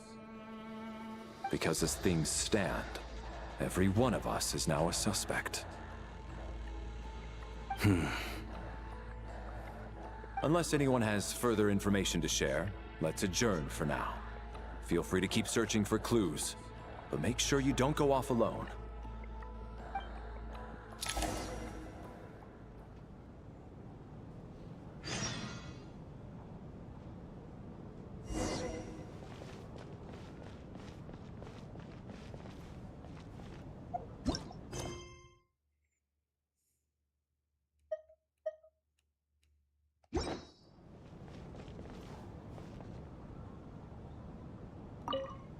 You seem to be very comfortable taking charge, Major.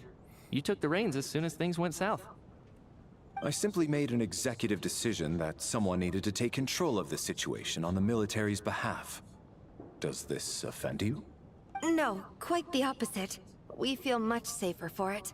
By the way, what does Major mean exactly? Is it a pretty high rank?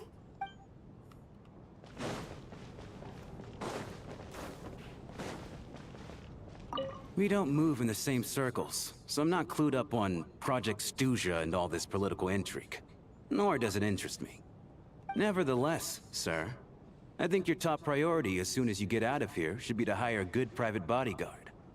Such as yourself? Such as myself. Huh. It's already, lining up his next job, so to say.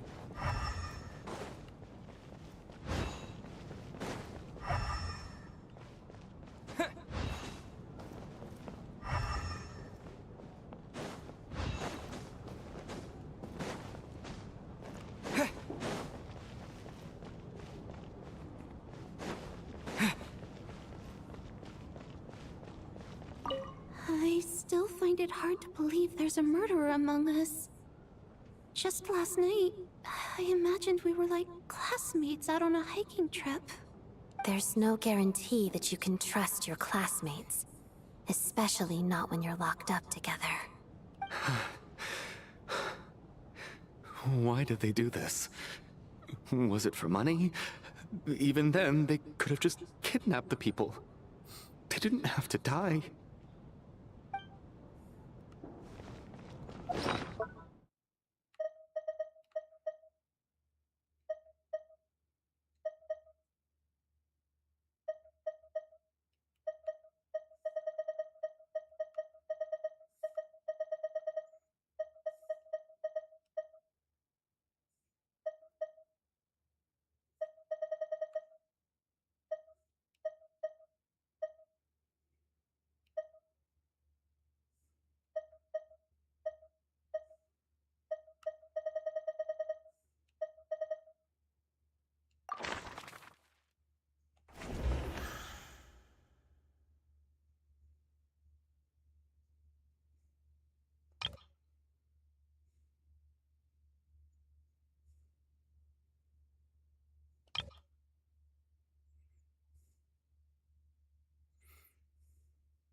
Oh, looks like Matt's home.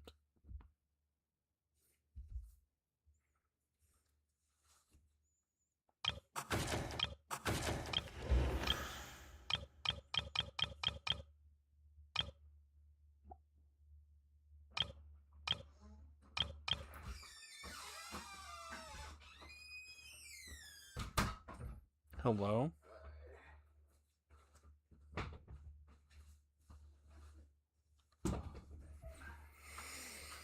Mm-hmm.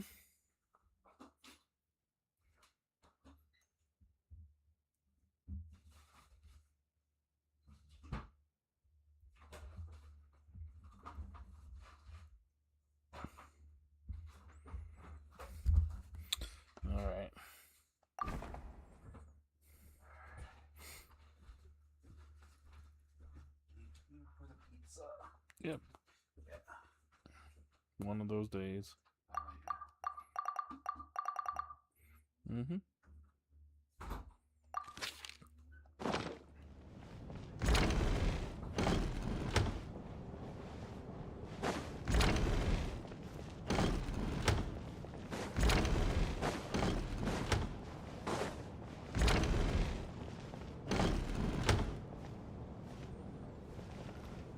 You're right, that was my bad. It was a knee-jerk reaction. I didn't think it through. Luckily, no one suspected my identity. Oh. Oh, phew. It's just you. I thought someone was eavesdropping. Oh. Since Vodyanitsa and I were on the same page earlier, I think I should share my thoughts with the Rokot members first.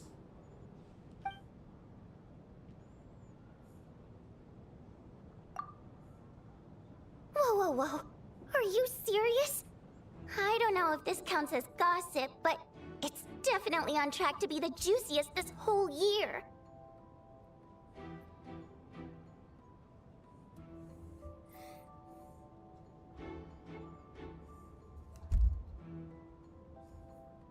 Odette? Really? Odette?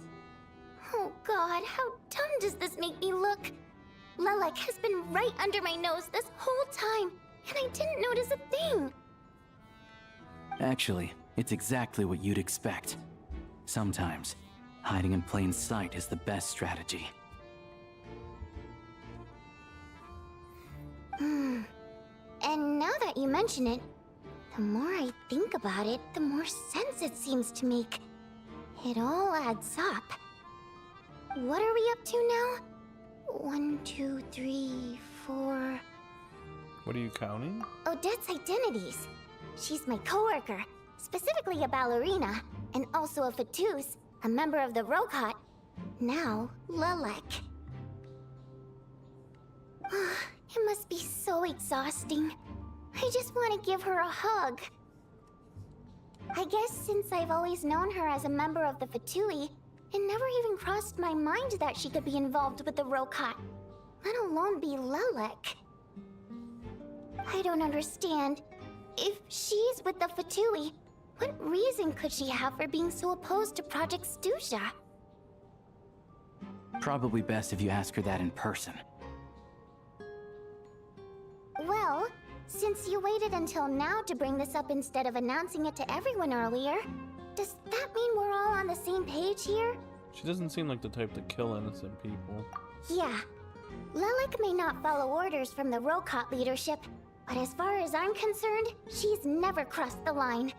If anything, her actions benefit the poor. We need to confront her face to face. Do you think she'd really admit to being Lelek? I don't know. We'll have to see how it goes. For now, we'll work on the assumption that she didn't kill anyone, and see how much she's willing to tell us.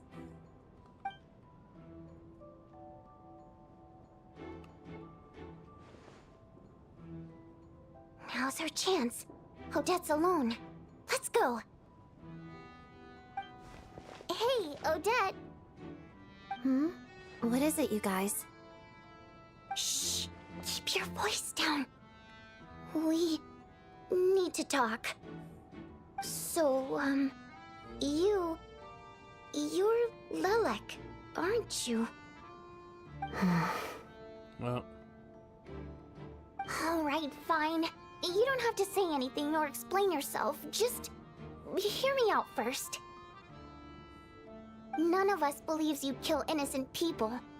Whoever murdered those 2 people last night, it wasn't you. The Traveler was the first to figure out your identity, but he kept quiet during the discussion just now. Still, it's clear where the group consensus is heading. Everyone believes Lelek is the culprit. If your identity is exposed, you'll be in a really bad spot. We're your colleagues, and we know what kind of person you are. I don't want anything bad to happen to you. So, can you clue us in? Tell us everything. The more we know, the more easily we'll be able to cover for you. Let me guess, she's not Lily. Or is she? All right. Yes, I'm Lelik. And no, I'm not the murderer. So she is. Never mind. And thanks, but I don't need you to cover for me. Actually, I'm planning to reveal my identity.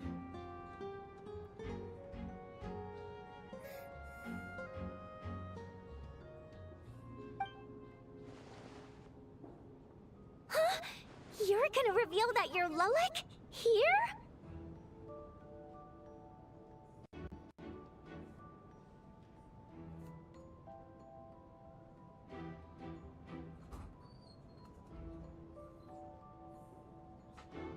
That's right. I'll admit I was surprised at first when Chuganov guessed that I was here. It was just a lucky guess, but it caught me off guard. But after taking some time to assess the situation and confirm where everyone stands, I don't believe I have anything to worry about. Are you sure you don't need a second opinion? Given the circumstances. Mr. Valeri! What?! Huh?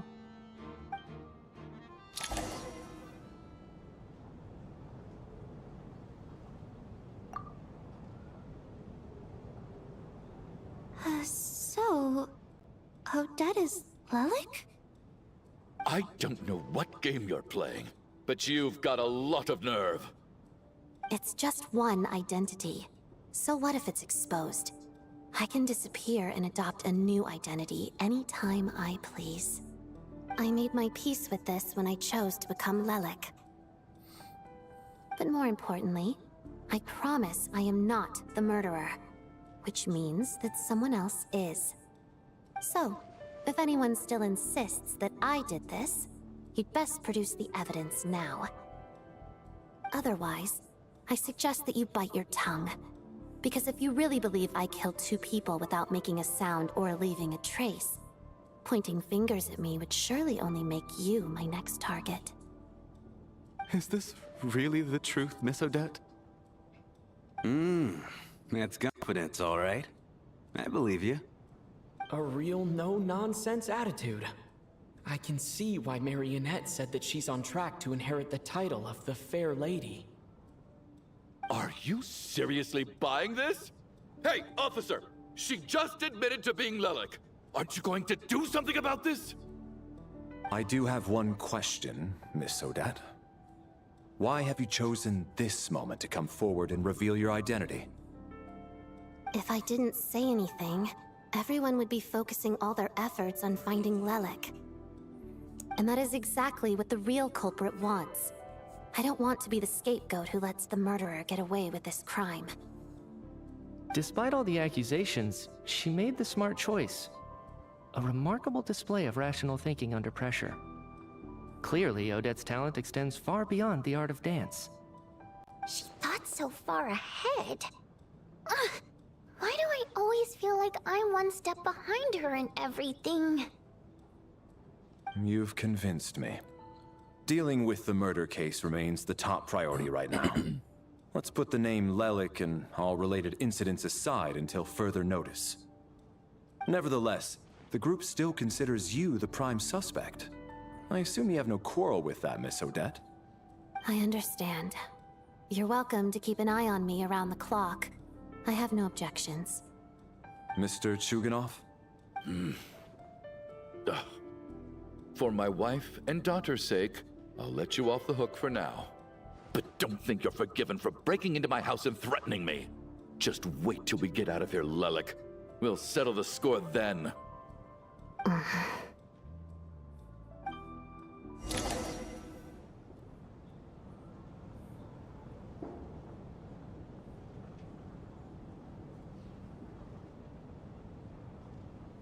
Good work, Lelik guard team.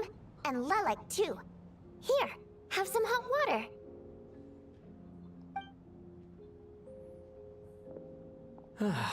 Turns out Valeri knew about my exploits. So now I've been told I have to guard Lelik with him.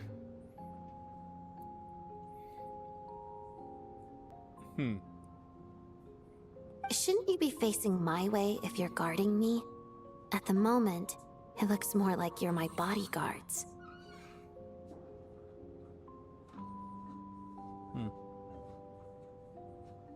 If the true culprit is indeed still at large, as you have claimed, we must keep our guard up against them also.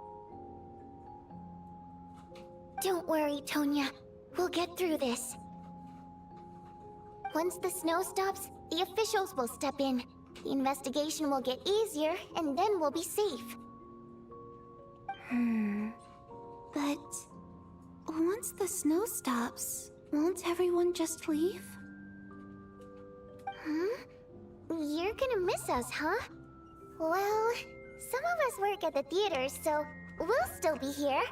I'll even give you a special backstage pass. Really, Miss Vodyanitsa? That's awesome! You've made a fan for life. Aw, you're so cute, Tonya. All right, let's swear to it. I promise to give you the pass, and you promise to never change your mind about being my fan. Promise. Don't indulge her, Tonya. You don't have to swear an oath over things like that.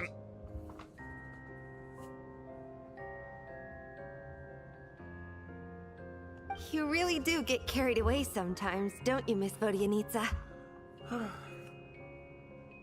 Hey! Mind your own business!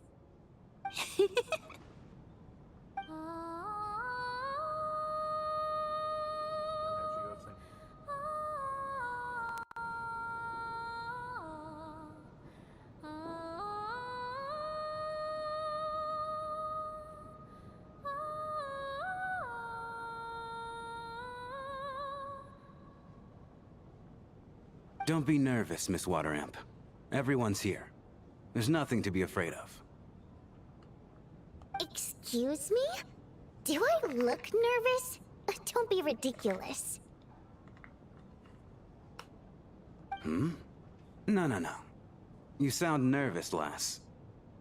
Oh. Wait, but how...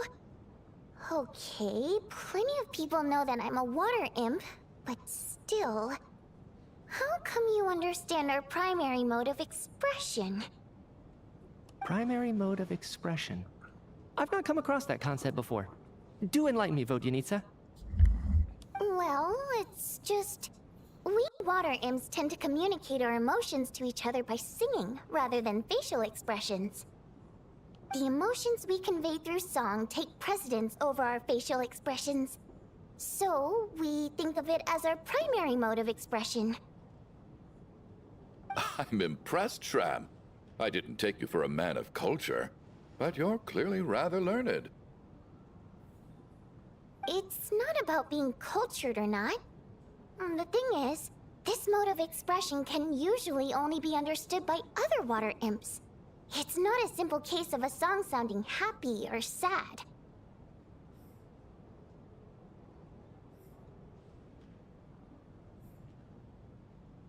And yet, you're clearly human, Mr. Shram.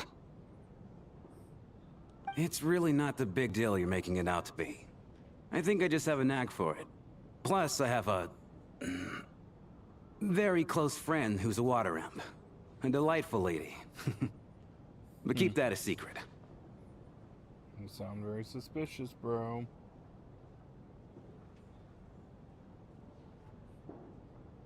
Anyway, we spent so much time together that before I knew it, I noticed I could understand her expressions.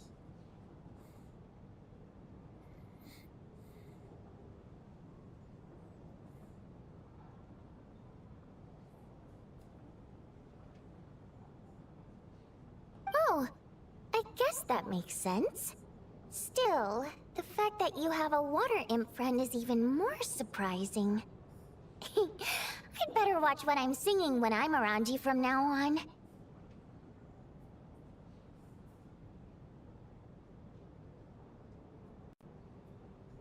Hey, what are you implying?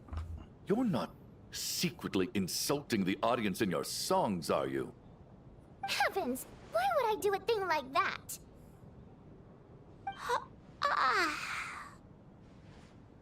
It's getting late. We should discuss our sleeping arrangements for tonight. To guard against the killer, someone needs to keep watch. I suggest that we don't sleep in separate quarters tonight. It will be safer if we all stay together. As long as someone keeps an eye on Lelik, I'm quite sure we won't have any trouble. Are you saying that you wish to bet your life on Miss Odette being the killer? Nonsense. Of course not. Then I propose the following arrangement for tonight. The Traveler, Odette, and I will form the Night Watch. We'll sleep in shifts, but 2 of us must be awake at any given time. Fine by me. Wait, let me think about this for a second. An excellent idea. This allows us to handle the night watch while also keeping an eye on Lelik. Meanwhile, the rule of taking shifts in pairs resolves the other issue. Namely that we can't necessarily trust the Traveler or Valeri either. I expect that plan took you quite some time to come up with, didn't it? Actually, our field combat manual outlines a similar approach. Although the scenario there involves guarding prisoners overnight during field operations. That being said, I must clarify that I harbor no disrespect towards you personally, Miss Odette. In fact, Lelik's numerous covert operations make fine textbook examples for military agents. I care less about respect and more about the fact that you just robbed me of 2/3 of my sleep tonight. I'm calling dibs on being the first to rest. Good night.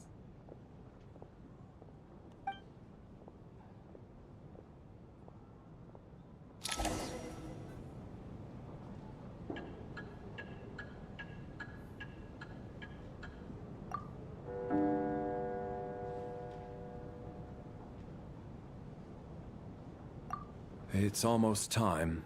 We should wake Odette. How are you faring? I'm not sleepy. You get some sleep. I'll go after you. Oh, not going to argue with that. I'll take a quick nap. If you start to feel sleepy, wake me up anytime. It's finally time for Odette and I to share the night watch. I should wake her up.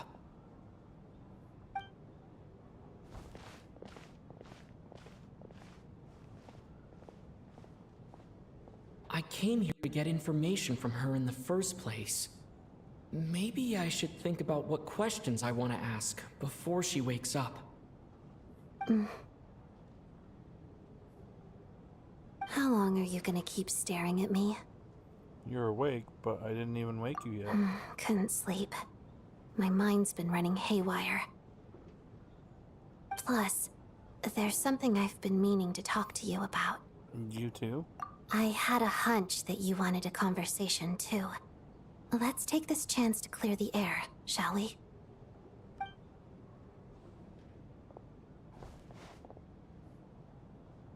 I just had a simple question for you, really.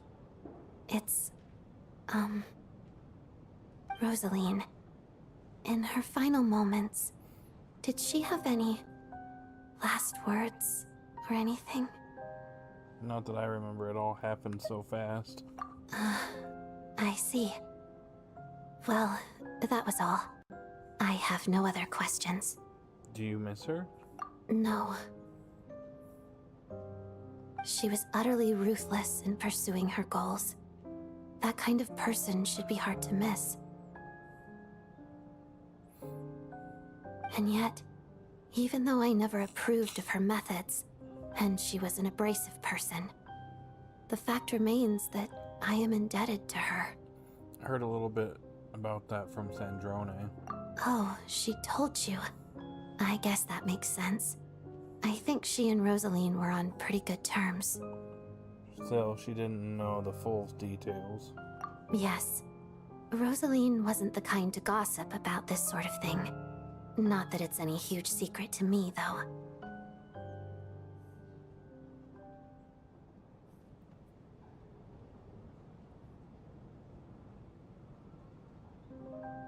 When I was a child, I had to join the Fatui for the sake of my mother and me. I trained under Rosaline. It was extremely grueling, and it didn't exactly come naturally to me. All I could do was try to ignore the biting cold and practice, practice, practice. I was a newcomer who'd managed to make a good first impression on a harbinger. There was pressure to live up to her expectations, to be worthy of the fair lady's reputation. Every day was a struggle against the cold, pain, and fatigue. And most nights, I struggled to fall asleep. After enduring all that, I've become almost immune to the sensation of pain. I suppose that was the cost of survival. Surely, any child who had to experience that would grow to hate her lot in life, don't you think? You really paid an enormous price. So, I put an equal amount of effort into my ballet. Because in my young mind, that was the only way to defy my fate. It was my way of telling her, the Fatui's demands and your expectations of me are not what I wish for. One day, I will leave. I think she probably blamed my poor performance in training on my passion for ballet. She knew my heart wasn't in it.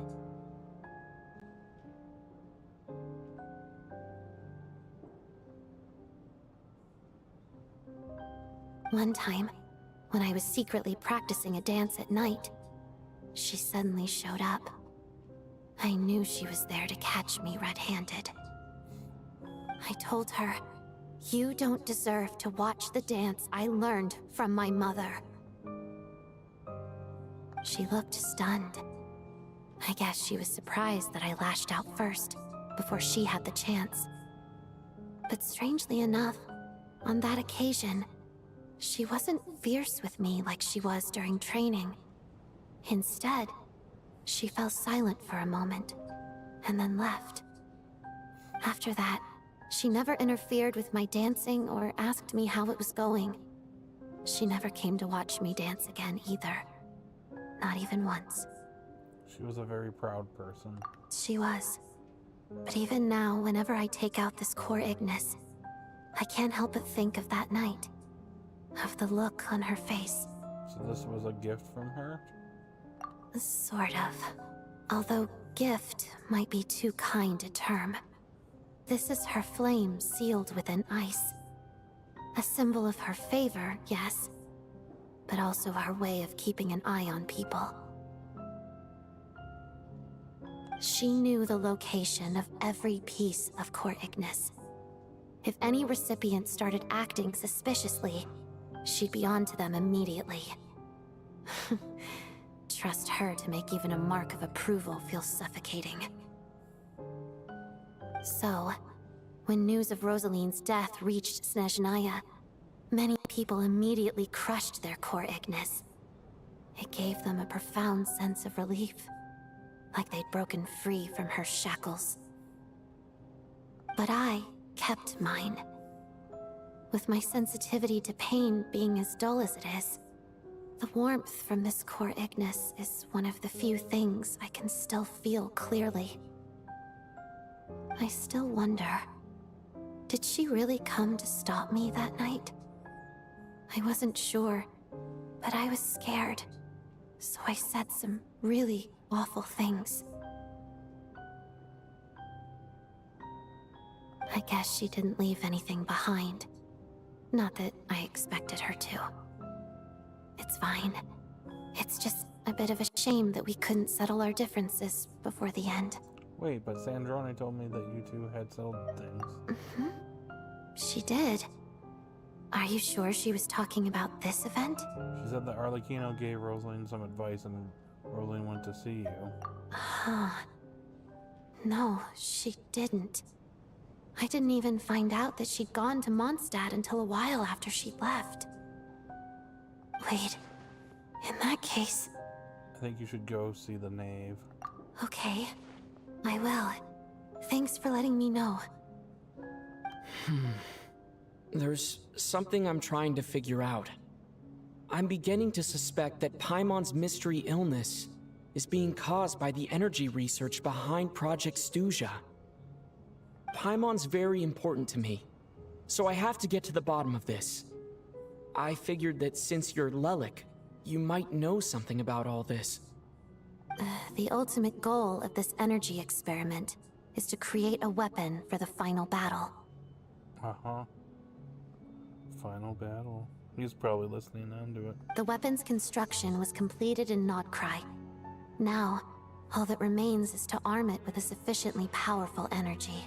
So that's what they were doing at the Experimental Design Bureau, for the purpose of the energy experiments. Yes. The weapon's development and all the related experiments are overseen by Lord Piero, the Jester, and the lab is located deep within the Armory Palace. I'm not sure why this experiment would be making Paimon feel unwell, though. The best way to get to the bottom of it would be to go there in person. Once we get out of here, I'll help you apply for an entry permit.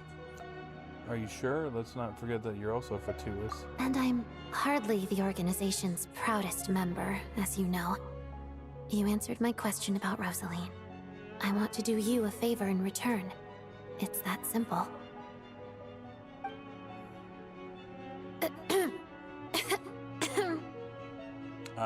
He heard all that. Mm-hmm. What's wrong? Are you not feeling well? You two seem to be hitting it off. You made me jump. Stay calm, just act normal. I thought you were sleeping.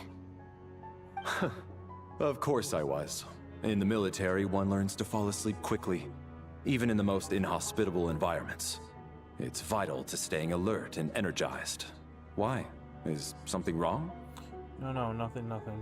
Oh, Even if he was awake, he can't have overheard us, right? Well, thank you both for keeping watch. Traveler, I'll take over for now.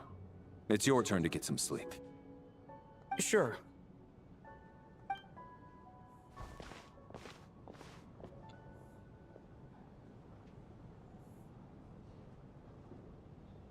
This is our second night here, but at least I found out a little more about Paimon's condition. I hope she's been sleeping well the past couple of days. Why do I feel like I'm being watched?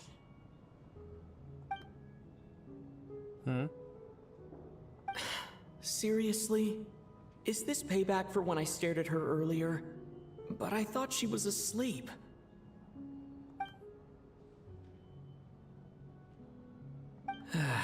Never mind. I'd better try and get some sleep myself.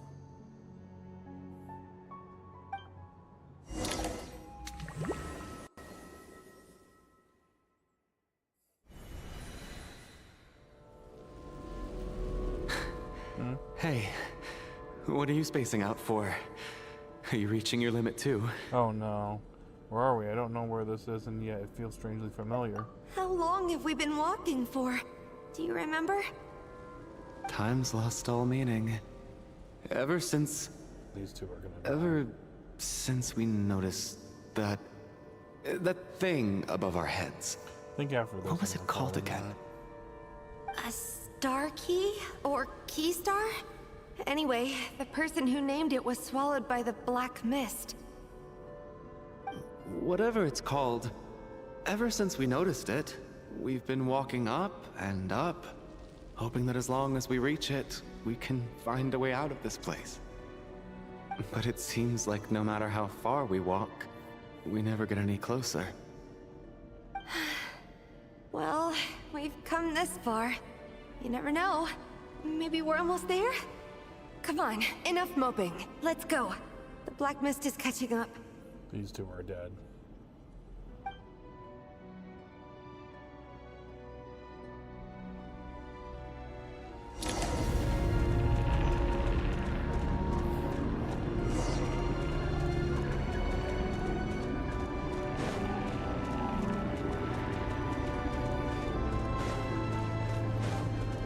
We got ourselves a straggler. Monsters! Watch out! Not again! I've lost count of how many times we run into them. Careful!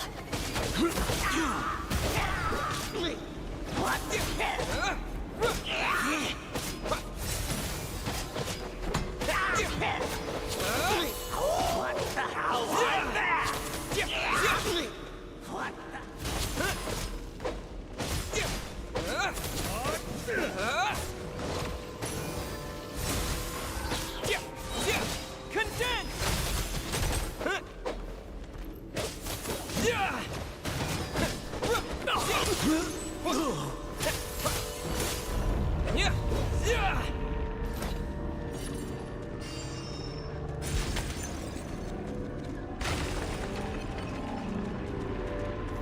gotta equip a stronger weapon for now.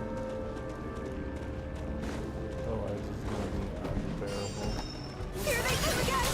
Get ready to fight! Let's go!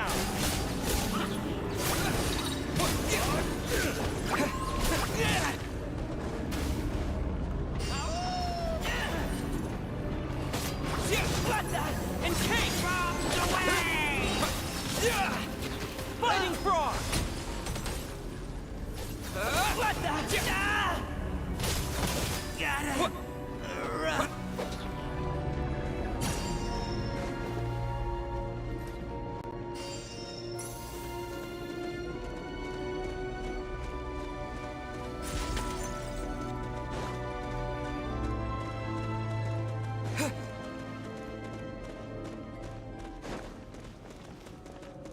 We got ourselves a straggler. Monsters ahead of us. The black mist behind us. Fine. It feels like there's no escape.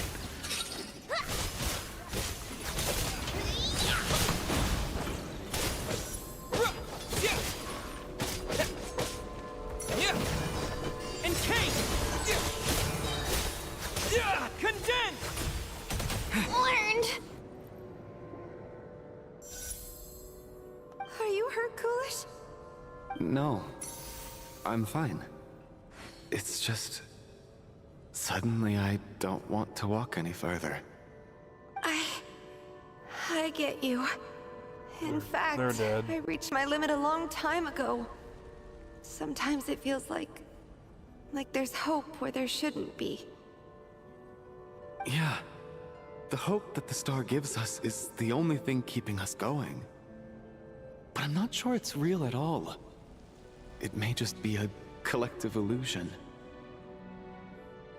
Otherwise, why would it always be out of reach? Are you really gonna give up like this? I actually feel like we're slowly getting closer to it. We know you mean well, but you're only saying that to try and encourage us to keep going, aren't you? Thank you, friend. But enough is enough. Please don't give me any more false hope. Hope is poison in this place. You're going to continue, aren't you? I admire that. I've given up, but I wish you the best. May there come a day that you catch up to the star and leave this godforsaken place.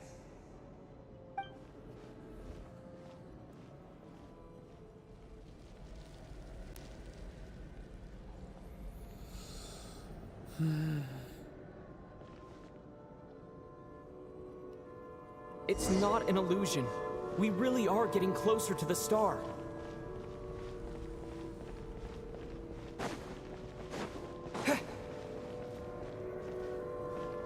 Congratulations. You're the first person to make it here. I actually made it? But how did she get here? The closer I get to the star, the more familiar it looks. I'm the star's envoy. The black mist has stopped rising. Its hunger is satisfied for now, having devoured your two companions. This is a good opportunity. I'll let you get some rest before we continue. Continue, aren't we gonna leave? Hmm? What do you mean, leave? The star represents the starting point. It's the waypoint for the beginning. Congratulations on reaching the starting point. Once you are ready, we will head out and walk upwards. I will be right by your side the whole way. After everything we went through to get here, this is just a start?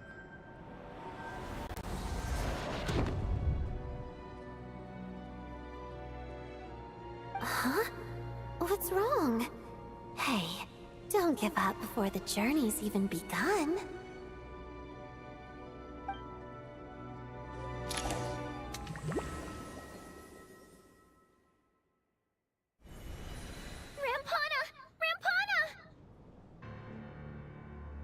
Is that Vodianitsa's voice?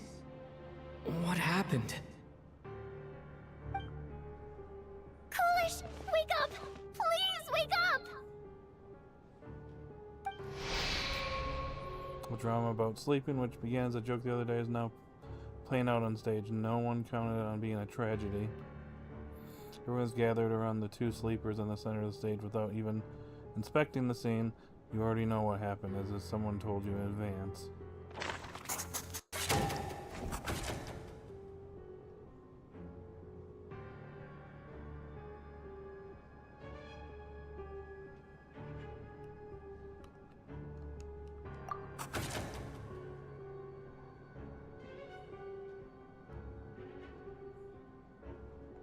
The situation is identical to that of the two casualties yesterday.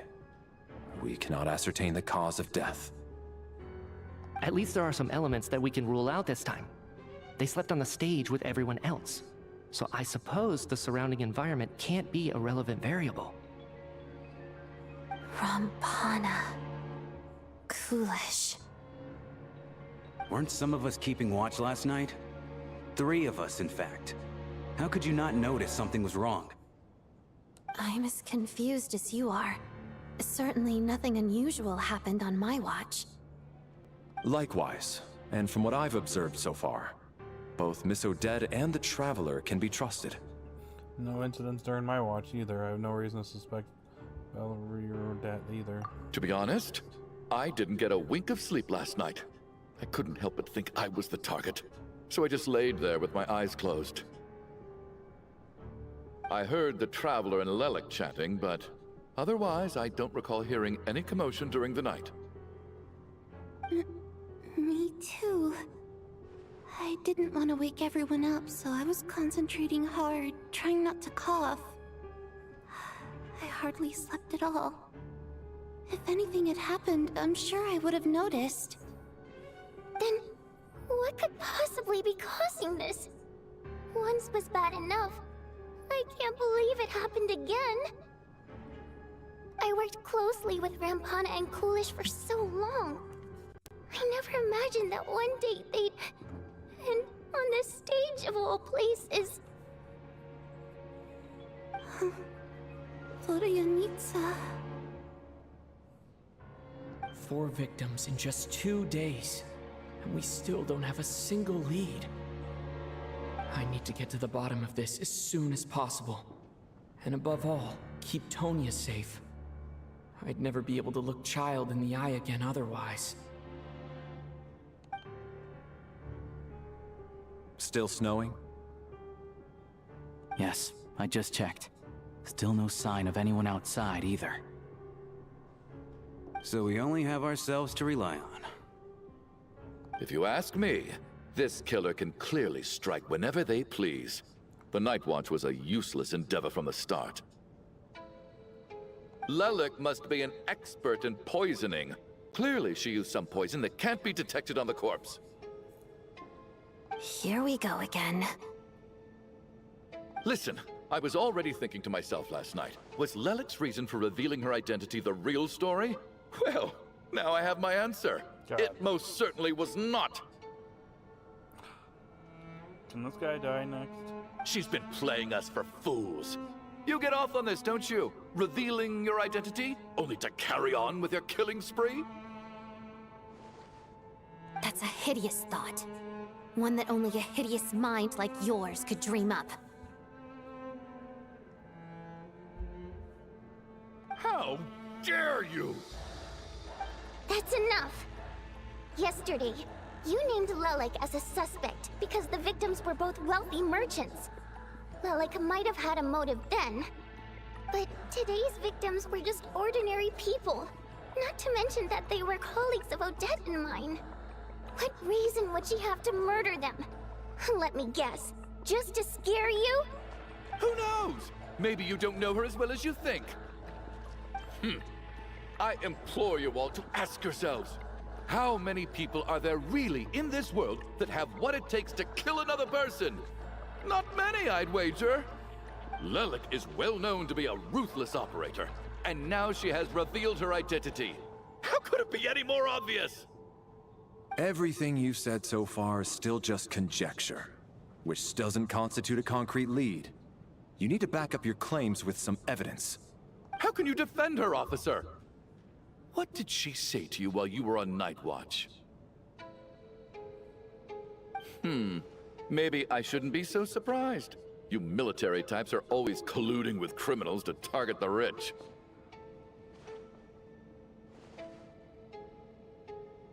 All so you can get your grubby paws on our hard-earned fortunes. Then tell us to fall in line.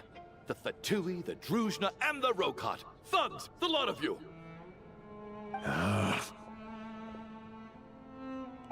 Don't you dare!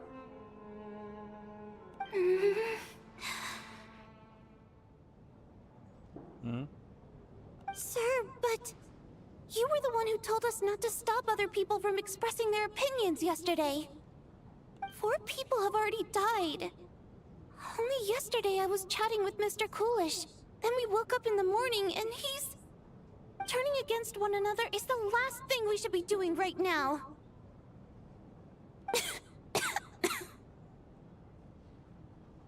Little girl. Even if Mr. Chuganov is a puffed-up, pig-headed windbag who doesn't have a clue what he's talking about, he's still one of the victims here, isn't he?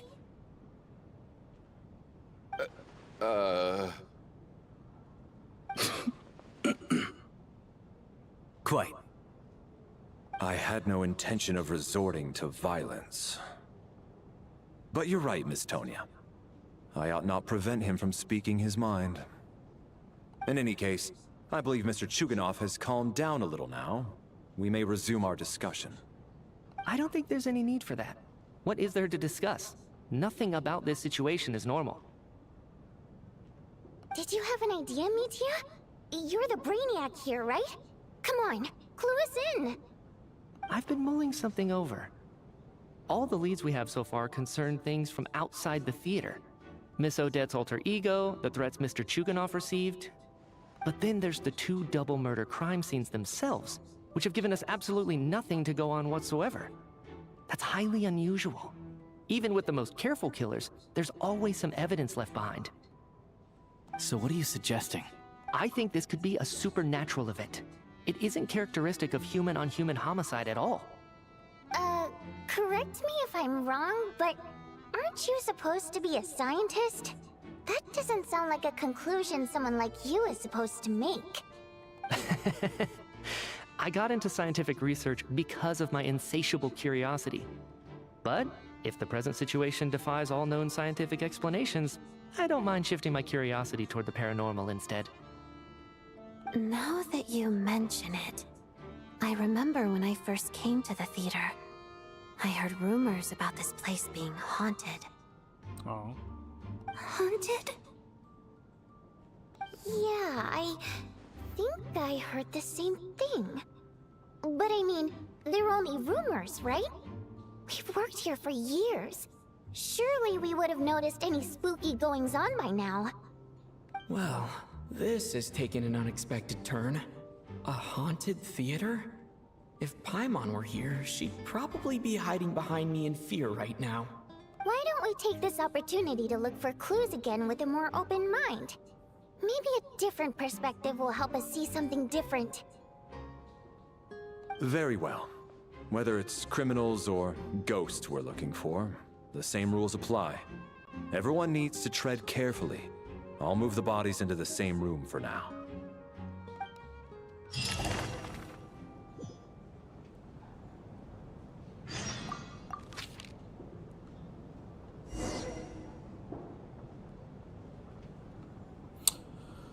Alright, we're gonna call the night here.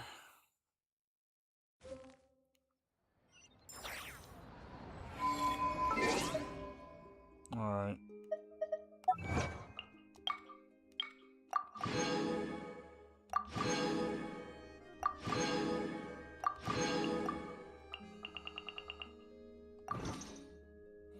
Alright. Well, that's all I got for tonight's stream. We'll be continuing tomorrow, so... Well, no one's here, so... Night, y'all.